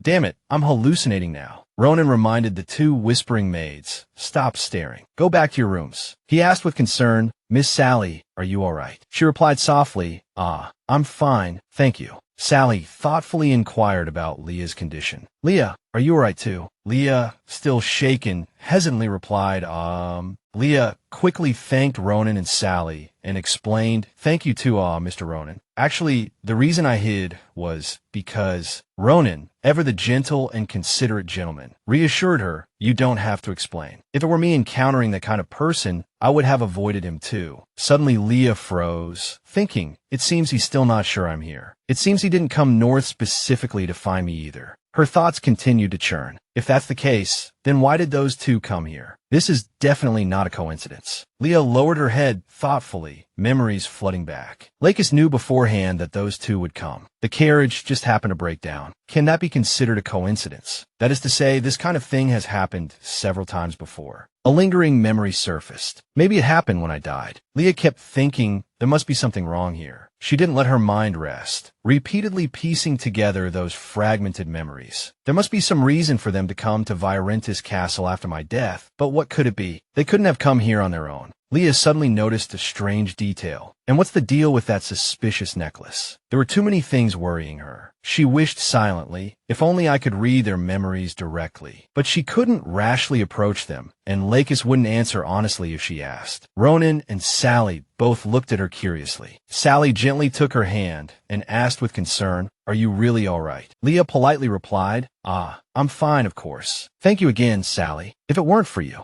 A few beads of worried sweat trickled down Leah's fair skin. Sally lightly placed her hand on Leah's shoulder, seemingly afraid. Leah looked at Sally's expression, wondering, what's wrong? You always give off a mature vibe. I didn't expect you to have this side to you, too. Perhaps there are complicated things behind you that I can't understand. But Sally just smiled gently at Leah, thinking to herself, even so, I still want to be your friend. It's nothing. Leah looked at her suspiciously. Ronan thoughtfully reminded the two girls, it's getting late. You should rest. Sally helped Leah into her room, wondering, wasn't Mr. Ronan off duty? He continued, the Duke has ordered me to stay on guard here all night. The woman behind the wall covered her mouth in fear. The person's gaze was fixed on Leah. Delia looked around frantically. Looking around, the door was tightly closed, moonlight filtering in, intermingling with the darkness. A voice called out, Mr. Ronan. Ronan asked in confusion, aren't you asleep yet? Leah quietly closed the door and explained, my head hurts from being in my room all day. I want to go for a walk. Is that all right? Ronan asked suspiciously, going out this late. Leah tried to plead with him. If it's about the Duke, you don't have to worry. I promise nothing will happen. Ronan kindly reminded her, you'll get yourself into trouble. It's best to avoid going out if you don't have to. Leah hesitated, but still tried to persuade him. I won't run into anyone. It's late. Everyone's asleep. And I won't go near where the guests are staying. Leah pleaded, I'll only be out for a little while, okay? Ronan pondered for a moment. He suggested, I understand, but you can't go alone. I'll go with you. The two walked steadily along the concrete path. Ronan suddenly asked, it's almost spring, but it's still cold. Aren't you cold? Leah calmly replied, it's fine. I can endure this weather. I've been here for a while now, so I'm used to it. Ronan recalled the past, but back then, you were always in bed. Sally's voice echoed in his ears. You just broke your fever. Ronan sighed helplessly. Goodness. Leah said carefully, that's true. Suddenly, Leah asked in confusion, come to think of it, I heard the castle didn't have a doctor before Sir Phaser arrived. Was it because they were short-staffed? Ronan slowly continued, not really. To be honest, I don't think a doctor was necessary. He went on, there aren't many people as frail as Julia in the north. Even children often play by the lake in winter. Julia thought in surprise, this winter, I've been wondering if the doctor wasn't brought here to monitor the Duke's health. But he wasn't injured at all. Ronan gently explained,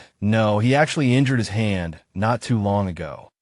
You're from the capital, so you probably wouldn't know. He continued to recount the circulating rumors. The heirs of Virentis have been said to possess supernatural powers and immortality for generations. Ronan explained, people say it's Renata's blessing on the Duke. Leah suddenly worried, is it okay to talk about these things so casually? Ronan gently reassured her, what's wrong, Leah? You're one of us now. Leah lowered her head, the warm words echoing in her mind. One of us. Ronan turned to Leah thoughtfully and softly reminded her, Julia, the Duke invited the doctor to the castle entirely for someone's sake. So I hope Julia will be more careful, even considering the Duke's feelings. Just like that incident earlier, Julia seemed a little impulsive. Leah slightly clenched her arms and replied in a low voice, is that so? Although she said that, Leah argued inwardly, but I really can't help it. She recalled her past experiences. No matter how hard I run or try to escape, I can't escape the shackles of fate. However, the reason I can't easily stop is that if I do, that thing will come. That shadow of death, that feeling of helplessness is more terrifying than death itself. Leah tensed her face thoughtfully, asking herself, when did all this start? What caused me to change so much? However, no one could give Leah a satisfactory answer. Ronan looked at her and suggested, we've walked quite far. Let's go back soon. Leah continued walking and softly refused, no, just a little further. Leah looked at Ronan with a heavy heart. I want to walk a little more. The two arrived at the stables. Ronan followed behind Leah, looking around. Leah walked to the stables and turned to Ronan. Although I often come here to see Tom, I've never actually looked at these horses properly. Leah requested, "Can I look around?" Ronan readily replied, "Of course, take your time." He liked horses and excitedly let the horse beside him nibble on his coat. Leah recalled, whenever Det and Dileia went out,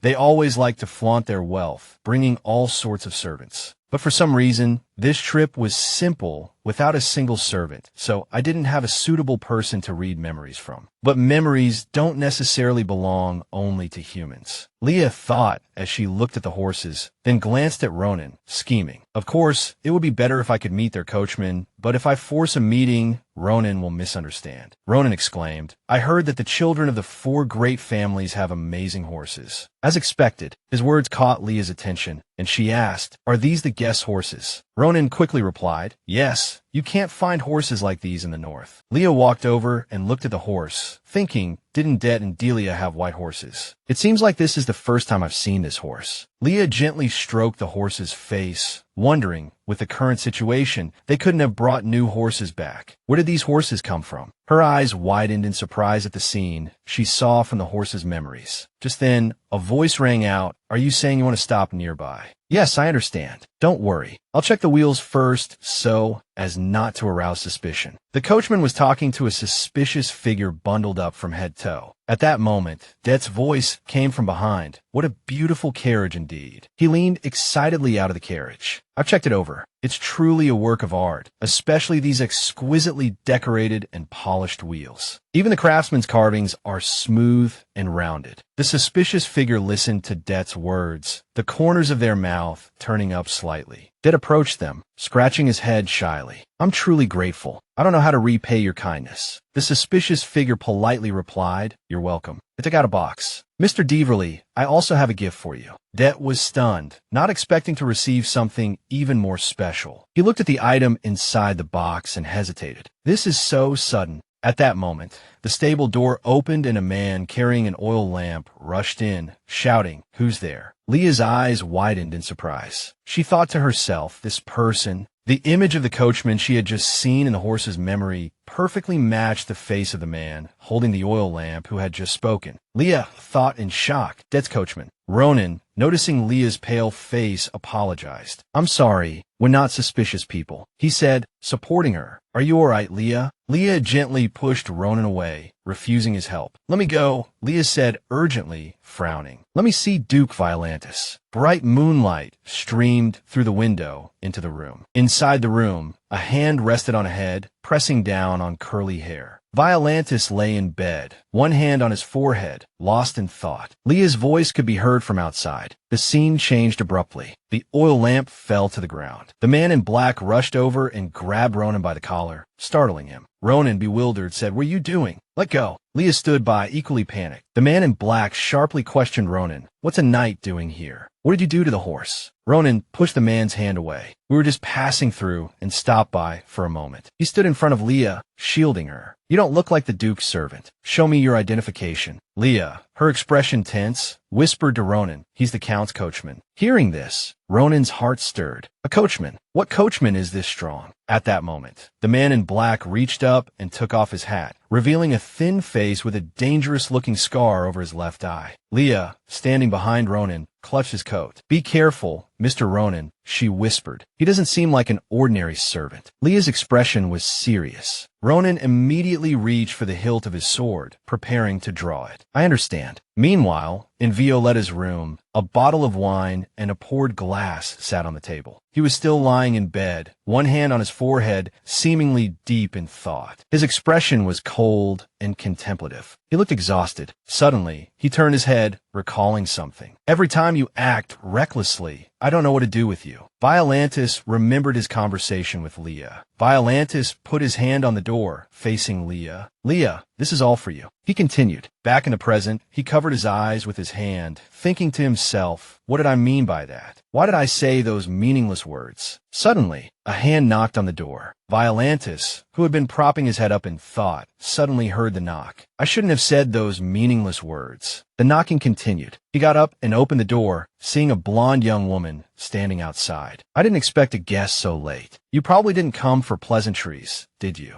Well, Miss Palo. Delia crossed her arms, turned her head slightly, and lowered her gaze, seemingly embarrassed. Violantis and Delia entered the room and sat facing each other on the sofa. He asked her, "What brings you here?" He sat down, crossing his legs, and propped his head up with one hand, speaking wearily. "I hope you're not here for idle chatter. You have a fiancé, so you should have enough to talk about with him. Don't beat around the bush. Just say it." He rambled on, making her lower her head in shame under his words. Delia gritted her teeth and asked, "Why is Law Fitchell near here?" Violantis's eyes widened in surprise at her words. She continued, "Regarding Leah's funeral, we've already held the funeral and buried Leah underground in front of everyone. No one said that Rafaela Chesnier would return." Back in reality, Delia lowered her head, her voice trembling as she continued to speak to him. But why?" She smiled, as if nothing had happened, as if nothing at all had occurred. Delia recalled Leah staring blankly at her. Her voice trembled more and more, her face filled with fear. What happened? Was all of this Rafaela Chesnier's plan to test our hearts, or was it just a joke? She continued to question him. "Please tell me, why would she do that?" Violantis widened his eyes and looked at her as if he didn't understand what she was saying. Then his eyes suddenly widened. He smiled slightly and looked at her as if something had occurred to him. "Well, it seems you're not happy." Hearing Violantis say this, she immediately raised her head, her eyes wide with surprise as she looked at him. He imagined the three of them playing together and said to her, "Rafaela Chesnier, Det, and Miss, I heard that the three of you have lived together in the capital since childhood and have been friends for many years. This means that there must be a deep bond between the three of you that cannot be described in words. I don't have that kind of bond, but I can understand how you feel." As he spoke, the image of two hands clasped tightly together appeared in his mind. He lowered his hand and his head, continuing to speak to her. "So, I feel sorry for you that you lost your friend. But thinking about it carefully, there doesn't seem to be anything to worry about at this time." The image of Det holding a crying Delia at Leah's funeral flashed through his mind. Violantis continued, "No, actually, you seem quite happy about her death." She looked sad, but in reality, she was secretly happy. "Delia Parlo, at least that's how you are." He fiddled with something as he spoke. "Well, that makes sense." He continued, "You are grateful that Rafaela Chesnier is dead. Only then can you get engaged to the Count. So, what do you want to hear from me? You're saying that Rafaela Chesnier is still alive." He walked behind her as he spoke. Her eyes widened as if she was worried about something. Violantis put his hand on her shoulder, and she was startled, thinking to herself, "No, if Det finds out about this, he will definitely." Her eyes widened, her hands clenched in fear, lost in her own thoughts. Delia's expression became increasingly unsightly. Violantis interrupted her thoughts. "I will keep it a secret and not tell anyone. I'm not sure if I saw a ghost. I suppose I did." He leaned down and looked at her, making her lower her head, and whispered in her ear, "Rafaela Chesnier is dead. Thank goodness. At least we both know that in our hearts." The sound of someone running and panting came from outside. "Hawk, Hawk!" Suddenly, someone shouted from behind, "Your Grace." Violantis was taking off his coat and turned around at the sound. His eyes widened in surprise as he looked at the person who had just spoken. Seeing Leah standing at the door, Violantis softly asked, "Leah." Before he could take off his coat, he noticed the bloodstains on Leah's clothes and asked, "Your clothes?" She seemed to understand what he was going to say and replied, "Oh, it's not my blood." Hearing her say this, he was slightly relieved. She quickly continued, "More importantly, I have something urgent to tell you. Sir Ronan is now." Before Leah could finish, Violantis' expression suddenly changed. Seeing this, she called out, "Your Grace, are you listening to me?" He suddenly remembered something.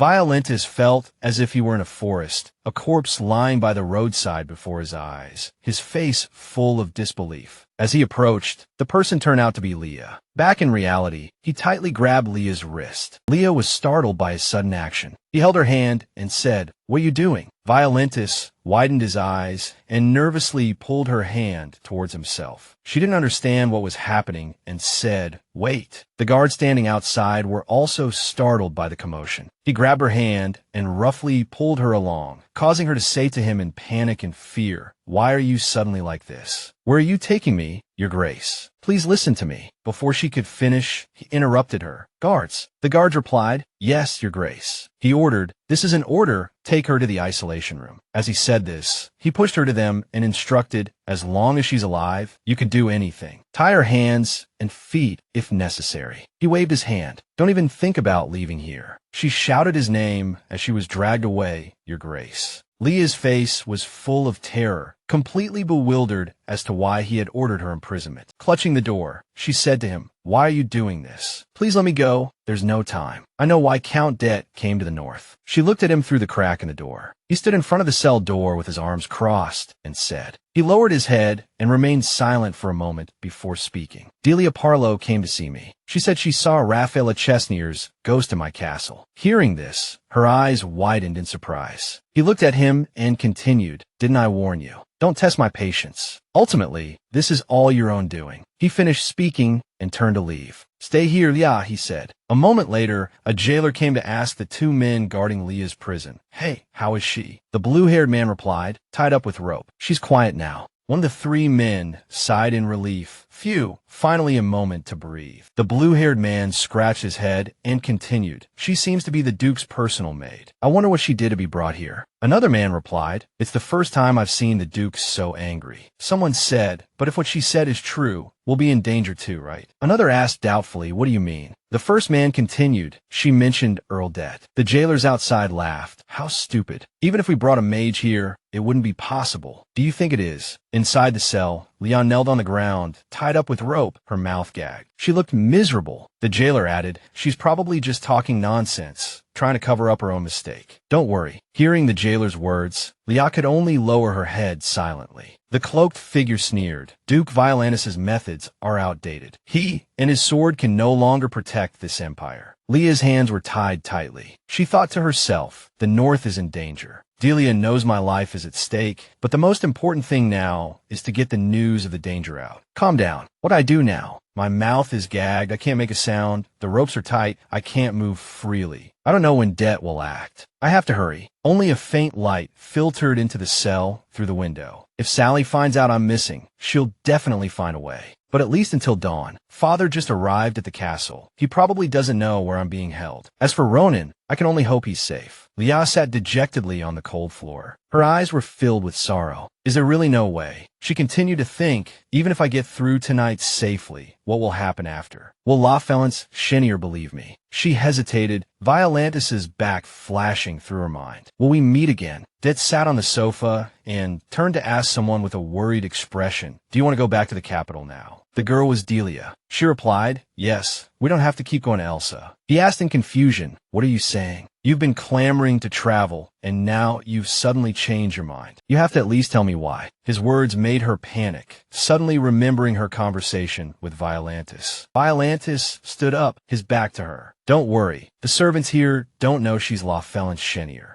As long as you keep quiet, nothing will happen. Hearing this, she quickly stood up and called out to him, Wait. But seeing her worry, Violantis added, If you're so worried, leave here as soon as possible. You stepped into my territory willingly. I have no reason to stop you. He looked at Delia coldly. Back in the present, she stammered, searching for an excuse because, I miss you, Lloyd. He gave her an angry look. Is that what you are? Is your brain addled from the cold? How are we supposed to go back? We don't have a carriage. She said, We can rent the Duke's carriage. He retorted, What about my carriage? Do you not know what kind of carriage that is? Delia's face flushed red, as if she was about to cry. Anyway, I don't want to. I can't stay here any longer. I need to find a way to leave here immediately. Det was also startled by her, propping himself up, unsure of what to say. He just thought she was a person without dignity, fickle and always tiring to talk to. Delia cried, her eyes full of tears, rubbing them like a child. Even so, Delia was still the most suitable person to replace Lafelance Chenier. Det looked like he had a headache because of her. Finally, he decided to go back. Fine, we'll go back, he said to her. She wiped her tears and asked, Really? Det said to Delia, Even if we rent a carriage, there are no servants to help us move our luggage. We'll leave tomorrow morning. Can you hold out until then? She replied, All right, now I have to fix my dress. Det picked up his coat and put it on, saying as he walked, Pack my luggage as well. Delia saw him leaving and asked, Are you going out? Where are you going so late? He said to Delia, There are some things I need to confirm before we leave. Hearing Det say this, she widened her eyes in surprise. Then Delia also picked up her coat coat, put on, and chased after him. "Wait, I'll go with you," he replied. "Suit yourself," his tone somewhat indifferent. In the forest, the trees were covered with a layer of snow, and Deleia's face was flushed from the cold. She said, "What are you planning to do in a place like this?" "It's cold. Let's hurry up and go back." He answered her steadily. "That will be quick." Then she turned to Det, who was doing something. Seeing Det take out a necklace with a peculiarly shaped pendant, she asked, "Where did you get that necklace?" He smiled faintly, holding the pendant in his hand, and put his arm around Dileia, saying, "This isn't a necklace, it's a flute. It's a very important item, one that will change our destiny." Hearing him say this, she looked at the flute curiously. He looked at the flute, the corners of his mouth slightly raised, as if harboring some conspiracy. "Yes, with this," Det continued, "this flute is made from the horn of Fenrir, the king of magical beasts. Legend says that even after death, Fenrir's power doesn't fade." He pictured the mysterious person in his mind and the box that held the flute. "In other words, it can be used to tame magical beasts with sound." Det continued his scheming. "If I use the power of this flute to control the magical beasts, Duke Violantis will no longer need to use force to guard his empire. The royal family will also have no reason to continue granting him the vast northern territories and resources." The mysterious person handed the box to Det and said, "Count Det, now do you understand why I'm giving this to you?" "Indeed." The mysterious person continued, "Duke Violantis' methods are outdated. Neither he nor his sword can protect this empire any longer. What we need now is new power, and I know you are destined to become the Empire's new hero because you are worthy." Having said that, he leaned close to Det's ear and whispered, "So, please, I hope this flute can fulfill its mission in your hands." He returned to the present after speaking, raising the flute and pondering, "To be honest, I'm not sure if it will succeed, but there's nothing to lose anyway. Even if I fail, things can't get any worse than they are now. If I can really control the magical beasts with this flute, we can secure the land borders. Although business isn't my forte, I can make money with this." He smiled slightly and continued to think, "Yes, I can start a new business in the capital without those damned investors. It would be great if I could expand my territory north. I wonder if there's a chance to buy land from the surrounding nobles." His smile faded, replaced by an unreadable expression. Deleia watched him intently and asked thoughtfully what's wrong, but he didn't seem to hear, still lost in his thoughts. "No, what am I worried about? I can just control the magical beasts to attack the Duke's castle directly." Det raised the flute to his lips, ready to play, and said to her, "I have a brilliant idea." He then continued to indulge in his fantasy, imagining the Duke kneeling before him in front of snow-covered hills. That would be a sight to behold.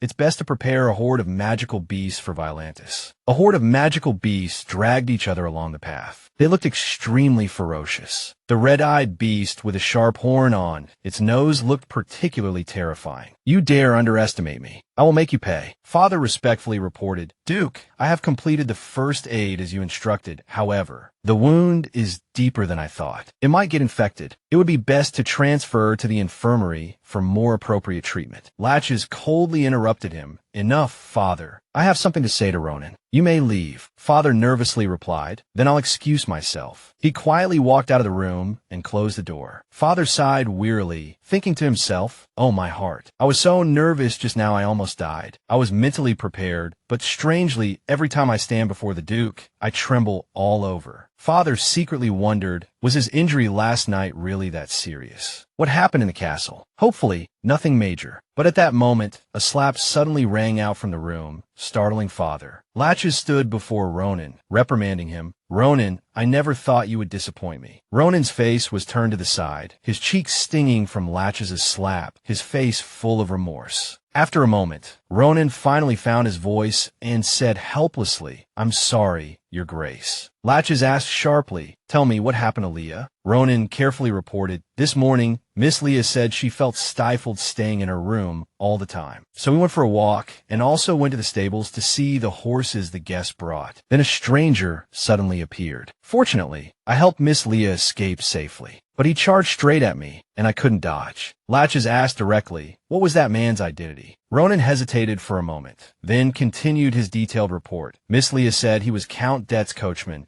but his fighting skills were almost on par with an elite soldier trained for many years. It was very suspicious, so I tried to capture him for questioning. Ronan quickly grabbed him and twisted his arm behind his back. He panted, gritting his teeth and asking, "Who are you?" The man showed no fear, even giving a strange smile. "For the glory of the Empire." Ronan watched in astonishment as he decisively took his own life. He killed himself right in front of me. I couldn't stop him in time. Ronan lowered his head remorsefully. "I'm sorry, Duke Virentis. It's all my fault." Lachesis walked silently to his desk and poured himself a glass of ice wine. "I will personally explain to the Count. See to it that the body is properly taken care of." Ronan immediately agreed. "Yes. Understood." He suddenly looked up. Where's Miss Leah now?" The question stopped Lachesis in his tracks, his entire body radiating an unreadable gloom. Unaware of the shift in atmosphere, Ronan pressed on. "Has she returned safely to the castle?" "She said she wanted to see you, so I assumed she was with you." Lachesis's voice was sharp. "I've confined her to the isolation room." Outside the door, Father's eyes widened in shock, eavesdropping on the conversation. Ronan was incredulous. "What? What do you mean? She's not a criminal. Why would she be locked up there?" Outside, Father was still reeling from the shock. Ronan continued to defend Leah. "There must be some misunderstanding. Miss Leah hasn't done anything wrong. You should be focused on the Count and Miss Paolo. They're the ones who brought the attacker inside." Lachesis coldly interrupted Ronan. "I don't care." The wine glass was already full, but Lachesis continued to pour. "Even if they have some foolish plot, as long as it doesn't affect Leah." He muttered darkly to himself. "Yes, I should have done this from the beginning. If I had, there wouldn't be any more danger, neither for me nor for this castle." Lachesis repeated this to himself. Ronan stood silently behind him, now realizing the Duke's behavior was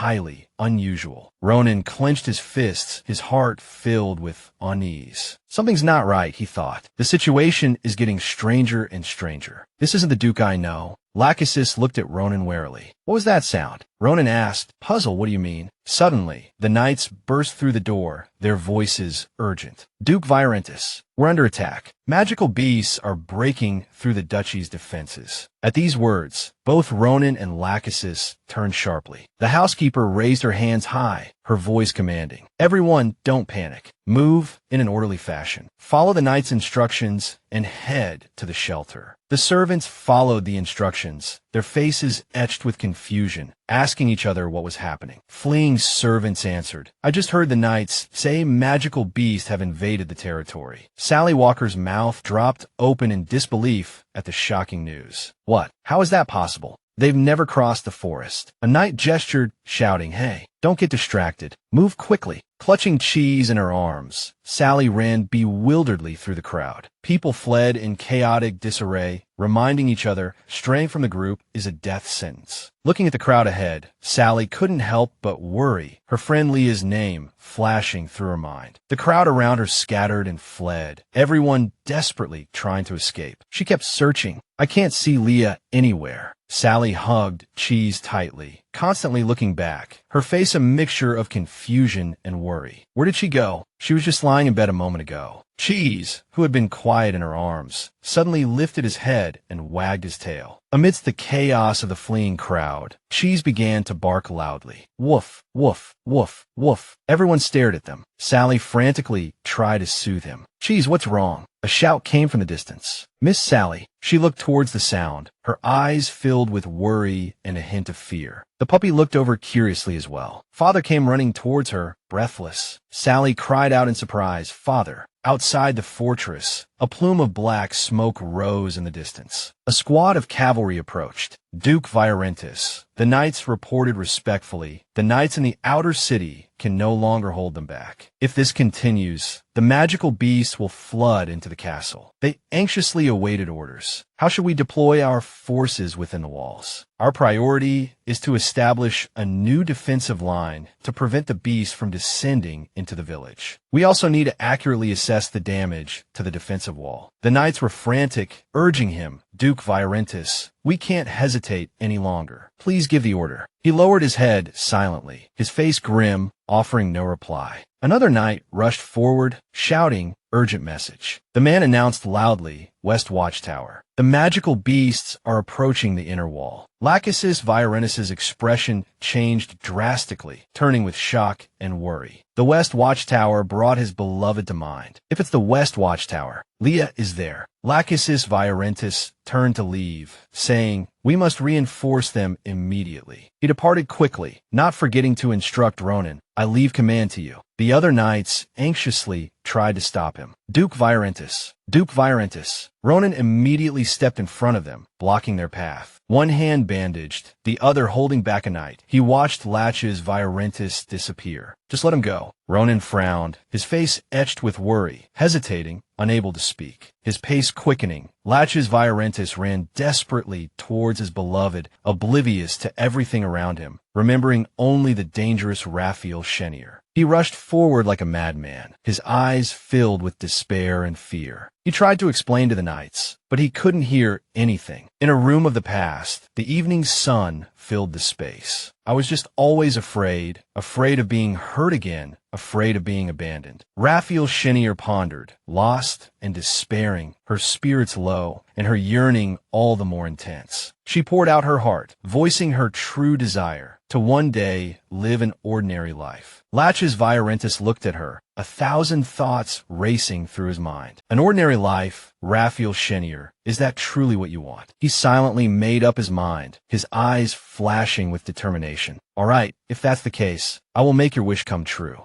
Lachesis Virenus solidified his resolve, telling himself that she would start a new life here as Leah, and he was willing to forget Raphael Chenier for her. He had dreamt many dreams because of those 4 words, "because of us." Raphael Chenier looked at Lachesis Virenus with sorrowful eyes, the two sitting side by side in the setting sun, silently accompanying each other. A quiet satisfaction filled his heart. Just being together like this was enough. Back in the present, Lachesis Virenus muttered, "I don't ask for much." He grasped desperately for a sliver of hope, trying to bolster himself. "I just want to hold on to you tightly." Lachesis Virenus walked step by step towards his destination. He stood there, his eyes filled with despair, staring blankly at the ruins. Nothing remained. Lachesis Virenus questioned silently in his heart. "Why?" A knight turned back, calling out worriedly, "Duke Virenus." The man kindly warned that the building was in danger of collapsing and urged him not to get too close. His heart was now ashes, silent, utterly broken. The guard's voice was tinged with concern. "The magical beasts that invaded the castle have been driven out, but there may still be some remaining nearby."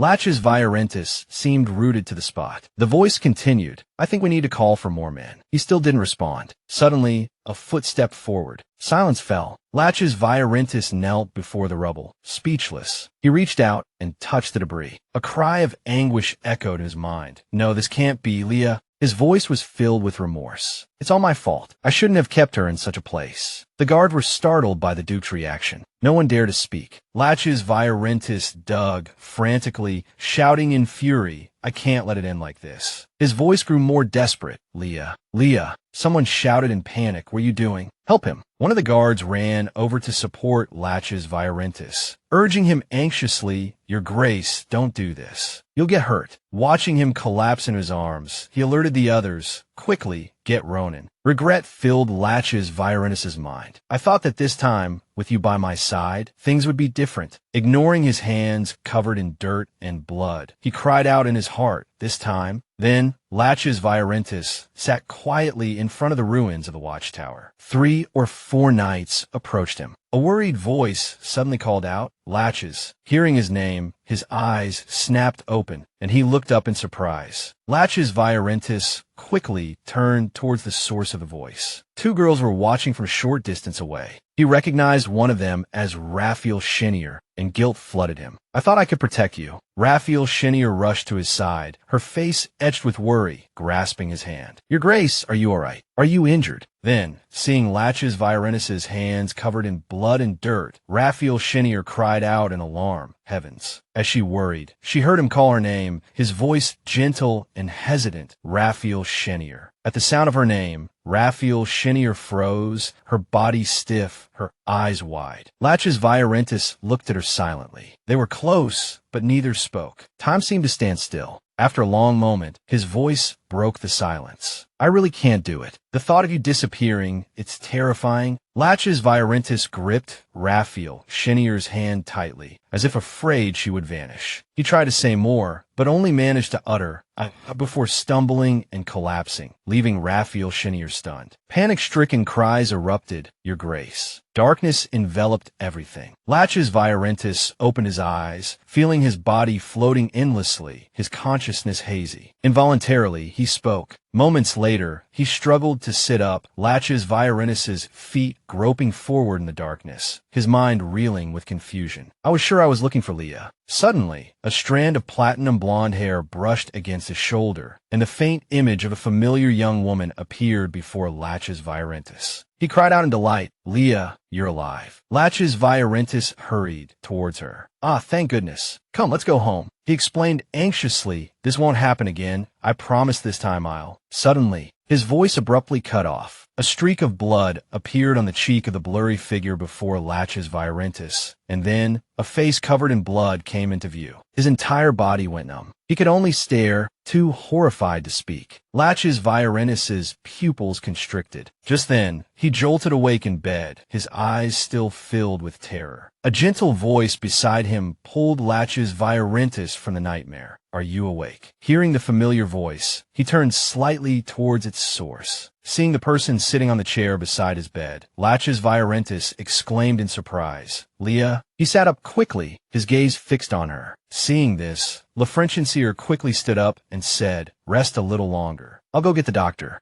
Latches Viorentis's voice was hesitant. "Wait." He quickly grabbed her wrist, his voice filled with concern. "Leah, are you really all right? Are you hurt anywhere?" Lafrenchiensier didn't turn around, only scratched lightly. Latches Viorentis's voice still held a note of unease. "But there are monsters near the tower." She spoke softly, "Father and Sally saved me. The tower collapsed after that. I'll tell you the details later." Hearing this, Latches Viorentis noticed something strange in Lafrenchiensier's expression and fell silent. Suddenly, his voice became hesitant. I'm really glad you're all right." He expressed his worry. "I really thought you were gone this time." Hearing this, Lafrenchiensier turned her head slightly in surprise and suddenly asked, "So you knew all along?" This seemingly inexplicable question made Latches Viorentis's eyes widen in confusion as he looked at her. The light from outside streamed through the patterned decorations on the window and into the room. Lafrenchiensier's voice continued, "Before you lost consciousness, you must have called me Lafrenchiensier, right? Please tell me, why you pretended not to know me for so long?" She stood with her back to him, silently waiting for an answer. Latches Viorentis hurriedly began to explain, "Leah, that..." Lafrenchiensier's voice cut him off, laced with reproach. "Was it just because you found it amusing?" The image of their first encounter flashed through her mind. She continued, "You found it amusing that I was pretending to be someone else, but you knew my true identity all along, didn't you?" Lafrenchiensier remembered the times he had cared for her tenderly and wondered, "I truly don't understand the Duke's intentions." Images of the two of them together flashed through her mind. She spoke her thoughts frankly. "Sometimes you cruelly pressured me, as if you wanted to end me. Other times you were gentle, as if you cherished me." Lafrenchiensier turned slightly, her voice tinged with anger. "If all of this was just for your amusement, you might as well have let me die." A tear silently traced a path down her cheek. She let it flow, just like everyone else in the past. At this moment, Latches Viorentis gently released Lafrenchiensier's hand. Then he stepped forward and embraced her. This action greatly surprised Lafrenchiensier. Latches Viorentis knelt down, nestled against her, and whispered, "I never, not even once, wished for you to disappear." He softly called her name, Lafrenchiensier. Like a child in need of comfort, Latches Viorentis rested his head against her abdomen, then said, "If you disappear, everything will endlessly repeat itself. We will simply cease to know each other." He reminded her. She still didn't understand. Lafrenchiensier's eyes widened in surprise. "We are in the same moment, the same despair." She quietly looked down at the person kneeling before her, while Latches Viorentis looked up and softly said, "This world, Lafrenchiensier, it revolves around you." He confessed, "We've always been together." The scene changed, and the Viorentis family castle came into view.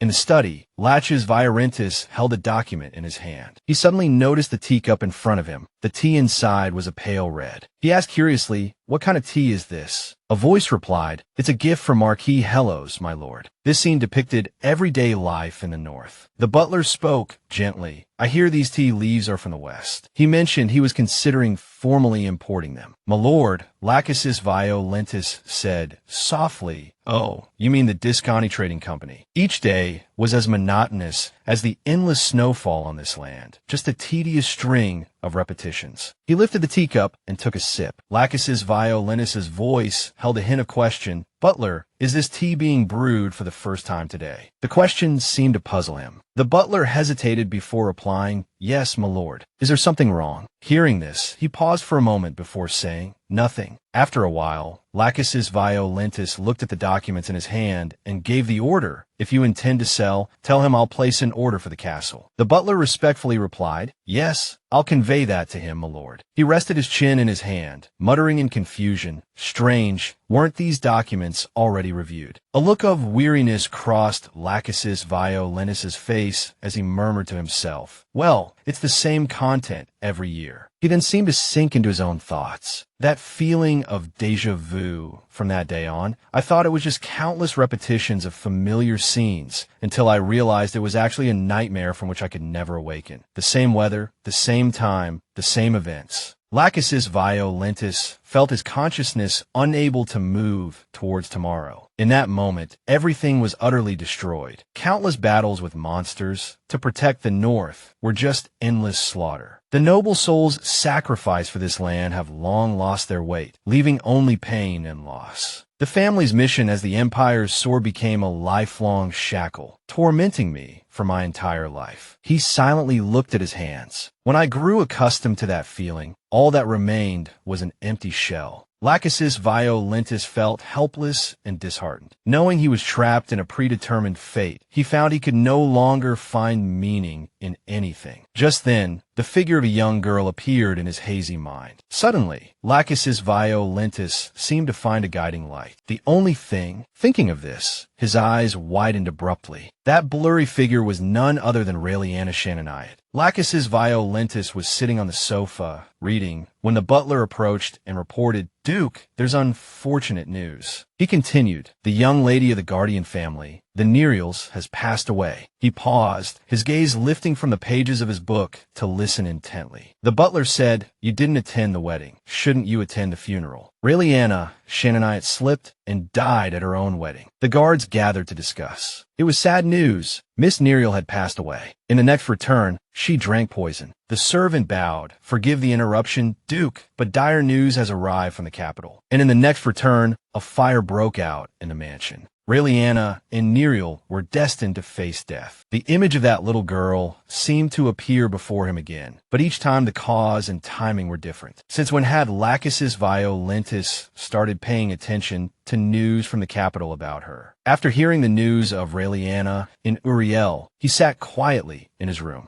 Looking at his reflection in the window pane, Lachesis Violentis finally understood. Only that news. He silently gazed at the scenery outside the window, realizing that was the only variable in my world. Later, Lachesis Violentis lay in bed, drenched in sweat, one hand clutching the sheets in anguish. However, the nature of this variable was a prophecy, foretelling the end of this world. Lachesis Violentis' eyes widened, his body stiff on the bed. A voice echoed, 72 days, exactly 72 days. From a moment she disappears, everything will start new. Back in reality, Lachesis Violentis still leaned against Raeliana Shannonite, saying in pain, "From that moment on, my life has been little more than a countdown." Even knowing I would return, I still had to endure it, struggling every minute. Lachesis Violentis held her wrist, speaking frankly, "Sometimes I resent you and blame myself for my powerlessness, but even those feelings can't last long." He lowered his voice. "From that moment on, you were just someone who would disappear when the time came." Raeliana Shannonite quietly looked down at Lachesis Violentis. His voice continued, However, this time is different. You never chose to take your own life, yet this time I heard the news that you ended your own life. They said they couldn't find your body. A breeze blew into the room, gently lifting the sheer curtains that veiled the window. Lachesis Violentus's voice remained calm. Even so, I thought this time the end would truly come, so I decided to see you myself. Having poured out the feelings he had kept hidden for so long, he seemed to have become much lighter. Lachesis Violentus spoke gently. Even if I didn't recognize your face, even if your appearance was blurry, somehow, I could always recognize you at a glance. He recalled the first time he met Raeliana Neiro. Back then, even though she had veiled her face with a thin cloth, Lachesis Violentus was already certain that she was Raeliana. His eyes widened in surprise, leaving him speechless for a moment. Facing her, only one thought filled my mind. No matter the method, I won't let you die. That's all I could think. As long as you're alive, I can escape this dreadful cycle. That's my only wish. However, Refilience is more difficult to handle than I imagined. Even after so many disappearances, I don't know if you're fearless or just used to it. Like a moth to a flame, you always rush towards that vanishing end whenever the opportunity arises. The image of that small but resilient Refilience chaineer is deeply etched in Lachesis Violentus's mind. He can't help but recall her image, a reckless, sentimental, and foolish woman. Every time he thinks of Refilience chaineer, Lachesis Violentus is astonished. You're unaware of your own predicament, yet you always worry about others more than yourself. I truly can't understand it. He subconsciously clenched his fists and confessed, "No, I'm in pain and I'm angry. My selfishness makes me feel ashamed and unbearable." Recalling her innocent face, Lachesis Violentus muttered, "Even so, I can't look away. The more I look at you, the more uneasy I become. Even after so many regressions, this is the first time we've truly been together." Every action of Refilience is unpredictable. When they stand side by side, Lachesis Violentus feels like he's stepping into an unforeseen future. Something he never imagined, something he hadn't even realized himself. Subconsciously, Lachesis Violentus stopped seeing her as a means to stop the regressions, but as a real person. At that moment, a long-forgotten emotion surged within him, the genuine desire not to lose someone. The rose that bloomed from a barren crack has now grown lush and vibrant. That feeling is one typically reserved for someone you love. After listening to Lachesis Violentus's inner monologue, both Refilience and Ariel fell into silent contemplation. I never thought someone would be trapped in my regression cycle, someone who would endure the same pain as me. Refilience chaineer gently pushed his shoulder, hesitated slightly, and blurted out,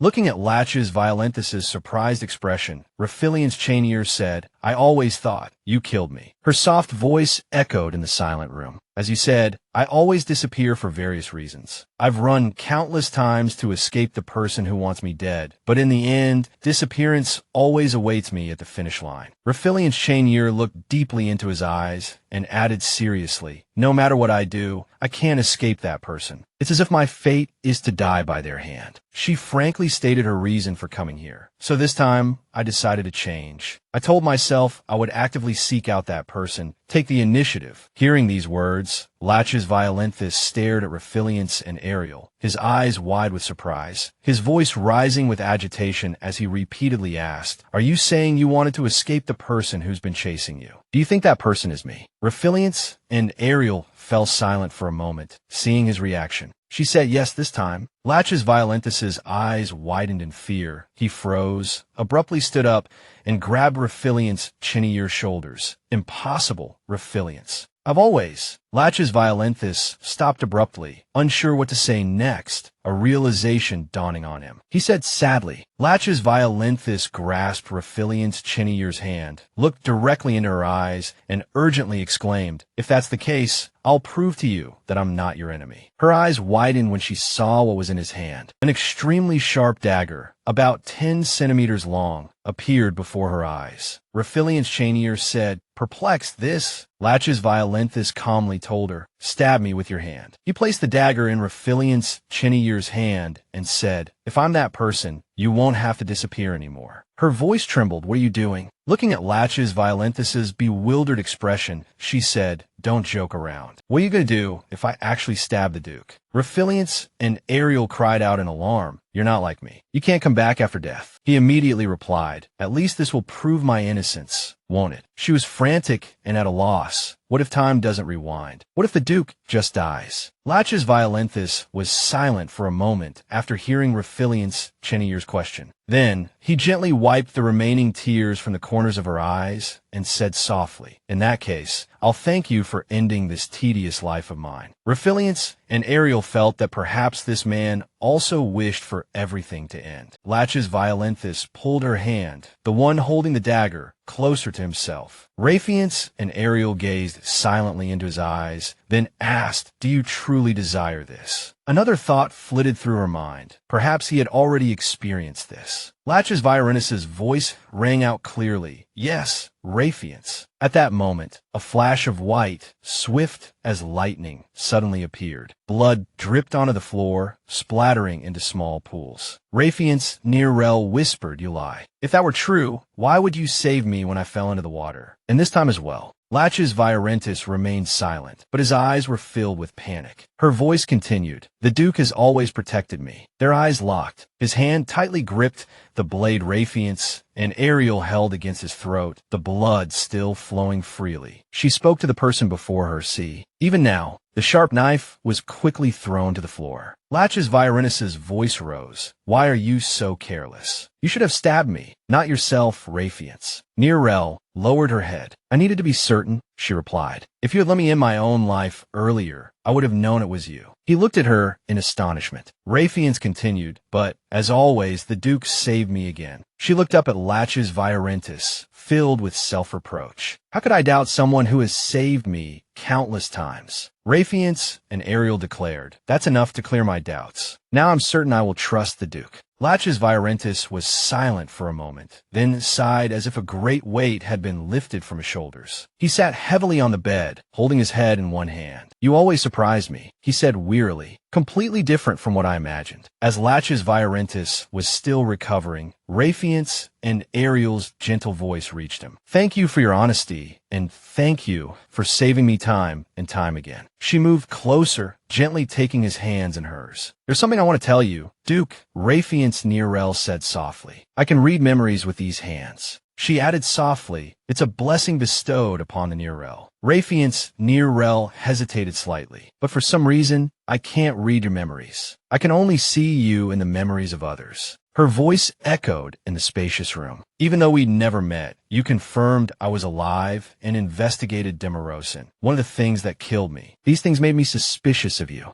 Rayfiance Nearrel's words prompted Latches Viorentus to quickly explain Rayfiance, but she politely interrupted him. Yes, I know those things weren't done with malice. Rayfiance Nearrel spoke frankly. The reason I'm revealing my ability is because she looked directly into Latches Viorentus's eyes, her expression open. I want you to believe what I'm about to say. The scene shifted, revealing a luxurious, dimly lit room. A voice echoed, with a sliver of hope in my heart. I disregarded decorum and came to see you. I truly didn't expect you would agree to meet. Such an honor won't come again. The other person, seemingly a nobleman, observing his attire, quickly interjected, there's no need to be so formal. A slight smile played on his lips as he continued, we're the only two here. Be at ease. He looked at the person before him and said, so, Cedric. Gazing at Cedric Hellos's distraught face, the nobleman's voice rang out. What in the world happened to bring you to this state? Clutching his missing right arm, he hesitated. It's all because of that woman. Hearing this, the nobleman asked in surprise, you're saying that because of that maid, Leah, you were stripped of your title and exiled to the north? Cedric Hellos replied, yes. Unbelievable, isn't it? He sounded agitated. How did she manage to deceive even Duke Viorentus? And even my father sided with her, not his own son. Seeing Cedric Hellos's demeanor, the nobleman asked doubtfully, but there's something strange. How could an ordinary maid know about the affairs of a noble family? The question stunned him, and he blurted out. Cedric Hellos recalled,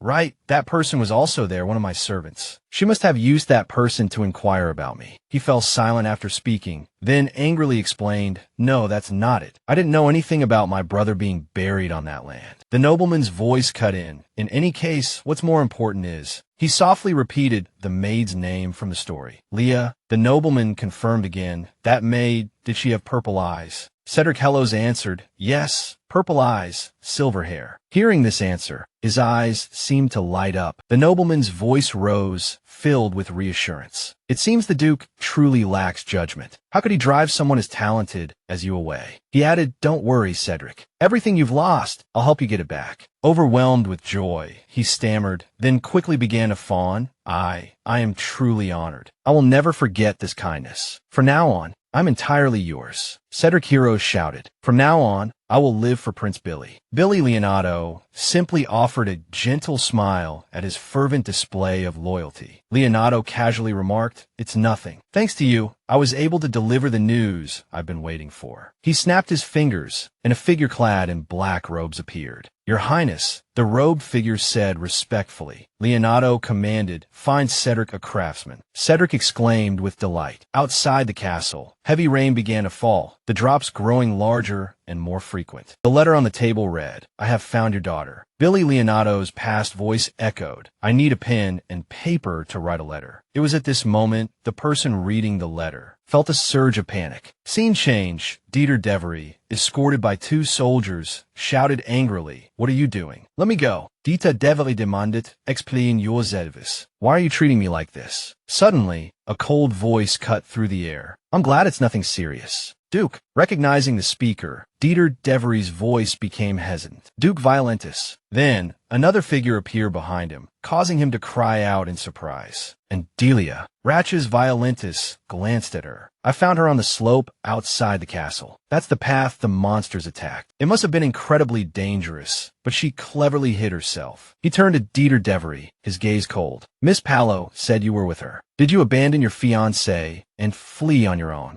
Before Dileia could speak, he rushed to explain, "Flee. I only went ahead because of the emergency. I was going to call the knights to rescue Dileia, but..." Dieter Devery's words were cut short by Deleia's furious voice, exposing his lie, leaving him stunned. "You not only abandoned me, but you also heartlessly flung my hand away, didn't you?" Dileia shouted. Dieter Devery, caught his lie, was speechless. Recalling the moment she hid behind the tree, Deleia's voice trembled. "Monsters were coming from all directions, and you had already run away, leaving me alone in that vast forest." Her voice grew increasingly agitated. "If I had been any slower, my limbs would have been torn to shreds." Ratches Violentus watched them calmly. Dileia pressed a hand to her chest, trying to calm her racing heart. "You..." Her eyes widened in terror, tears streaming down her face. "Do you know how scared I was?" Dieter Devery remained silent for a moment before hesitantly defending himself. "Dileia, I had no choice." Suddenly, a heavy footstep echoed, followed by an icy voice. "No choice. You make it sound like you're the victim." Ratches Violentus grabbed Dieter Devery by the collar, his voice a furious roar. "This is all your fault, isn't it?" His eyes burned with a murderous rage. "Tell me, why did you do this?" he roared. Dieter Devery paled under his gaze. Ratches Violentus spoke, his voice low and menacing. "If you want to return home safely, you'd better answer truthfully." Dieter Devery fell to his knees, trembling. I swear it was an accident." He confessed, "I never imagined that flute would cause such a disaster. I only used it because I thought it was an ordinary self-defense tool." Ratches Violentus watched Dieter Devery's cowardly display with disgust. He knelt on the ground, head bowed, pleading, "Please, I beg your forgiveness." At that moment, the butler entered. "Your Grace, the carriage is ready." Ratches Violentus' heel slammed against the floor. "Every word out of your mouth is a lie. What's the point?" His voice dripped with sarcasm. "Dieter Devery, that noble bloodline you're so proud of saved your life today." Dieter Devery was ashamed and speechless. Ratches Violentus looked down at the man kneeling before him. "For the honor of the Guardian families, I'll turn a blind eye this time. Leave the north immediately." Dieter Devery stared at his shoes, then heard Ratches' voice again. "But don't think I'll forget this. Don't think I won't come looking for you again someday." Ratches Violentus warned. Dieter Devery froze, sweat dripping down his face. Light streamed through the windows, illuminating the room. Ratches Violentus gave an order. "Take them both away." A voice responded, "Yes, Your Grace." With everything settled, silence returned to the room. Ratches Violentus stood alone by the window. A gentle voice spoke from behind him. Is it over? He turned to look at the speaker. Seeing Lakhel and Nereal standing there hesitantly, Ratches Violentus said softly, "You can come out now." They stood face to face, and he continued, still somewhat surprised. "As you said, I never thought of treating him as a guest until now. I still don't know anything." Lakhel Shinier said gently, "In any case, I've driven him out of the territory, so there's nothing to worry about now." She said happily, "I'm glad we got the flute back safely." At the same time, Ratches Violentus placed a small golden key into Lakhel and Nereal's hand. Her voice was soft. "I was worried he'd hidden it somewhere else." He added, "I suppose he thought the safest place was the most obvious. Who would dare search the Count's person?" Lakhel and Nereal looked at the key in their hand, a little curious. Fenrir's horn, through the window, they could see the two conversing easily. She said to Ratches Violentus in surprise, "I didn't think such a treasure really existed. If I hadn't read the memories, I would have thought it was just an ordinary ornament." He explained, "That's not Fenrir's horn. It's just an ordinary goat bone with a few tricks added." Lakhel and Nereal's eyes widened in surprise. Looking at the key in her hand, seeing her face reflected in it, she murmured, "You mean this is a magic tool?" Ratches Violentus nodded. "Yes, although this is the first time I've heard of magic that can attract magical beasts." He spoke slowly. "Fenrir is just a mythical creature. The person who gave him the flute surely didn't think it could be used to control magical beasts. Clearly, they wanted to use the Count to test the flute's power. Or perhaps they wanted to create a threat to the north," Ratches Violentus added. "I'm not sure of their deeper intentions." He looked out the window at the snow-covered bare branches, a hint of regret in his voice. "Indeed, I should have investigated the person who gave him the flute more thoroughly." Lakhel and Nereal quickly said, "No, if you pursue it further, it will only arouse more suspicion." She recalled Dieter de Villier's cowardly appearance and thought, "I thought he would quickly point out the person behind all, because he didn't want to take responsibility, but he remained silent and eventually had to kneel before the Duke. What is his relationship with that person?" Lakhel and Nereal thought to themselves, "I didn't expect it wasn't a treasure, but a magic tool." A thoughtful glint flashed in her eyes. "This makes things much simpler. Magic tools contain the caster's magic power, so even people without magic power can use them. Magic power has unique fluctuations, like fingerprints. Through this, we could deduce the owner of the magic power. Of course, the premise is to have information about the target first." Lakhel and Nereal stared at the item in their hand, recalling that even Marquis Hellos' shop used to sell magic tools. Her silence made Ratches Violentus glance at the key a few more times. Lakhel Shinier's thoughts were still immersed in a pile of assumptions. Should we let them follow this clue? At this moment, Ratches Violentus' gaze suddenly stopped. He saw the clear rope marks on her wrist, his heart tightened, and he didn't know how to speak for a moment. Ratches Violentus hesitated. "I'm sorry, Lakhel. I should have listened to you back then." Lakhel and Nereal replied with some surprise,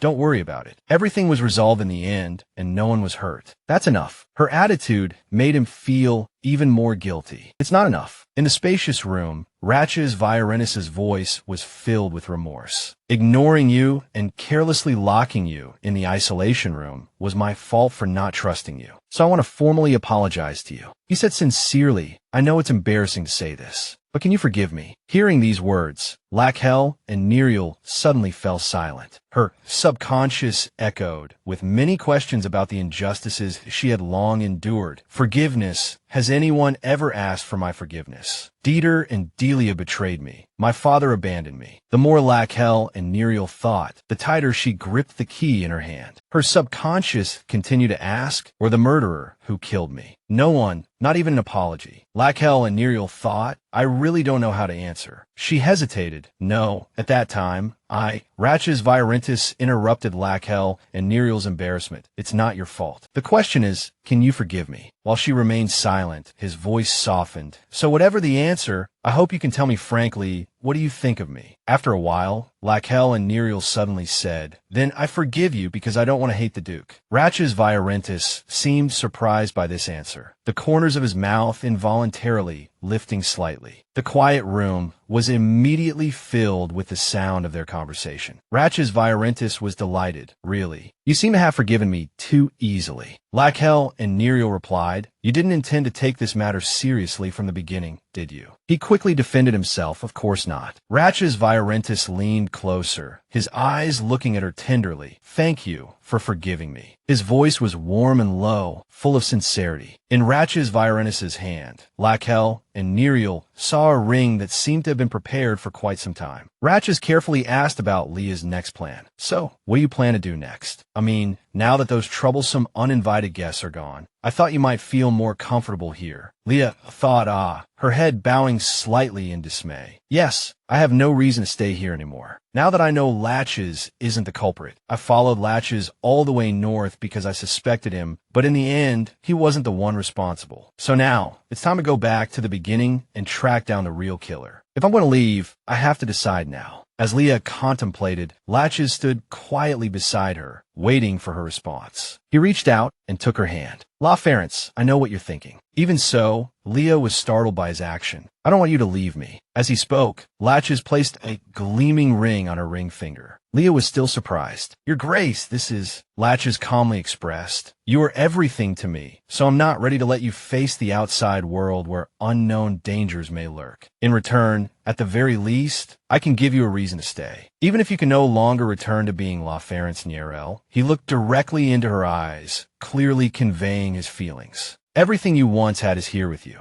No, I promise to give you more. So, become my fiancé, so I can always be by your side and protect you." Latches looked at Leah sincerely. Sally laughed out loud with delight. Father looked up in disbelief. Both asked in unison, "Duke Viorentus is proposing to you." Father still hadn't processed the fact, "But I never thought it would go this far." Sally retorted, "Why not? The Duke has always been good to you. He treats you completely differently than others." Father questioned, "And that's being good to her?" "I never noticed." He pushed his glasses up slightly. "Miss, I have to say, I'm a little worried. Such a sudden proposal, and after knowing your identity." Father warned Leah anxiously. Could he be trying to use your identity to make unreasonable demands? Sally frowned, defending Latches. "What are you talking about?" Although the Duke is a bit intimidating, he's not the type to scheme to that extent. Her eyes sparkled with joy as she looked at Leah. "It must be pure sincerity, right?" Leah calmly dispelled the fantasy in Sally's words. "That's not it." Leah silently pondered her own feelings, unmoved by Sally or Father's emotions. She clenched her hands nervously, thinking, it can't be just a confession. This ring is no different from an expensive shackle meant to bind me. Leah recalled the moment Latches held her hand. "I know I'm being greedy, but you can think of it as a marriage of convenience, where we each get what we need. I want to be by your side, closer than anyone else, so I need a legitimate reason, right? There's no more perfect reason than love." Hearing these words, Leah was slightly moved. She thought, yes, at least until I can escape and return, neither of us can ignore each other's existence. So, if I don't find a suitable excuse for this special relationship, it will be impossible to explain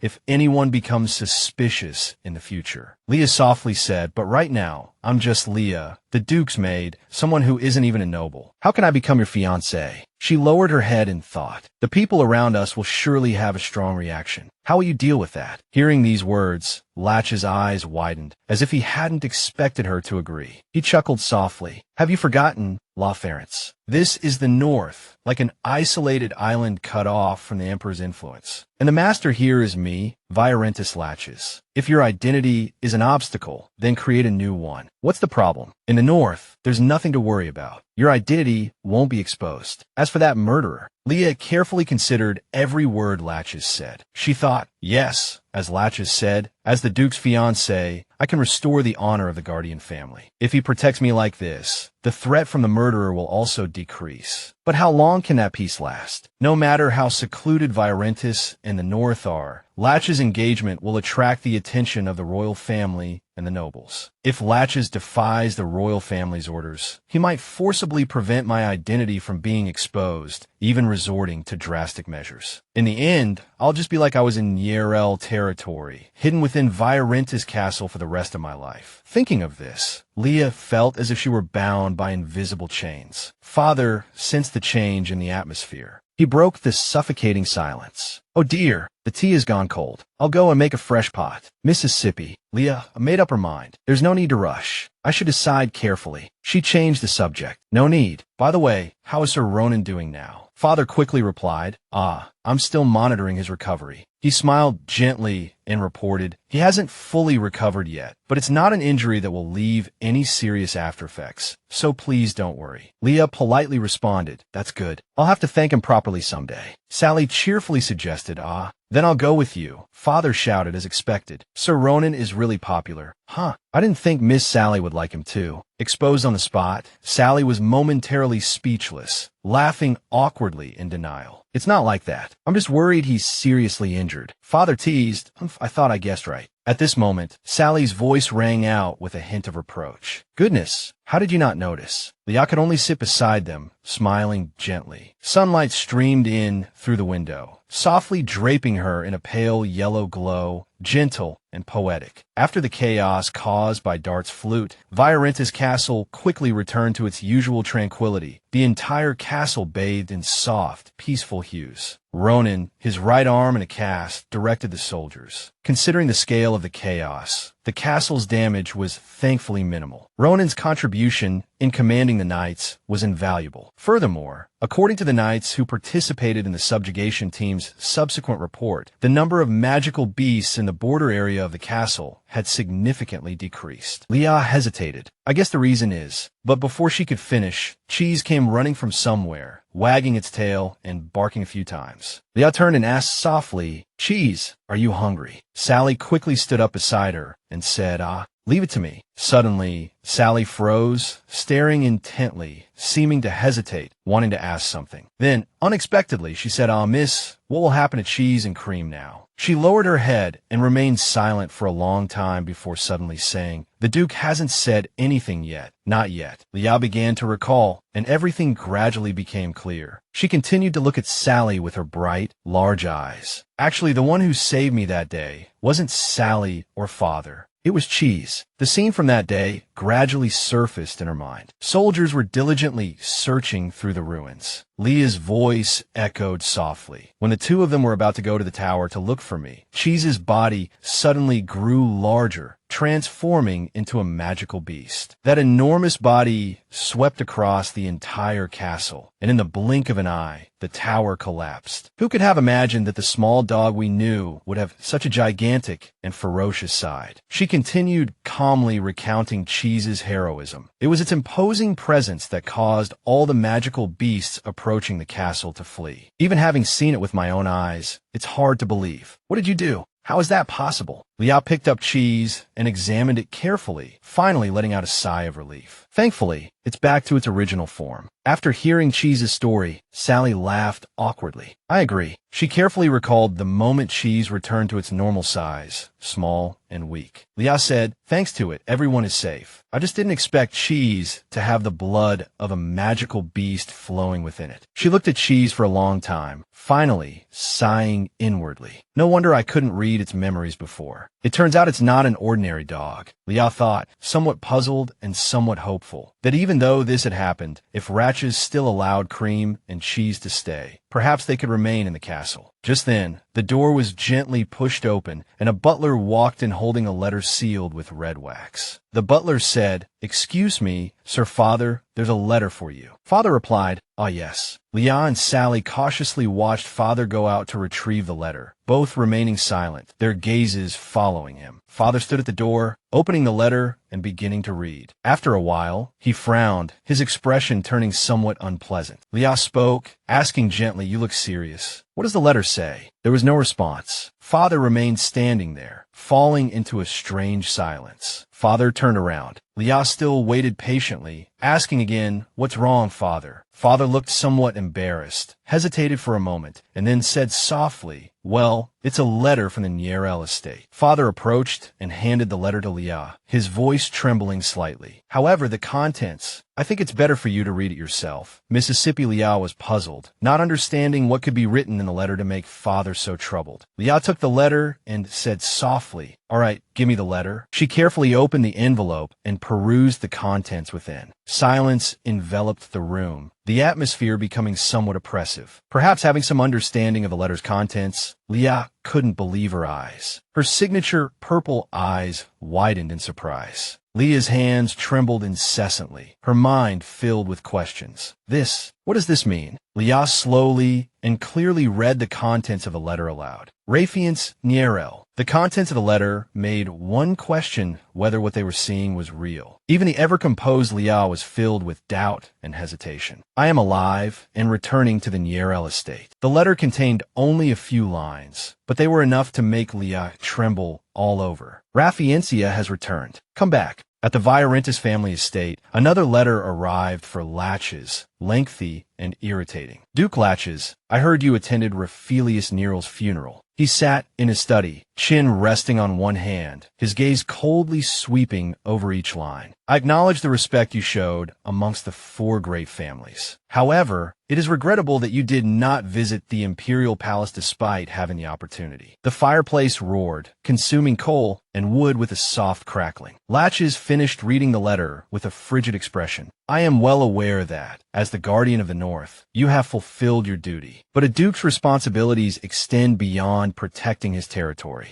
Loyalty to the imperial family is the foundation of protecting one's own family. The letter, though long, had a single purpose: to warn Latches about his attitude. Therefore, the entire Renata territory is under my law and will. Do not forget this. Latches seemed unconcerned. Having read only half, he tossed the letter into the blazing fireplace, where it turned to ash. The butlers stood in a line, and one spoke. It seems His Majesty is now concerned with every detail. Do you intend not to reply this time as well, Your Grace? Latches turned, his expression hidden. His voice, cold and indifferent, gave his orders. Indeed, replying would be a waste of time. Disregard it. The renovation report, continue. The butler, momentarily stunned, quickly replied, Yes, Your Grace. As instructed, each matter was reported. The city's reconstruction was progressing smoothly, and the damage to the Duke's vineyard had been minimized. However, regarding the tower that once housed the underground prison, the butler's report halted abruptly. He glanced up at the seemingly distracted Latches. Speaking of which, what do you intend to do with the hounds you gifted to your personal maid? Under the surprised gazes of the others, Latches paused briefly, then quickly replied, Leave them be for now. A voice of dissent arose. But Your Grace, those animals are no different from magical beasts. For safety reasons, it would be best to deal with them swiftly. Latches, unmoved, stated coldly enough. I have my own arrangements for this matter. The butler continued his report, but Latches remained distracted, showing little interest in the plans and affairs. Next is the financial report. This year's tax collection is progressing smoothly, especially among the upper class. Charitable donations have also been received in your name. Viorentis listened, lost in thought. He suddenly recalled Leah's earnest request. Please give me some time to consider. Back then, she had gripped his wrist tightly, head bowed in contemplation, falling silent after uttering those words. Returning to the present, much time had passed, yet no reply had come. Viorentis rested his chin on his hand, anxiously pondering. It's been 15 days. I feel I've waited long enough. Why haven't I received a reply? He frowned again, his thoughts racing, worrying and speculating about the reasons for the delayed response. Was I too hasty, or was my proposal ultimately too much? Latches Viorentis slowly recalled the exquisite rings and Leah's past heartbreak. His heart sank, and he sighed softly. Even if it's just a pretense, maintaining a relationship under the guise of engagement might feel burdensome. The wounds inflicted by Count Diverley probably haven't healed yet. Remembering Leah's calm demeanor, he sighed in resignation, consoling himself. Even so, she doesn't dislike me. She just doesn't like me either. The echoing reports suddenly ceased. The butler stared blankly at the absent-minded Viorentis, who remained oblivious, immersed in his own thoughts. Perhaps I should buy some flowers or something. Finally, the butler, unable to contain his confusion, asked, Your Grace, is something the matter? Latches Viorentis rubbed his chin, feeling slightly embarrassed. Feigning nonchalance, he closed his eyes and continued, It's nothing. I am listening. Continue. Outwardly calm, he inwardly mocked and berated himself. Damn it, I'm actually troubled by these things now. The cold winter gradually enveloped everything, bare branches reaching out against the gloomy sky. In another room, Sir Ronan sat on his bed as Father bandaged his arm. A knock came at the door. Father answered softly, Come in. Sally peeked out from behind Leah, greeting them cheerfully. "Excuse us, Father, we've come to visit." Father, upon seeing them, immediately stood up and welcomed them warmly. "Ah, it's you too. Come in." Leah, slightly embarrassed by the sudden visit, earnestly explained her intentions. "I apologize for not giving prior notice. I just wanted to check on Sir Ronan's condition." She slowly approached Ronan, her eyes full of concern. "Mr. Ronan," she began softly, "I'm sorry to ask this only now, but are you all right?" A noticeable bruise still lingered on the side of his face. He smiled faintly. "As you can see, I'm fine." Then, with equal concern, Ronan asked Leah, "This is the first time we've seen each other since that chaotic incident. Has anything been troubling you?"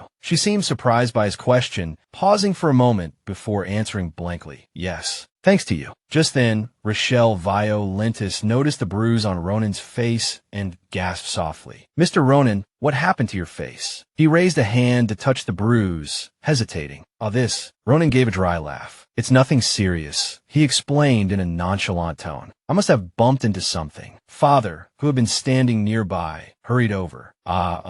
Miss Leah, regarding Mr. Ronan. But Sally Walker cut him off, raising her hand. "Leave them be. Let them talk." Leah seemed to realize something. She clutched her basket tightly and lowered her head, apologizing sincerely. "I'm truly sorry about what happened that day. Mr. Ronan." Leah lowered her eyes, unable to meet his gaze. "I've been so foolish," she confessed sadly. "I always thought my pain was my own problem. I didn't realize my actions could hurt others." She looked up, her expression resolute. "From now on, I'll be more careful, just like you said." Ronan listened silently, his gaze fixed on Leah as she continued earnestly. "Not just for the Duke, but for the three of you here as well." He pursed his lips, trying to put himself in Rochelle Violentis' shoes. If it were the Duke, he thought, he'd probably just say knowing is enough. After a moment of contemplation, Ronan offered a small smile. "I'm truly fine, so please don't lower your head anymore. You don't need to apologize again." Leah choked back a sob. "Thank you, Mr. Ronan," she whispered quickly. Father, watching the scene unfold, sighed in relief. Miss Sally Walker's cheerful voice broke the somber atmosphere. "Hey, is everyone hungry? I brought cookies from the kitchen." Father smiled brightly. "Perfect timing. I'll go make some tea." "I'll help you," Sally offered. While the others were distracted, Father approached Leah quietly.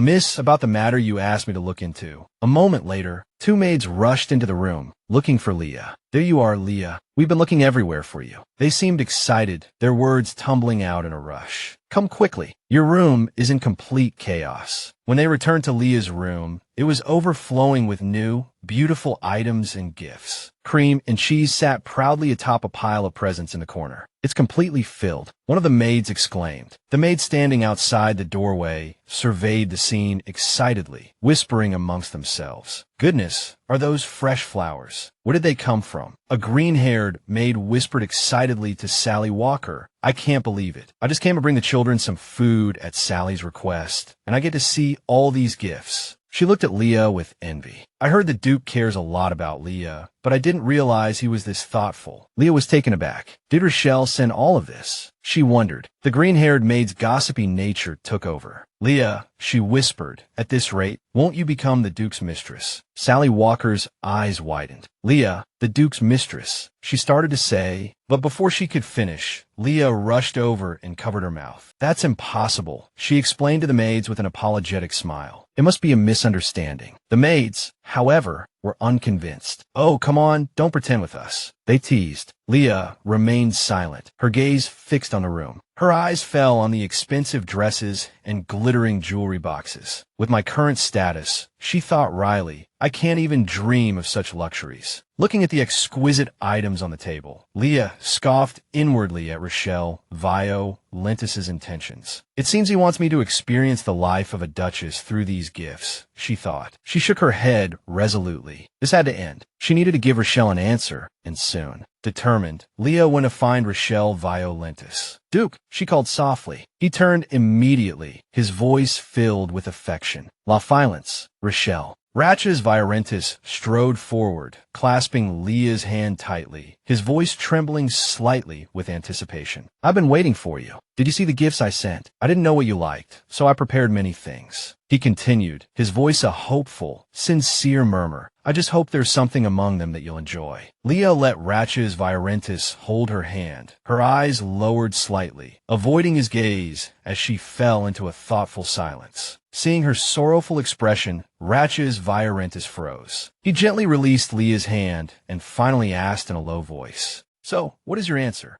Leah lowered her eyes again, her gaze filled with sorrow as she confessed her true feelings. "I've faced death countless times. What I truly desire is to be completely free from the fear of it." In her heart, she silently added, "To live far from the murderer's sight is also my choice." Recalling the blood and cruelty she had experienced, Leah told herself with even greater conviction, "However, a life won in this way will never truly belong to Lafrance, because the murderer still lurks in this land." The heavy scent of fresh blood had haunted her for too long. Leah gritted her teeth, reiterating, "However, a life won in this way will never truly belong to Lafrance, because the murderer still lurks in this land." She sighed sadly, her spirit crumbling as she finally realized a cruel truth. From now on, shadows would forever haunt and torment her. Ratch's Viorentus stood frozen, listening blankly as Leah firmly stated, "Therefore, I cannot stay here until I find him." After a moment of silence, he finally choked out, "Lafrance, but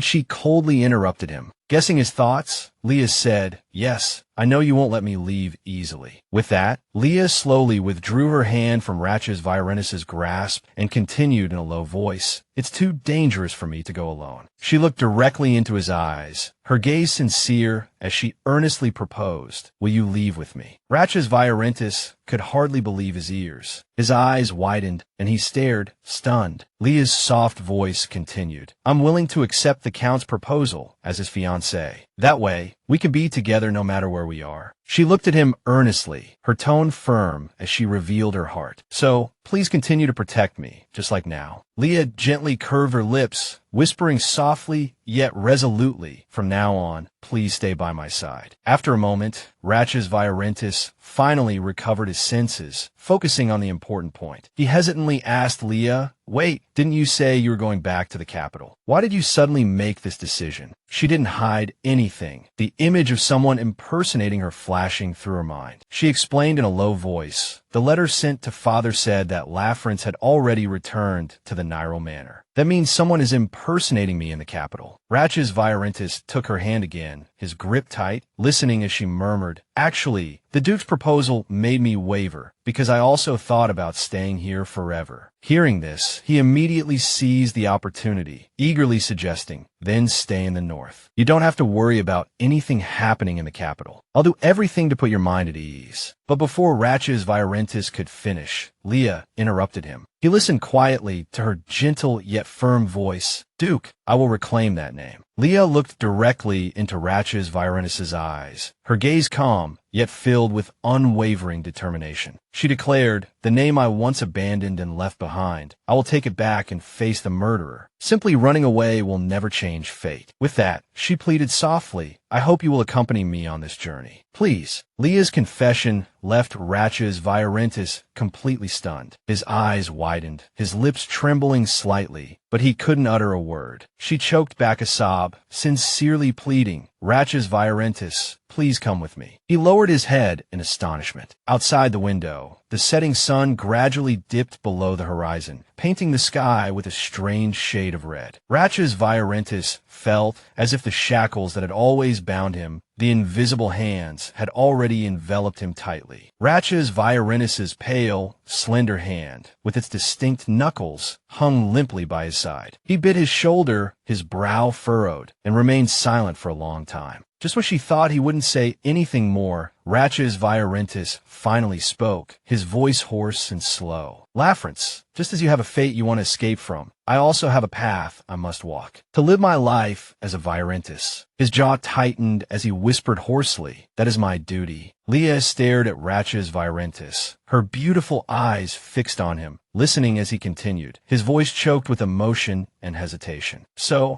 Hearing this, she understood his answer. Lowering her eyes sadly, Leah didn't wait for Lachesis Virentis to finish. A choked laugh escaped her, her voice thick with resolve. I understand. If that is your answer, then please allow me to leave. I made my decision. Even if I'm alone, I will go. With those words, she slowly removed the engagement ring he had given her from her ring finger. As she slipped off the delicate ring, Leah bowed her head and chuckled softly. All this time, I thought you were freer than anyone, but it turns out your soul is bound to this northern land. Gently, she placed the cold, exquisite ring into Lachesis Virentis' warm palm. His eyes widened in disbelief. He whispered his gratitude to Leah. I cherish the time we've spent together. Lachesis Virentis stared blankly at the ring he had given with such hope, now returned as a rejection. The ring lay solitary in his palm. Utterly shocked, he stood frozen, staring at it as Leah turned to leave. A moment later, Lachesis Virentis' lips trembled. He lifted his head slightly, trying to call out to her. Wait, but Lachesis Virentis' movement was too late. Leah was gone, her figure already vanished from the room. He stared blankly at the empty space, his lips moving soundlessly. The ring in his hand suddenly felt hotter than ever. Lachesis Virentis clenched his fist around it. Meanwhile, after leaving his room, Leah quickly packed her belongings into a small red suitcase. She lifted it, considering for a moment if she had forgotten anything, then murmured to herself, yes, that should be everything. Just then, as if realizing something, Leah slowly looked up at the newcomers. It was Sally Walker and father. She smiled and asked with concern, Miss, are your bags packed? As they prepared to leave the northern city in the early morning, Sally Walker looked at her meager luggage and asked softly, is this all? Leah glanced at her suitcase, nodded, and explained with a faint smile, yes, I didn't bring much with me in the first place. Sally Walker hefted 2 large suitcases, her eyes sparkling with amusement. Then let's go buy you some new dresses when we get to the capital. Leah looked up at her excited face and slowly voiced her thoughts. When father and I told Sally we were returning to the capital, she said she wanted to come too. Although we needed Lachesis, the city lord's permission first, he agreed to let us leave the north quite readily. Just as the 3 were about to leave, unexpected guests suddenly appeared, causing them to turn. It was the 2 adorable pets, Cream and Cheese. Seeing them come to say goodbye, Leah choked up in surprise, calling out their names. Cream, Cheese. She quickly crouched down, hugging her knees, and spoke to them sadly. I'm sorry. I wish I could take you with me. Looking at the dog's bewildered expressions, Leah smiled gently and whispered reassuringly, I probably won't be able to take care of you myself in the capital, but the Duke has allowed you to stay in this city. So even if I'm not here, there will be many people to look after you.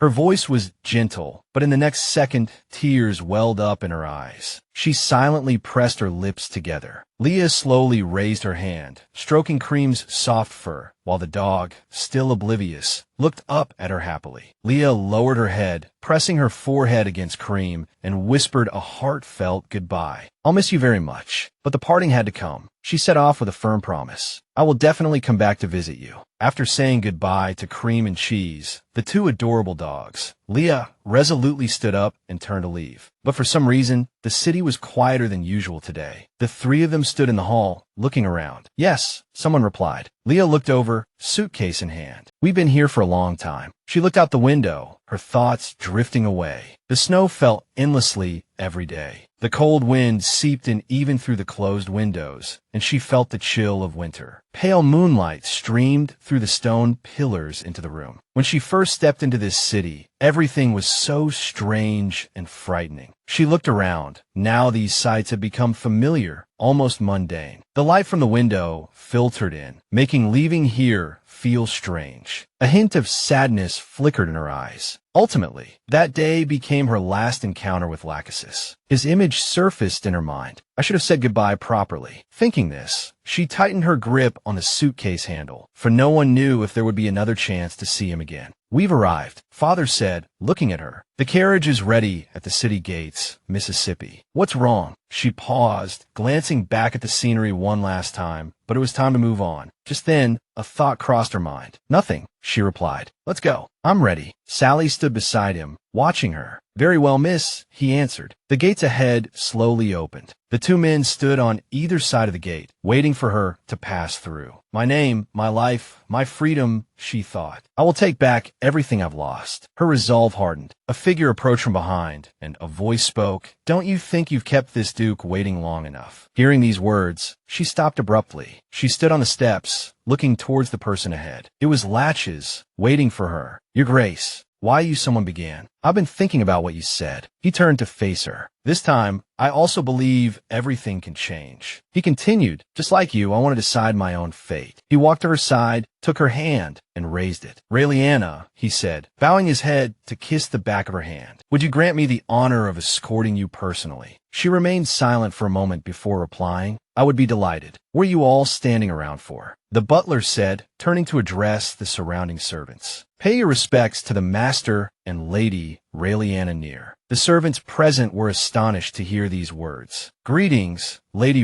Anna. They chorused, bowing deeply. Lady Anna near. Greetings, miss. Did you really have to do that? She asked him. You said you wanted your name back, he replied. Then you have to endure these small matters, because you are a noble lady of the Near family. He continued. She could only sigh softly in response. Everyone, please raise your heads, she said. I unintentionally deceived you all, and I hope you can understand, as I had my reasons. She turned to address them. Although I must leave so suddenly. The crowd looked at her. Thanks to all of you, I've spent a wonderful time here, and more importantly, she paused, a clear sadness showing on her face. She was silent for a moment. I sincerely thank you all. She looked at the crowd and stepped towards the carriage, him helping her aboard. She looked at him, her eyes filled with unspoken emotions. He watched as she boarded the carriage. The carriage slowly started to move. The sun was shining brightly as it gradually disappeared into the distance. The first step had finally been taken. The carriages proceeded one after another. The journey ahead was sure to be long. Anna, what do you plan to do when we reach the capital? Someone asked her. First, I plan to return to my own residence. She paused. He was still watching her. I'm going to meet the Anna who's impersonating me. She continued. Actually, I've had Father monitoring the Near residence for the past few weeks. The scene shifted to Sally and Father inside the carriage. I've also received reports from the servants at the residence. She paused and then continued. From the footmen and maids, even the butler who has served there for so long, they all believe that imposter is the real me. She lowered her head. Even those who have cared for me since I was young have been deceived. This means that person is impeccable not only in appearance, but also in mannerisms. He watched her silently, arms crossed, as she spoke. Fortunately, the news doesn't seem to have spread beyond the residence. Are you worried that person will die in your place? He asked her. It would be a lie to say I'm not worried. I don't want anyone to sacrifice themselves for me, she replied. But it's not just out of sympathy. He looked surprised at her words. That imposter, she continued, can be bait to lure out the culprit. If all goes well, I can expose his identity, so I can use this situation to my advantage. As soon as she finished speaking, he added, you're right. But impersonating Lady Near is no easy feat if it's just to swindle some pocket money. This scale is too large. He looked at her, expressing his opinion. Perhaps, just like the Dileia case, there's someone pulling the strings behind the scenes. He continued, so don't let your guard down. That's definitely not an opponent to be trifled with. No matter how dangerous the person behind this is, I'm not too worried because the Duke is here. As she said this, he looked up in surprise. You mean? He reached out and took her hand. Is our engagement still valid? He asked her. Yes, she replied, turning her face slightly, a little shy. Even if it's just a contract to save my life, you are the Empire's most powerful protector. If this engagement is made public, even the culprit wouldn't dare to act rashly. Hearing her praise, he lowered his head, secretly pleased. You can rely on me, anytime. He extended his hand, gently taking Leah's small hand in his. Ratches tenderly slipped the ring back on her finger, his voice soft as if guarding her. Leah lowered her head slightly, her gaze averted. Thank you, she murmured, her voice barely audible, light as a breeze. Her eyes drifted towards the endless distance, her face pensive, as if lost in faraway thoughts. She didn't speak again, nor did she turn back,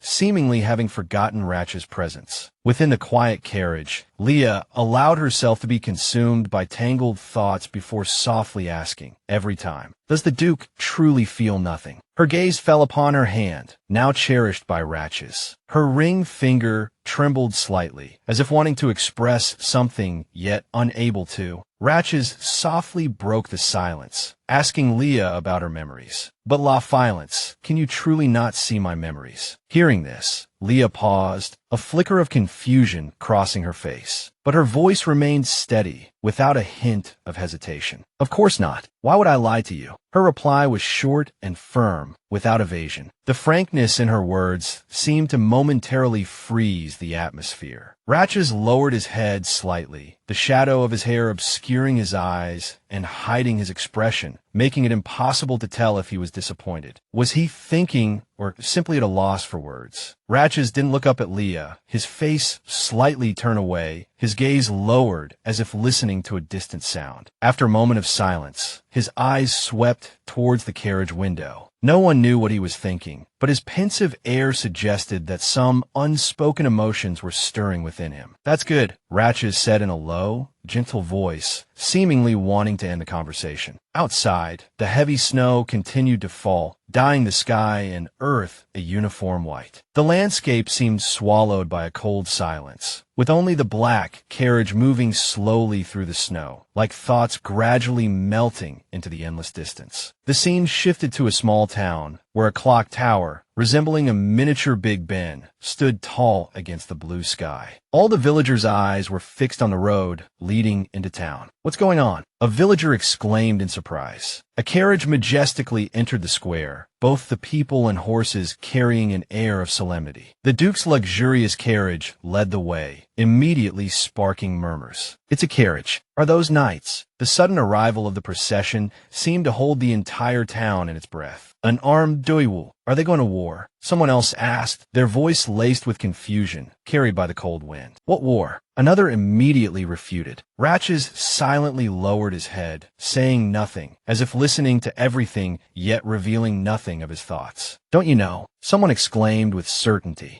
Duke Violentus is passing through. At that moment, Ratches slightly raised his head, his gaze sweeping sharply across the crowd like a blade. His posture was straight, his hands firmly gripping the reins, as he majestically steered the black carriage through the center of town. From a high balcony, people looked down, their eyes following the carriage with admiration, as if witnessing a miracle. Just as magnificent a procession as the rumors said. All the villages along the way were abuzz. Indeed, he is the true protector of the empire, the one who shields us from the monsters. Amidst the commotion, their carriage quietly passed through the square without pausing. The horses and men quietly proceeded through the town's main street, the rhythmic clip-clop of hooves against the ground seemingly indifferent to the villagers' gazes. Whispers arose. Why would the Duke come to the Nairo territory? Someone murmured. He must be passing through on his way to the royal capital. Another speculated, their voice laced with curiosity and caution. Inside the carriage, with its curtains drawn, Leah sat quietly, as if trying to shut out all the outside chatter. She looked up slightly, her gaze still fixed on the window. Did the Emperor send a letter? She asked, her voice soft but thoughtful. Yes, Ratches confirmed. He found it unusual that I attended your funeral. His voice was low, as if hinting at other, unspoken implications. Then you should go see the Emperor as soon as possible, Leah said worriedly. Will you go immediately after we arrive at the capital? Etiquette dictates that I should, Ratches replied softly, a thoughtful look in his eyes. He paused, glancing out the carriage window, his gaze calm,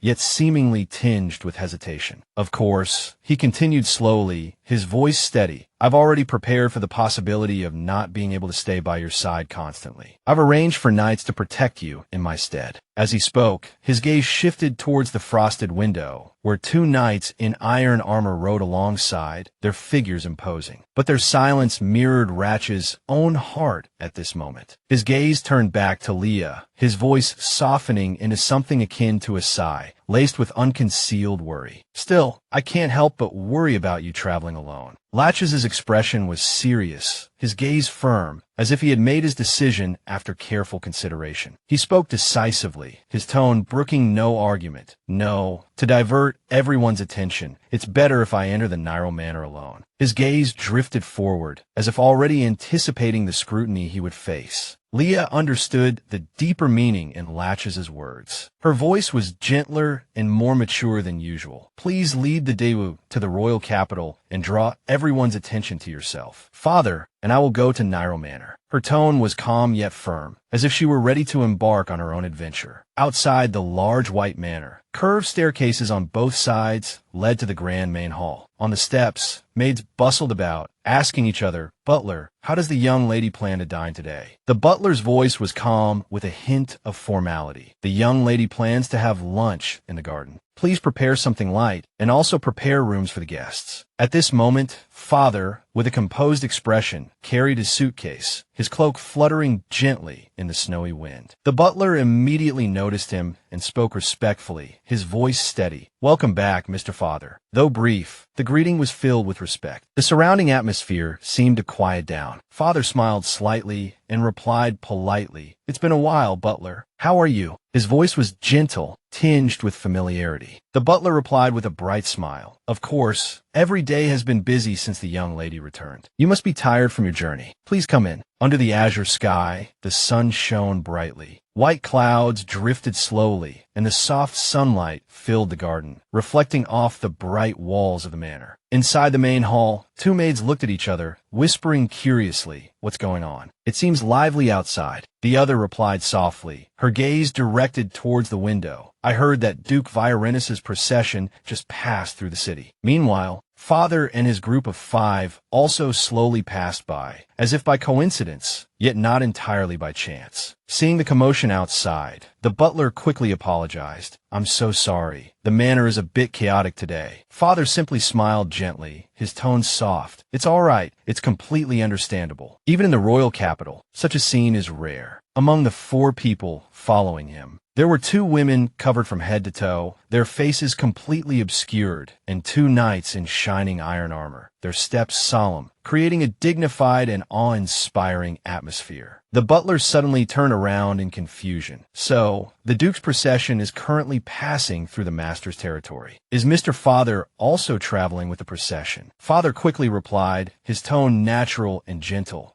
Yes, just a coincidence." The butler's gaze rested on Father. Then he said gently, "The Duke must value Mr. Father very much." He continued, his voice low and tinged with suspicion. "He personally cares about your return journey and even sent new knights and attendants to accompany you." Father felt a little uneasy at these words, sweat beading on his forehead, his gaze quickly sweeping over the 4 people behind him. He couldn't help but feel a little apprehensive. Looking at the 2 fully covered attendants, the butler couldn't help but wonder. However, the northern clothes look very peculiar, perhaps because of the cold climate. After saying this, he laughed heartily, his laughter echoing in the quiet space. At this moment, Father spoke softly, interrupting, "Excuse me for interrupting, but could I see the young lady first?" The butler immediately understood and said, "Oh, how rude of me. I'll take you there right away." Under the white cloth of one of the attendants, a look of worry gradually appeared. The butler's voice came from ahead. "Miss Lafrance is currently having tea in the garden." At the same time, beneath the thick veil, Leah's face emerged. The once heavy fabric was now only a thin layer of white gauze, as transparent as morning dew, reflecting her slightly nervous and cautious expression. The scene gently shifted to the garden. With Leah's gentle reminiscence, the garden was bathed in warm sunlight, butterflies danced, and flowers bloomed. Everything at home was almost perfect. The gentle voice and the brilliant scene were like a peaceful painting, evoking memories from the heart. The garden was still lush green, butterflies still lazily flitted under the clear sky. Everything seemed unchanged, except for the people. Father and his group of 5 quietly followed the butler into the garden, deeper into the manor. Leah thought silently. Returning to Nairo Manor after several months, it's still as beautiful as ever, but it makes me feel suffocated. The butler led everyone to the quiet tea garden and stopped, speaking gently and respectfully. "Excuse me, Miss Lafrance, Mr. Father has just returned." The butler continued. Under the thin veil, surprise appeared on Leah's face. Her eyes widened, her lips slightly parted, as if she could hardly conceal her shock. A silent thought echoed in her mind. The only thing that has changed is this. In the soft light, half of the girl's face was about to be revealed, every delicate line highlighted by the afternoon sun in the garden. Another version of Lafrance slowly emerged from the light and shadow. Astonishingly, as Miss Lafrance turned to Father, her face was remarkably similar to Leah's. Bright eyes, flowing hair, even the gentle expression was the same. Leah stood before the girl, as if facing a living reflection of herself, a chilling sight. Amidst this eerie and bewildering feeling, Anna, disguised as Leah, spoke. "Long time no see, Father. I've been waiting for you." Standing behind him, she couldn't help but be shocked. My God, her voice is exactly the same. Father paused slightly at her words, then replied, "Long time no see, Mississippi. How are you?" She took a sip of tea and softly answered, "As you can see, I'm still quite well. It seems your previous diagnosis was wrong." Realizing her words might have been inappropriate, Anna added, "Don't worry, I didn't call you here to blame you."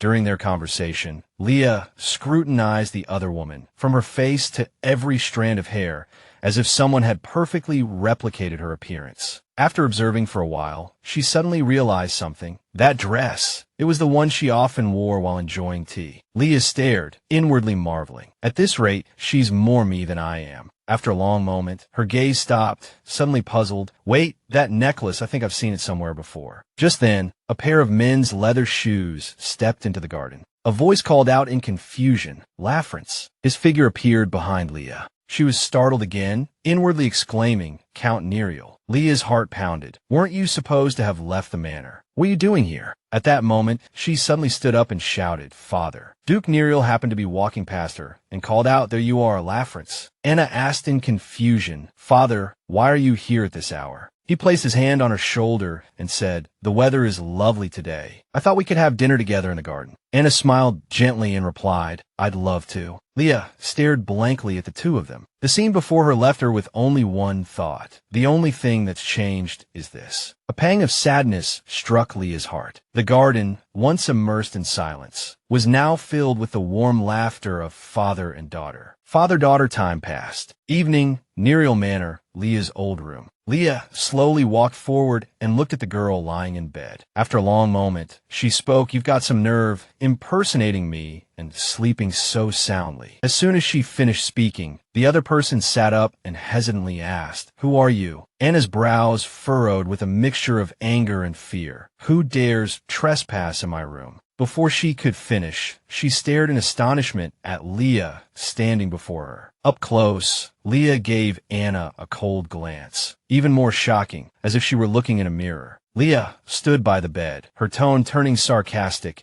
"You had the audacity to impersonate me in broad daylight, and now you're occupying this bedroom. You must have a powerful backer." Seeing her growing panic, Leah muttered to herself, "Like that pendant you don't even take off while you sleep." Then Leah offered a kind reminder, "Oh, and don't even think about resisting. No one can help you anyway." As soon as she finished speaking, she suddenly placed her hand on Anna's shoulder. Leah, puzzled since the afternoon, pressed, "Not just your appearance, but even your movements are exactly like mine. How did you do it?" Looking at the indifferent face before her, she stammered in fear, "Teach that." Then Leah slowly caressed Anna's face and said, "Exactly." Seemingly having an idea, Leah added, "You don't have to tell me yourself." The scene shifted. She was in her nightgown, holding a piece of paper. After a moment, Anna slowly lowered her arm. She simply glanced at the box containing the necklace. In the silent room, the sound of Anna's slap was exceptionally loud. She stared at her in astonishment. Leah asked incredulously, "Why did you do that?" Anna didn't explain, only shouting irritably, "Get out! Get out!" She rushed out, yelling, "Is anyone there? Help! Someone help me!" Hearing the commotion, the servants came running. "What's going on?" "I heard noises coming from Mrs. room." As Anna ran, she heard a voice. "What's all this commotion?" Seeing Duke Nerio, she felt as if she had found her savior and cried out, "Father." As soon as she reached him, she threw herself into his arms, sobbing, "Father, save me. That woman suddenly broke into my room." Duke Nerio comforted her affectionately. "It's all right. Lafrance, father will protect you. And he looked at Leah and asked, hey. Hearing this question, she couldn't help but feel mocked. It was such an absurd situation. You ask who I am. Leah hugged herself tightly, looked at Duke Nairo, and demanded, we're face to face like this, and you still need to ask. A father protects an imposter, but doesn't recognize his own daughter. She stepped forward, choking back tears. It's me, your daughter, the daughter you abandoned at death's door. Hearing Leah's words, a look of terror spread across his face. The daughter her father never held, Lafrance, his only daughter. Now, looking at the hand resting on her shoulder, the pain in her heart intensified. It was the hand she had longed for as a child, yet never dared to reach for, afraid he would read her memories. The heavy atmosphere made Leah's words even more oppressive. Are you really going to deny me until the very end? Or do you prefer that imposter? Lowering her head, she said with extreme grievance, even so, you should have recognized me. Leah's voice grew louder. That woman is just a fraud impersonating me. You should be able to tell. Duke Nairo looked at her hesitantly, while Anna also looked up at him awkwardly. That matter, my daughter. Then she screamed in a panic, don't believe her, father. I'm the real one. She's the imposter. Please get her out of this mansion.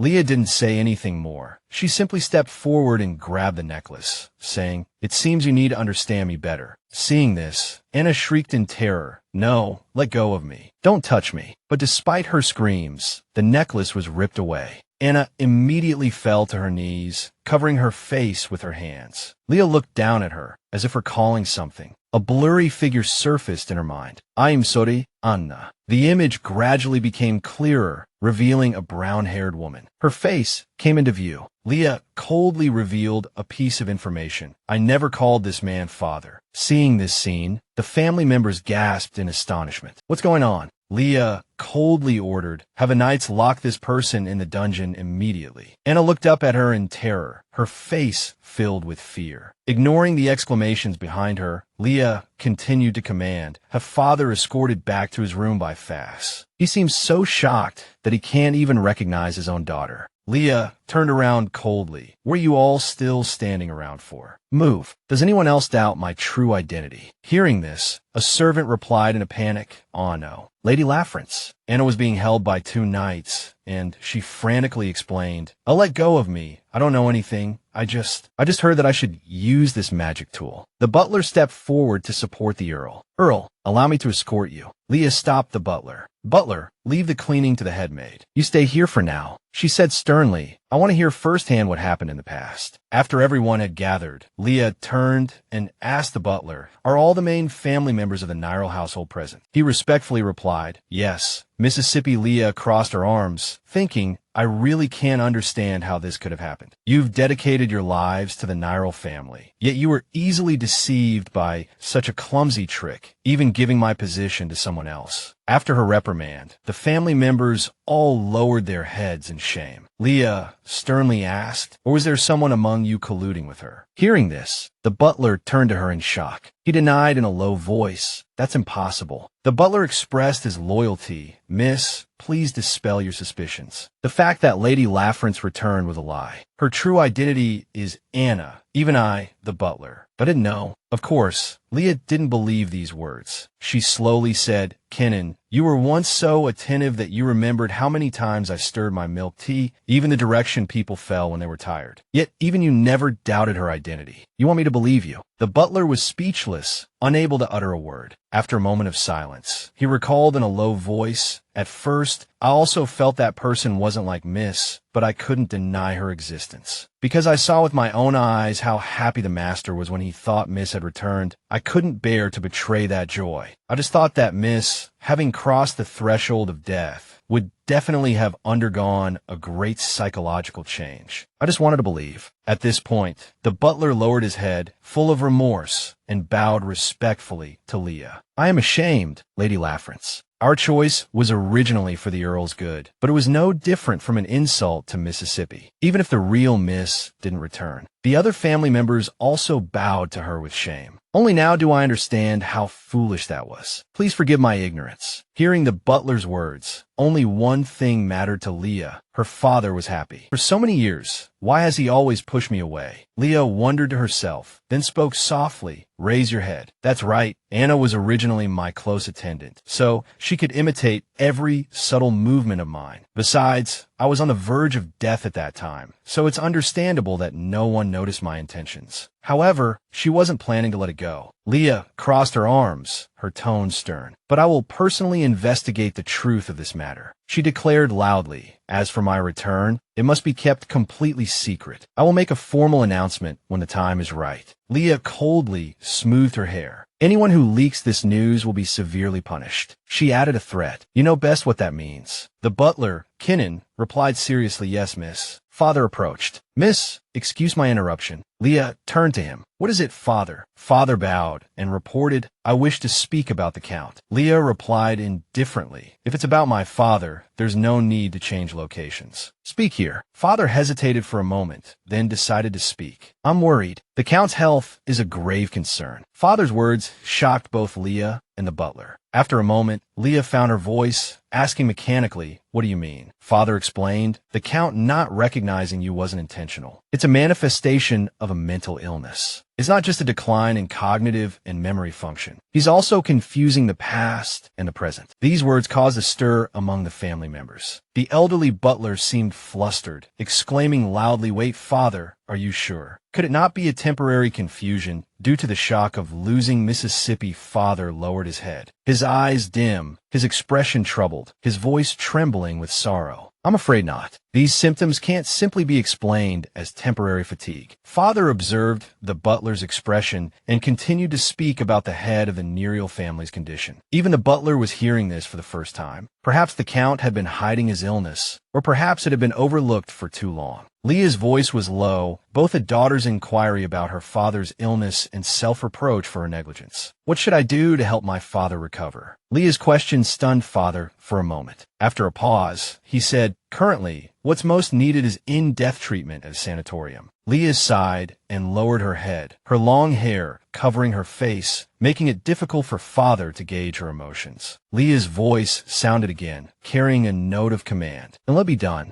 I leave everything to you, Father. He gazed at Leah for a long moment, finally replying, yes, Mississippi. I will do my utmost to treat him. Leah walked away, the sound of her heels clicking against the floor echoing evenly. Her voice carried the authority of the mistress of the house, clear for everyone to hear. Leah stood in the hall with her back to everyone and continued, due to health reasons, my father is no longer able to serve as the head of the family. Her heart churned. In this place, the name Leah would no longer exist. Only the Neiro heir reference. This place, filled with intrigue, was where everything began anew, my home. This time, I returned to this hell personally. Leah's heart was filled with the determination to reclaim her rightful place. At this moment, she made a silent vow, a firm oath of power and authority. Here, no one could imprison her again. Leah's voice echoed in the spacious hall. From now on, she turned around, her stern face and icy gaze sweeping over everyone, and announced in a loud voice, I will take that position as reference. Meanwhile, in the vast imperial capital, the king sat upon his throne. He commanded, Ratches, raise your head, Duke Violantis. His hand tapped against his thigh, the sound echoing in the grand palace. It's been a while. The emperor's tone was even, but his words carried a hint of reproach. If I hadn't summoned you multiple times, perhaps I wouldn't have seen your precious face even on my deathbed. Ratches remained silent with his head bowed, smiling as he waited for the emperor to quiet down before speaking. Thank you, Your Majesty. Your Majesty. He raised his head under the stern gaze, proud and confident, his tone firm. Thank you for valuing me so highly. The emperor leaned forward slightly, his tone laced with sarcasm and self-deprecation. Indeed, I don't believe you would have come to the capital specifically because of my summons. His tone was serious, his voice hard. I ask you, what is the real reason you left the distant north and came here? Ratches lowered his head, feigning piety. As you said, responding to your majesty's summons is my natural duty. He paused for a moment, then, under the emperor's surprised gaze, he continued, I intend to stay in the capital for a while, so if your majesty has any need of me, please summon me at any time. The emperor, harboring suspicions, questioned him again. The person responsible for the North's security actually wanted to remain in the imperial capital. He posed various scenarios, attempting to test Latches' capabilities. If you're not in the North and unrest occurs, how do you intend to bear the responsibility? Latches' resolute reply echoed, Please rest assured, your majesty. He exuded confidence, the border defenses already meticulously planned. A glint of pride flashed in his eyes. If your majesty still doubts my approach, sending troops north is also an option. Latches paused briefly, then added, However, I wonder if your majesty's army is capable of handling those monsters. His words dripped with arrogance, causing the emperor to frown. Unfazed, he continued, The war against them is a fight to the death, every second crucial. Latches' tone held a hint of mockery. And yet, the knights of the imperial capital consider maintaining peace their sole glory. The emperor, momentarily speechless, clenched his fists and gritted his teeth. You've become quite eloquent in our time apart. The emperor asked, How long do you intend to stay here? Latches, still looking down, replied, That is not a decision I can make alone. He paused, as if recalling something.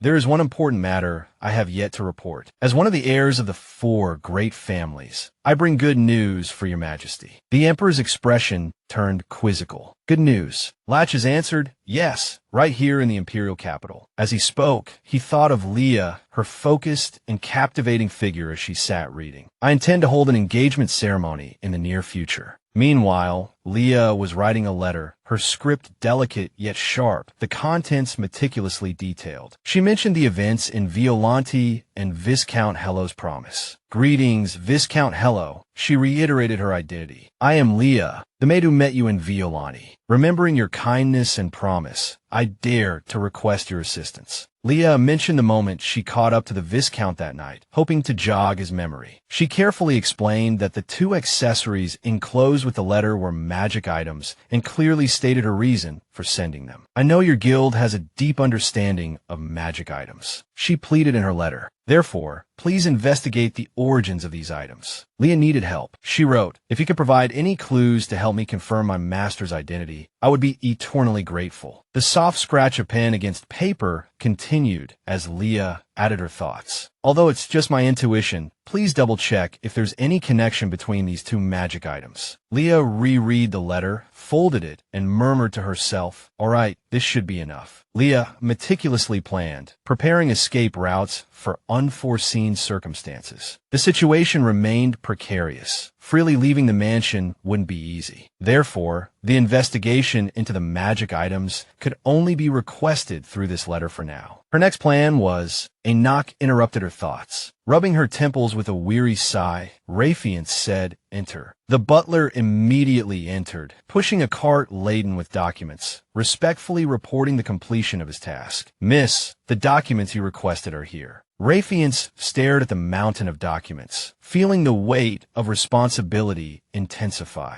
She sighed wearily. In such a short time, work had piled up immensely. She gritted her teeth, doubting the butler's competence. Zynon, what have you been doing this whole time? He stood beside her, looking bewildered, then lowered his head dejectedly, searching for an explanation. I apologize, Mississippi. Since your departure, many things have happened in the mansion. Before the butler could finish, Rayfiance no longer wished to hear any excuses. Taking a deep breath, she accepted reality. Forget it. I'll have to deal with these matters sooner or later anyway. Thinking of her aging father, Rayfiance Nairo recalled last night's scene. Mr. Fasser helping Count Nairo through the half-open mansion gates. Last night, father went to the convalescent home in the nearby town. Following Mr. Fasser's suggestion, Sally Walker then comforted Rayfiance Nairo with a hug. After bidding farewell to her father, She lowered her head slightly, feeling a pang of sadness. An empty atmosphere permeated the mansion. Although the decision was sudden, after Count Nero's departure, the mansion became unexpectedly quiet. Rayfiance Nero's complete acquisition of power was surprisingly smooth, simply stamping the authorization letter, and all authority transferred to her. Now, standing in the study, looking at the mountain of documents, Rayfiance Neiro felt a slight sense of relief. At least there hadn't been any chaos. The head of the household's absence was commonplace for the mansion's servants, causing neither commotion nor unrest. She smiled faintly, a hint of mockery in her eyes as she looked at this false tranquility. Perhaps I should consider myself lucky that everyone has grown accustomed to his absence. But the thought of this, Lafrence Nerial suddenly shook her head, casting the thought aside, firmly telling herself that now was not the time to indulge in such thoughts. Though everyone tried to appear calm on the surface, they were all worried about the family's future. That's precisely why I must become stronger. She clenched her jaw, her resolve strengthening. Just then, Lafrence Nerial discovered a strange letter among the pile of documents. Puzzled, she asked the butler what it was. The butler bowed his head slightly, not giving it much thought, and respectfully replied, "This is an invitation to Count de Villar's engagement ceremony, addressed to the Count." Upon hearing this, Lafrence Nerial picked it up curiously and examined it. The invitation was decorated in a riot of colors, and she scoffed inwardly. How ostentatious, truly fitting of Deleia's taste. She gently stroked the card in her hand, feeling quite surprised, and pondered to herself, "I didn't expect the engagement ceremony to still be on. They probably don't know anything yet." At this moment, the butler clasped his hands together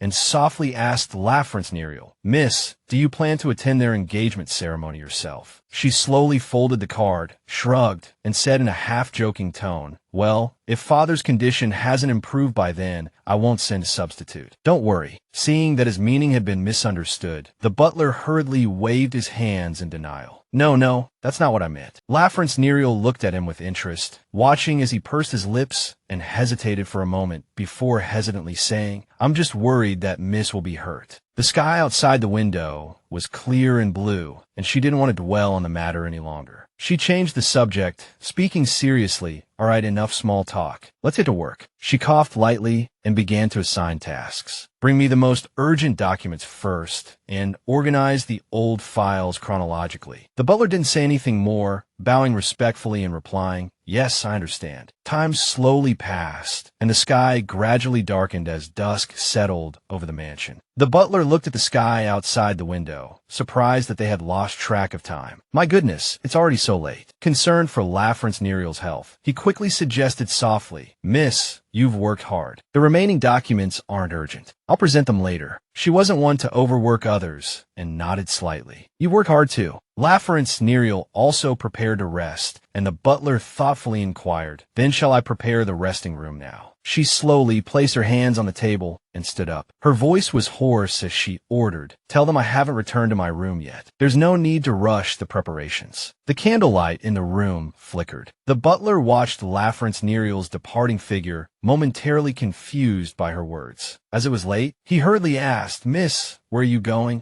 Lafrence Nerial held the burning candlestick in her hand and didn't answer directly, only humming in response. She explained, "I still have some things to do." Her elegant heels clicked on each step as she walked leisurely, calculating in her mind that there were less than 2 days left until her appointed meeting with Latches. Lafrence Nerial slowly held the candlelight aloft, descending the steps leading to the basement one by one. She couldn't sit still, so she decided to find something to do. It would be a waste to just wait. At least she could do what she could within the mansion. The dim candlelight illuminated Lafrence Nerial's beautiful yet melancholic face as she clearly planned her every move. First, she had to find out who created the fake Lafrence. Lafrence Nerial pieced together all the clues and Anna's confession, a chill running through her heart. She recalled the person saying there was no need to worry about being discovered, as the Count's mind was already unclear. Someone had Anna impersonate Miss Muriel. In the dark passage, only the candlelight flickered as she walked, certain in her heart. Just as Latches said, There must be someone behind Anna. Thinking of the expressions of the mansion's servants, Nezuko hesitated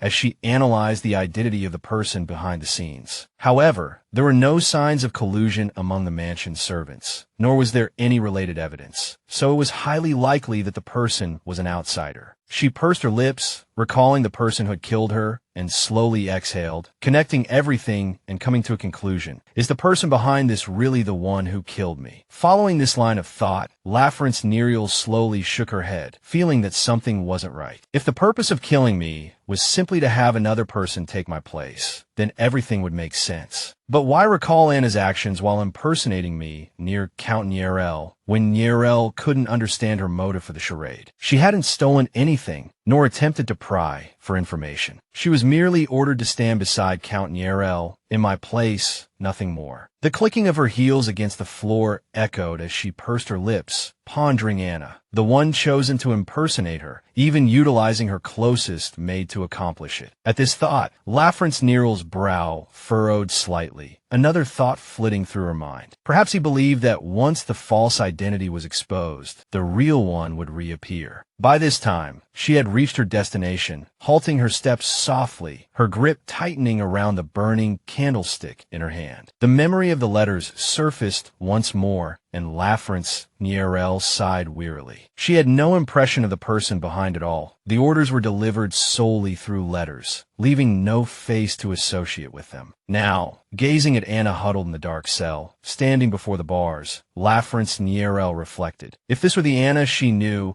she would never have so easily listened to a stranger. With this thought, she hardened her resolve. There was something she had to do. At the very least, she had to deduce the Mastermind's identity. Just then, as if sensing her gaze, Anna looked up at Nezuko with a dazed expression. At the same time, Nezuko also solidified her resolve to do what must be done. The only way was to question her directly. Nezuko, candlestick in hand, looked down at Anna like a superior, her expression cold. "Hello, Anna," she greeted. Anna, staring back, saw the dazzling, beautiful figure of Nezuko, and the subtle envy she had felt countless times resurfaced, as if Nezuko lived in a world entirely different from her own. That indifferent, carefree face felt incredibly oppressive. To Nero's surprise, Anna suddenly laughed, an eruption of hatred and pain. "Living like a shadow behind someone like you. My lady, do you have any idea how agonizing that is?" Witnessing Anna's near-frenzied state, Nezuko drew a deep breath, a realization dawning on her. Anna was no longer sane. Regardless, she needed to uncover the mastermind. "Stop beating around the bush, Anna." She began her interrogation coldly. "Who am I asking about?" But Anna, lost to madness, had descended into hysteria, hot tears streaming down her face. "I want to be Nezuko," she cried. This time, Nezuko was utterly stunned. Gazing at Anna, she murmured softly, her voice trembling with emotion. "Even just once. I used to long to be like you, loved by everyone." Nezuko gripped the candlestick tightly, her throat constricting. "To be me," she echoed, each word low and deliberate. Subconsciously, she recalled Mr. Father's reassuring words about Count Nero's condition. "Please rest assured, my lady. He has regained some consciousness. It shouldn't be beyond treatment." Earlier still, the image of Count Demorazin on one knee, proffering a ring, and his scoundrel-like words remained etched in her mind. "You understand, don't you, Nezuko? Even lovers don't need to know everything." Then Dileia's smug, smiling face appeared, mocking Nero's pain, emphasizing, "But Leah, you're dying." Finally, a distant childhood memory surfaced. Count Nero, kneeling, choked back a sob as he pleaded with her. "Nezuko, never leave this mansion. Don't let anyone see you." The beautiful purple eyes Nezuko inherited from her father now held a cold, indifferent gaze as she looked down at Anna. The faint flame burned brightly, emitting a hazy smoke,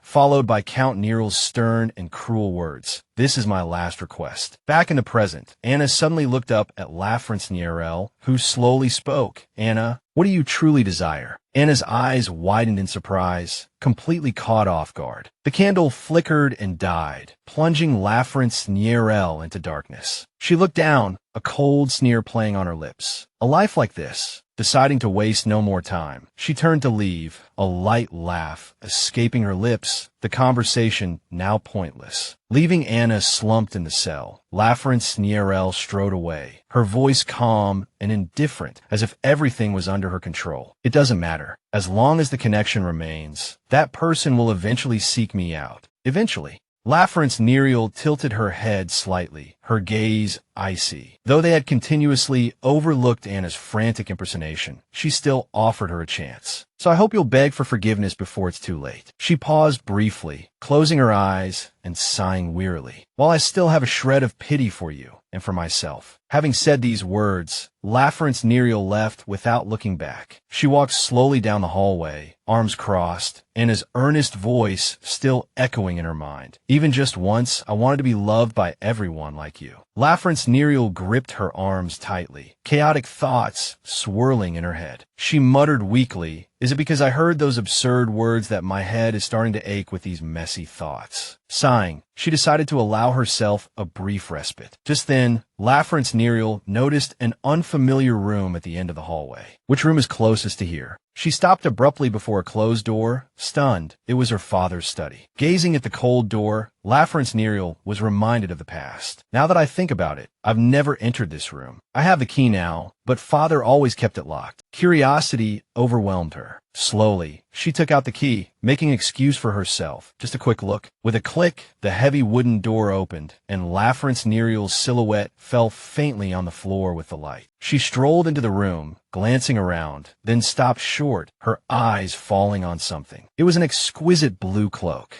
Nezuko thought with delight, his cherished cloak is still here. However, she suddenly froze, her heart clenching as she recalled the countless opportunities her father had to send Anna away, even when his mind was unclear. She stared at the cloak, her heart heavy with disappointment and sorrow, grieving Count Nezuko's decision. But he had kept Anna by his side because it gave him peace of mind. In Nezuko's mind, she saw her father happily holding his daughter's hand. His daughter wasn't dead, she was alive, and she had even forgiven him. He must have wanted to believe it so badly. She could even imagine Count Nezuko's lips curving into a joyful, almost mocking smile. This was the ideal father-daughter relationship. The daughter whose hand he held so tightly had become a little girl again, returned to the past, giving him a chance to make amends, to start anew. Nezuko stared blankly at the cloak draped over the back of a chair in the distance, her eyes deep and melancholic. She turned and slowly walked to another corner of the room, painfully admitting that feeling was more important to him than the truth. Standing before a massive bookshelf, Nezuko gently reached out and pulled a thick red book from the shelf. She slowly opened it, gazing at its contents, lost in thought. She turned the pages one by one until she reached a page with a portrait of Count Nezuko in his handsome youth and his wife, her mother, in her younger days. Nezuko, having never seen this portrait before, marveled, "I've never seen this painting. They were so young once." Nezuko lowered her eyes, filled with sadness, wistfully gazing at the soft lines of her parents' youthful faces. As if inadvertently, she suddenly saw a moment of them embracing intimately. Fragmented pieces stitched together, forming a picture of a young man and woman in a close embrace. She suddenly remembered the love between her parents, the only noble daughter of the Nezuko family and a common priest from the monastery. Nezuko gently picked up each thread of memory, piecing them together. A love that transcended class. That was my father and mother. After a while, she descended to the dungeon again to see Anna. "Hello, Anna." Looking at her haggard appearance, Nezuko spoke with surprise and pity in her voice. "It's only been a few months since you left the manor, but you've changed so much that I almost didn't recognize you."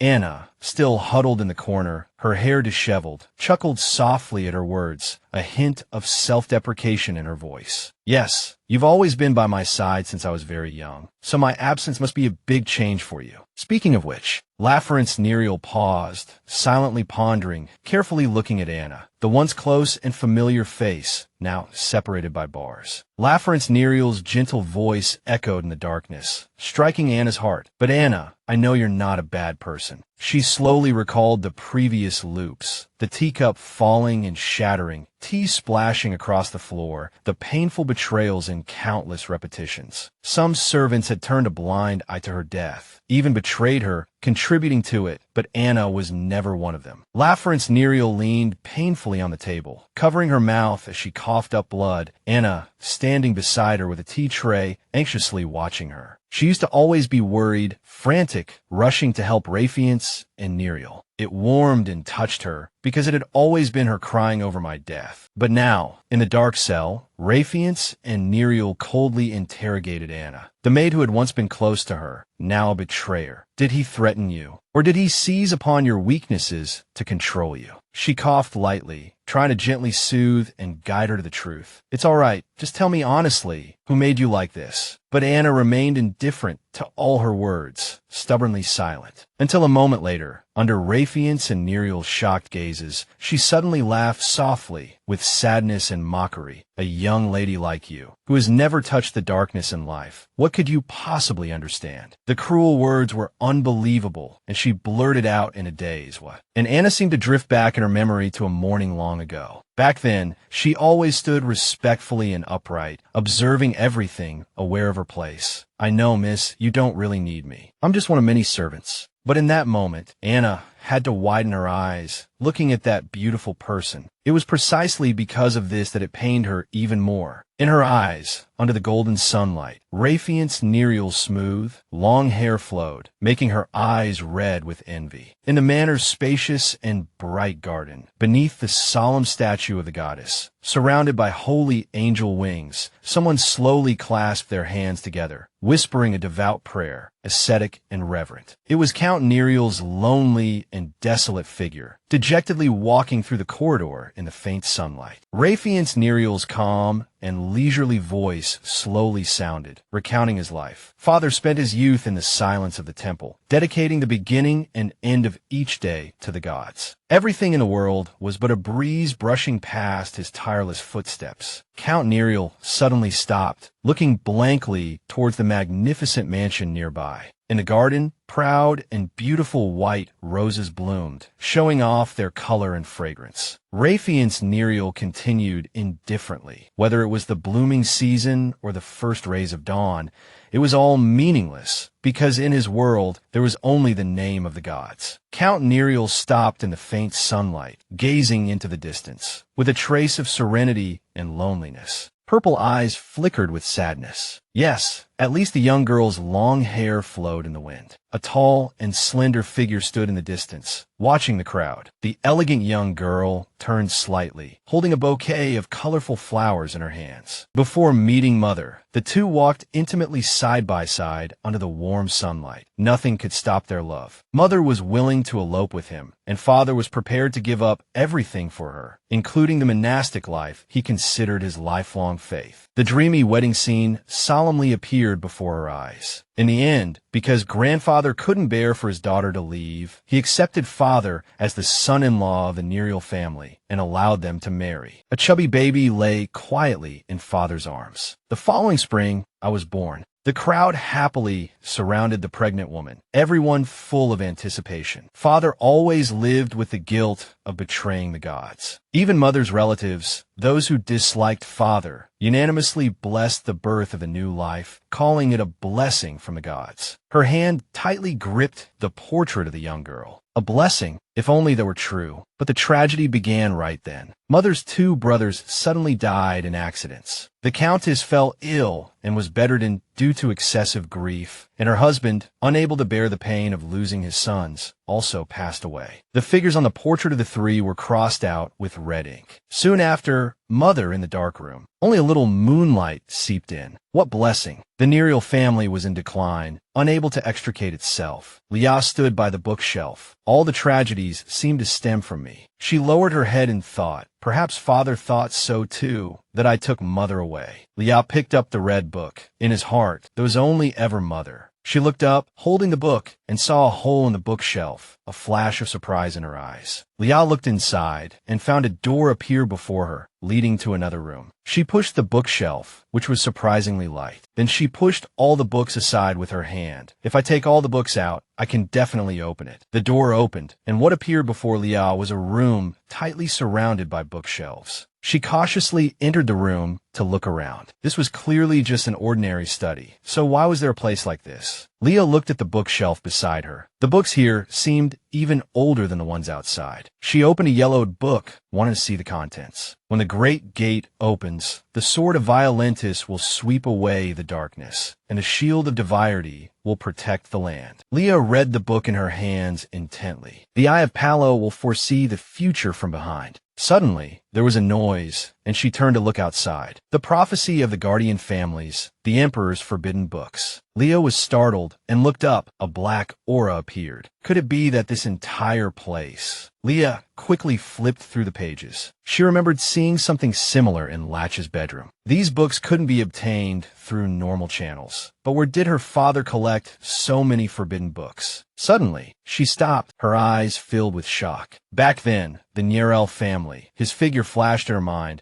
was one of the 4 families that saved the Empire: Violentis, Diviarty, Palo, and Nairo. Her hand rested on 2 torn pages, but strangely, there was almost no record of the Nairo family's story. The pages in between had long been ripped out. Leah turned to look at the bookshelf. She looked back at the bookshelf behind her. All the forbidden books in this study, any parts related to the Nairo family, were blurred or torn out. The book had fallen to the floor at some point. Books were scattered on the floor, as if someone wanted to erase the name Nairo from the Empire's history. Leah lowered her head in thought. Perhaps they wanted to erase everything completely. She sat on the floor, a thought flashing through her mind. This is our only real study, and also the most secret room. This must have been done by Father. Various thoughts swirled in Leah's mind. But why? Now that Father is the head of the family, why would he erase his own family's history? What good does it do him to do this after becoming the head? Suddenly, a voice came from outside. Miss LaFrance. She saw it was the butler, Zeno. He looked at her with confusion and asked, You're here. Leah asked him what's wrong. Are there any more documents I need to look at? He replied, No, it's just that you've been gone for so long. I was worried about you. I didn't know you were in this study, so I've been looking for you for a long time. He asked her, when the Count was still at the mansion, he often stayed in this room. Do you like it here too? Mississippi hearing this, Leah's heart stirred. Even the family didn't know about the existence of this secret room. Leah lowered her head in thought. It was better for her to be the only one who knew about the forbidden books. There was no need to dredge up her father's past. After a while, she said, I'm tired. Let's go back. Yes, Mississippi. I'll escort you back to your room. With her arms crossed and a thoughtful expression, Leah said, Oh, right. Have Shirley come and help me when we get back to the room. He replied, Shirley. She said to the butler, Yes, the maid who came with me. I want her to help me with something. The morning sun streamed into the room. White porcelain dishes were quietly placed on the wooden table. A maid, while tying her apron, asked, Are you feeling unwell, miss? She reached out and adjusted her sleeves. Yes, my back feels a little loose. The maid remembered something and said, Then I'll tighten the corset a bit more. Suddenly, someone rushed in from outside, looking for Leah. Suddenly someone shouted, Mississippi. The maids were a little uneasy. How can you come in without knocking? Mrs. Leah didn't let them finish. It's okay, come in. What is it? Sally stood at the door, panting.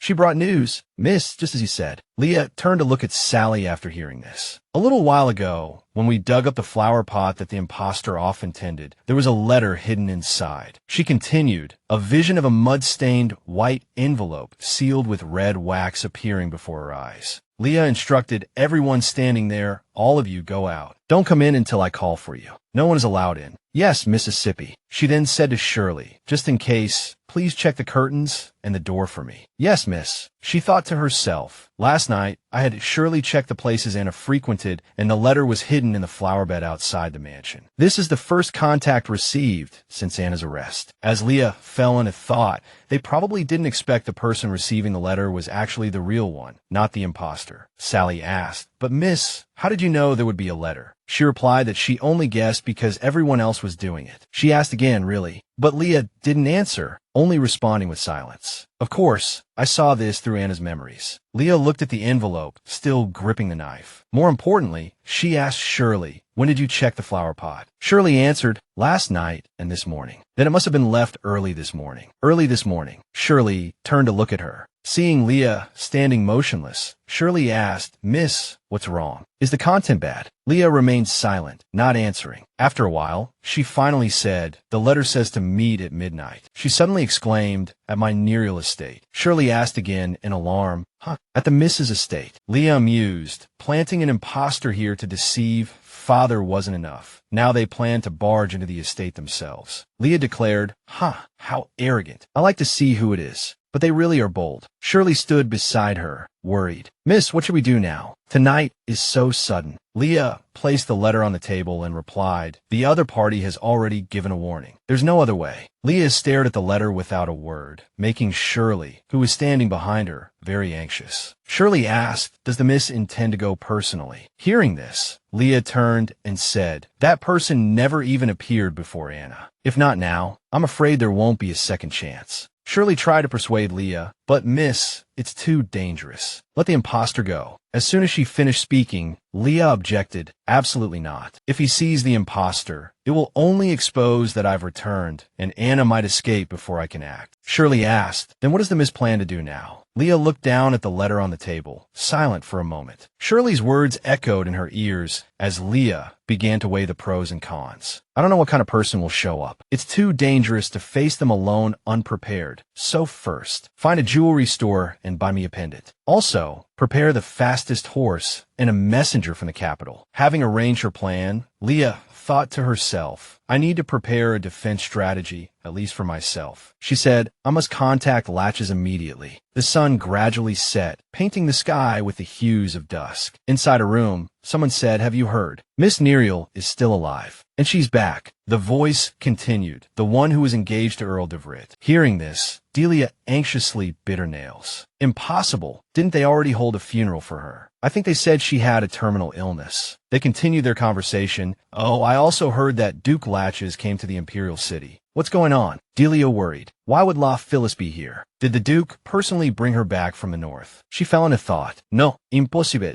This must just be a rumor. I've decided to act like nothing happened. It was Duke Latches who proposed it first." A voice came from outside the door. "Dileia, I'm coming in." A blond man pushed the door open. "What's wrong? What's with that expression? Why aren't you changed yet?" Dileia stammered, "Brother." Lloyd corrected her, "Not brother, Earl Palo." He looked at her and said, "Earl de Vrit will be here soon. Clean up that slovenly appearance and come out." Dileia replied, "No." He stared at her. "Indeed, I don't know what happened in the north, but your second brother, I've done my best to persuade him to come back. This time you have to behave, understand?" She remained silent after hearing him. "If you can't be as charming as La Phyllis, at least use your body to tie him down." Lloyd turned to leave. "As long as you get pregnant, the Earl won't run away," he warned Dileia, seeing her still picking at her nails. "Your nails are also part of the merchandise. If there are any scratches, you'll be punished, so take good care of them." She obediently replied, "Yes, Earl." The scene of her brother rejoicing over the engagement news, the reception and praise from those around her, and her nails that had never been cut short. Dileia sat in front of the mirror, muttering to herself. Everything was perfect. A streak of gold flashed in her memory, but La Phyllis Leah's figure seemed to be right there in the mirror, making Dileia incredulous. She was like a shadow, forever living behind La Phyllis's radiance. Dileia's eyes were filled with hatred. Hatred swirled around her heart like a thin smoke. Just hearing a name, Dileia reached out and violently smashed the mirror, screaming. The people outside were so frightened by the scene that they dared not enter. Miss Dileia hated Leah. A malicious thought flashed through her mind as she clenched her hands. It's all La Phyllis's fault. There shouldn't have been any comparison from the beginning. Someone like La Phyllis shouldn't have been born into this world. She resented, so it's all your fault. Flowers scattered on the floor. Someone like you should just disappear. Her voice was sharp, as if squeezed through gritted teeth. "No, this time I'll end it all myself." Dileia's face in the broken mirror was distorted by anger and the fractured glass, terrifying like a demon. Thunder cracked across the black sky, and rain fell heavily. Leah, dressed in a black coat, stood beneath the awning of an endless corridor. She stood there quietly waiting. Leah had been waiting for a long time, silently counting the minutes in her head. It seemed she had been waiting past the appointed time. Who was it? Why? Why were they looking for me? Even though she had asked herself countless times, there were no clear answers. What would the person she was supposed to meet look like? She pulled her coat tighter around herself, thinking, mere speculation will never get me anywhere. I'll have to face it sooner or later. Leah considered one possibility. What if this person is the one who killed me? She lowered her head. Then I can't afford to ignore this letter. She clutched the necklace around her neck, reassuring herself there's nothing to be afraid of. I'm fully prepared. The fake necklace was a hasty purchase, meant to impersonate Anna, not herself. The rain continued to drizzle, and Leah continued to wait. Close contact and reading memories would be more reliable, but safety and protecting her identity were still paramount. She was so immersed in her thoughts that she didn't notice anyone approaching. If I accidentally reveal my identity, I still have. A voice came from somewhere, startling Leah. This is our first time meeting, isn't it? A figure in a black cloak appeared before her, asking, under her surprised gaze, have you adjusted to life in Lafrance? She froze, hearing the other person continue. Fortunately, Count Nairo seems to adore you so much that he hasn't noticed you're not his biological daughter. The person's face, half hidden in the darkness, gradually became clearer. This person was the mastermind behind the fake Lafrance. Leah reassured herself, it's okay, stay calm. She asked, aren't there guards at the mansion gate? How did you get in? The person didn't answer. He was silent for a moment, then suddenly gave a calculating and dangerous smile, and asked again, does it matter? In this empire, Leah froze completely, her eyes widening. There's nowhere I can't go. With just one glance, she immediately recognized his identity. Who wouldn't recognize that face? Facing him directly, she blurted out why. The person's identity was noble enough to be revered by the entire nation, and loved wholeheartedly. Leah continued, Your Highness actually came here in person. Standing before her was a handsome, blonde young man, the Empire's little prince, Belio Lenato.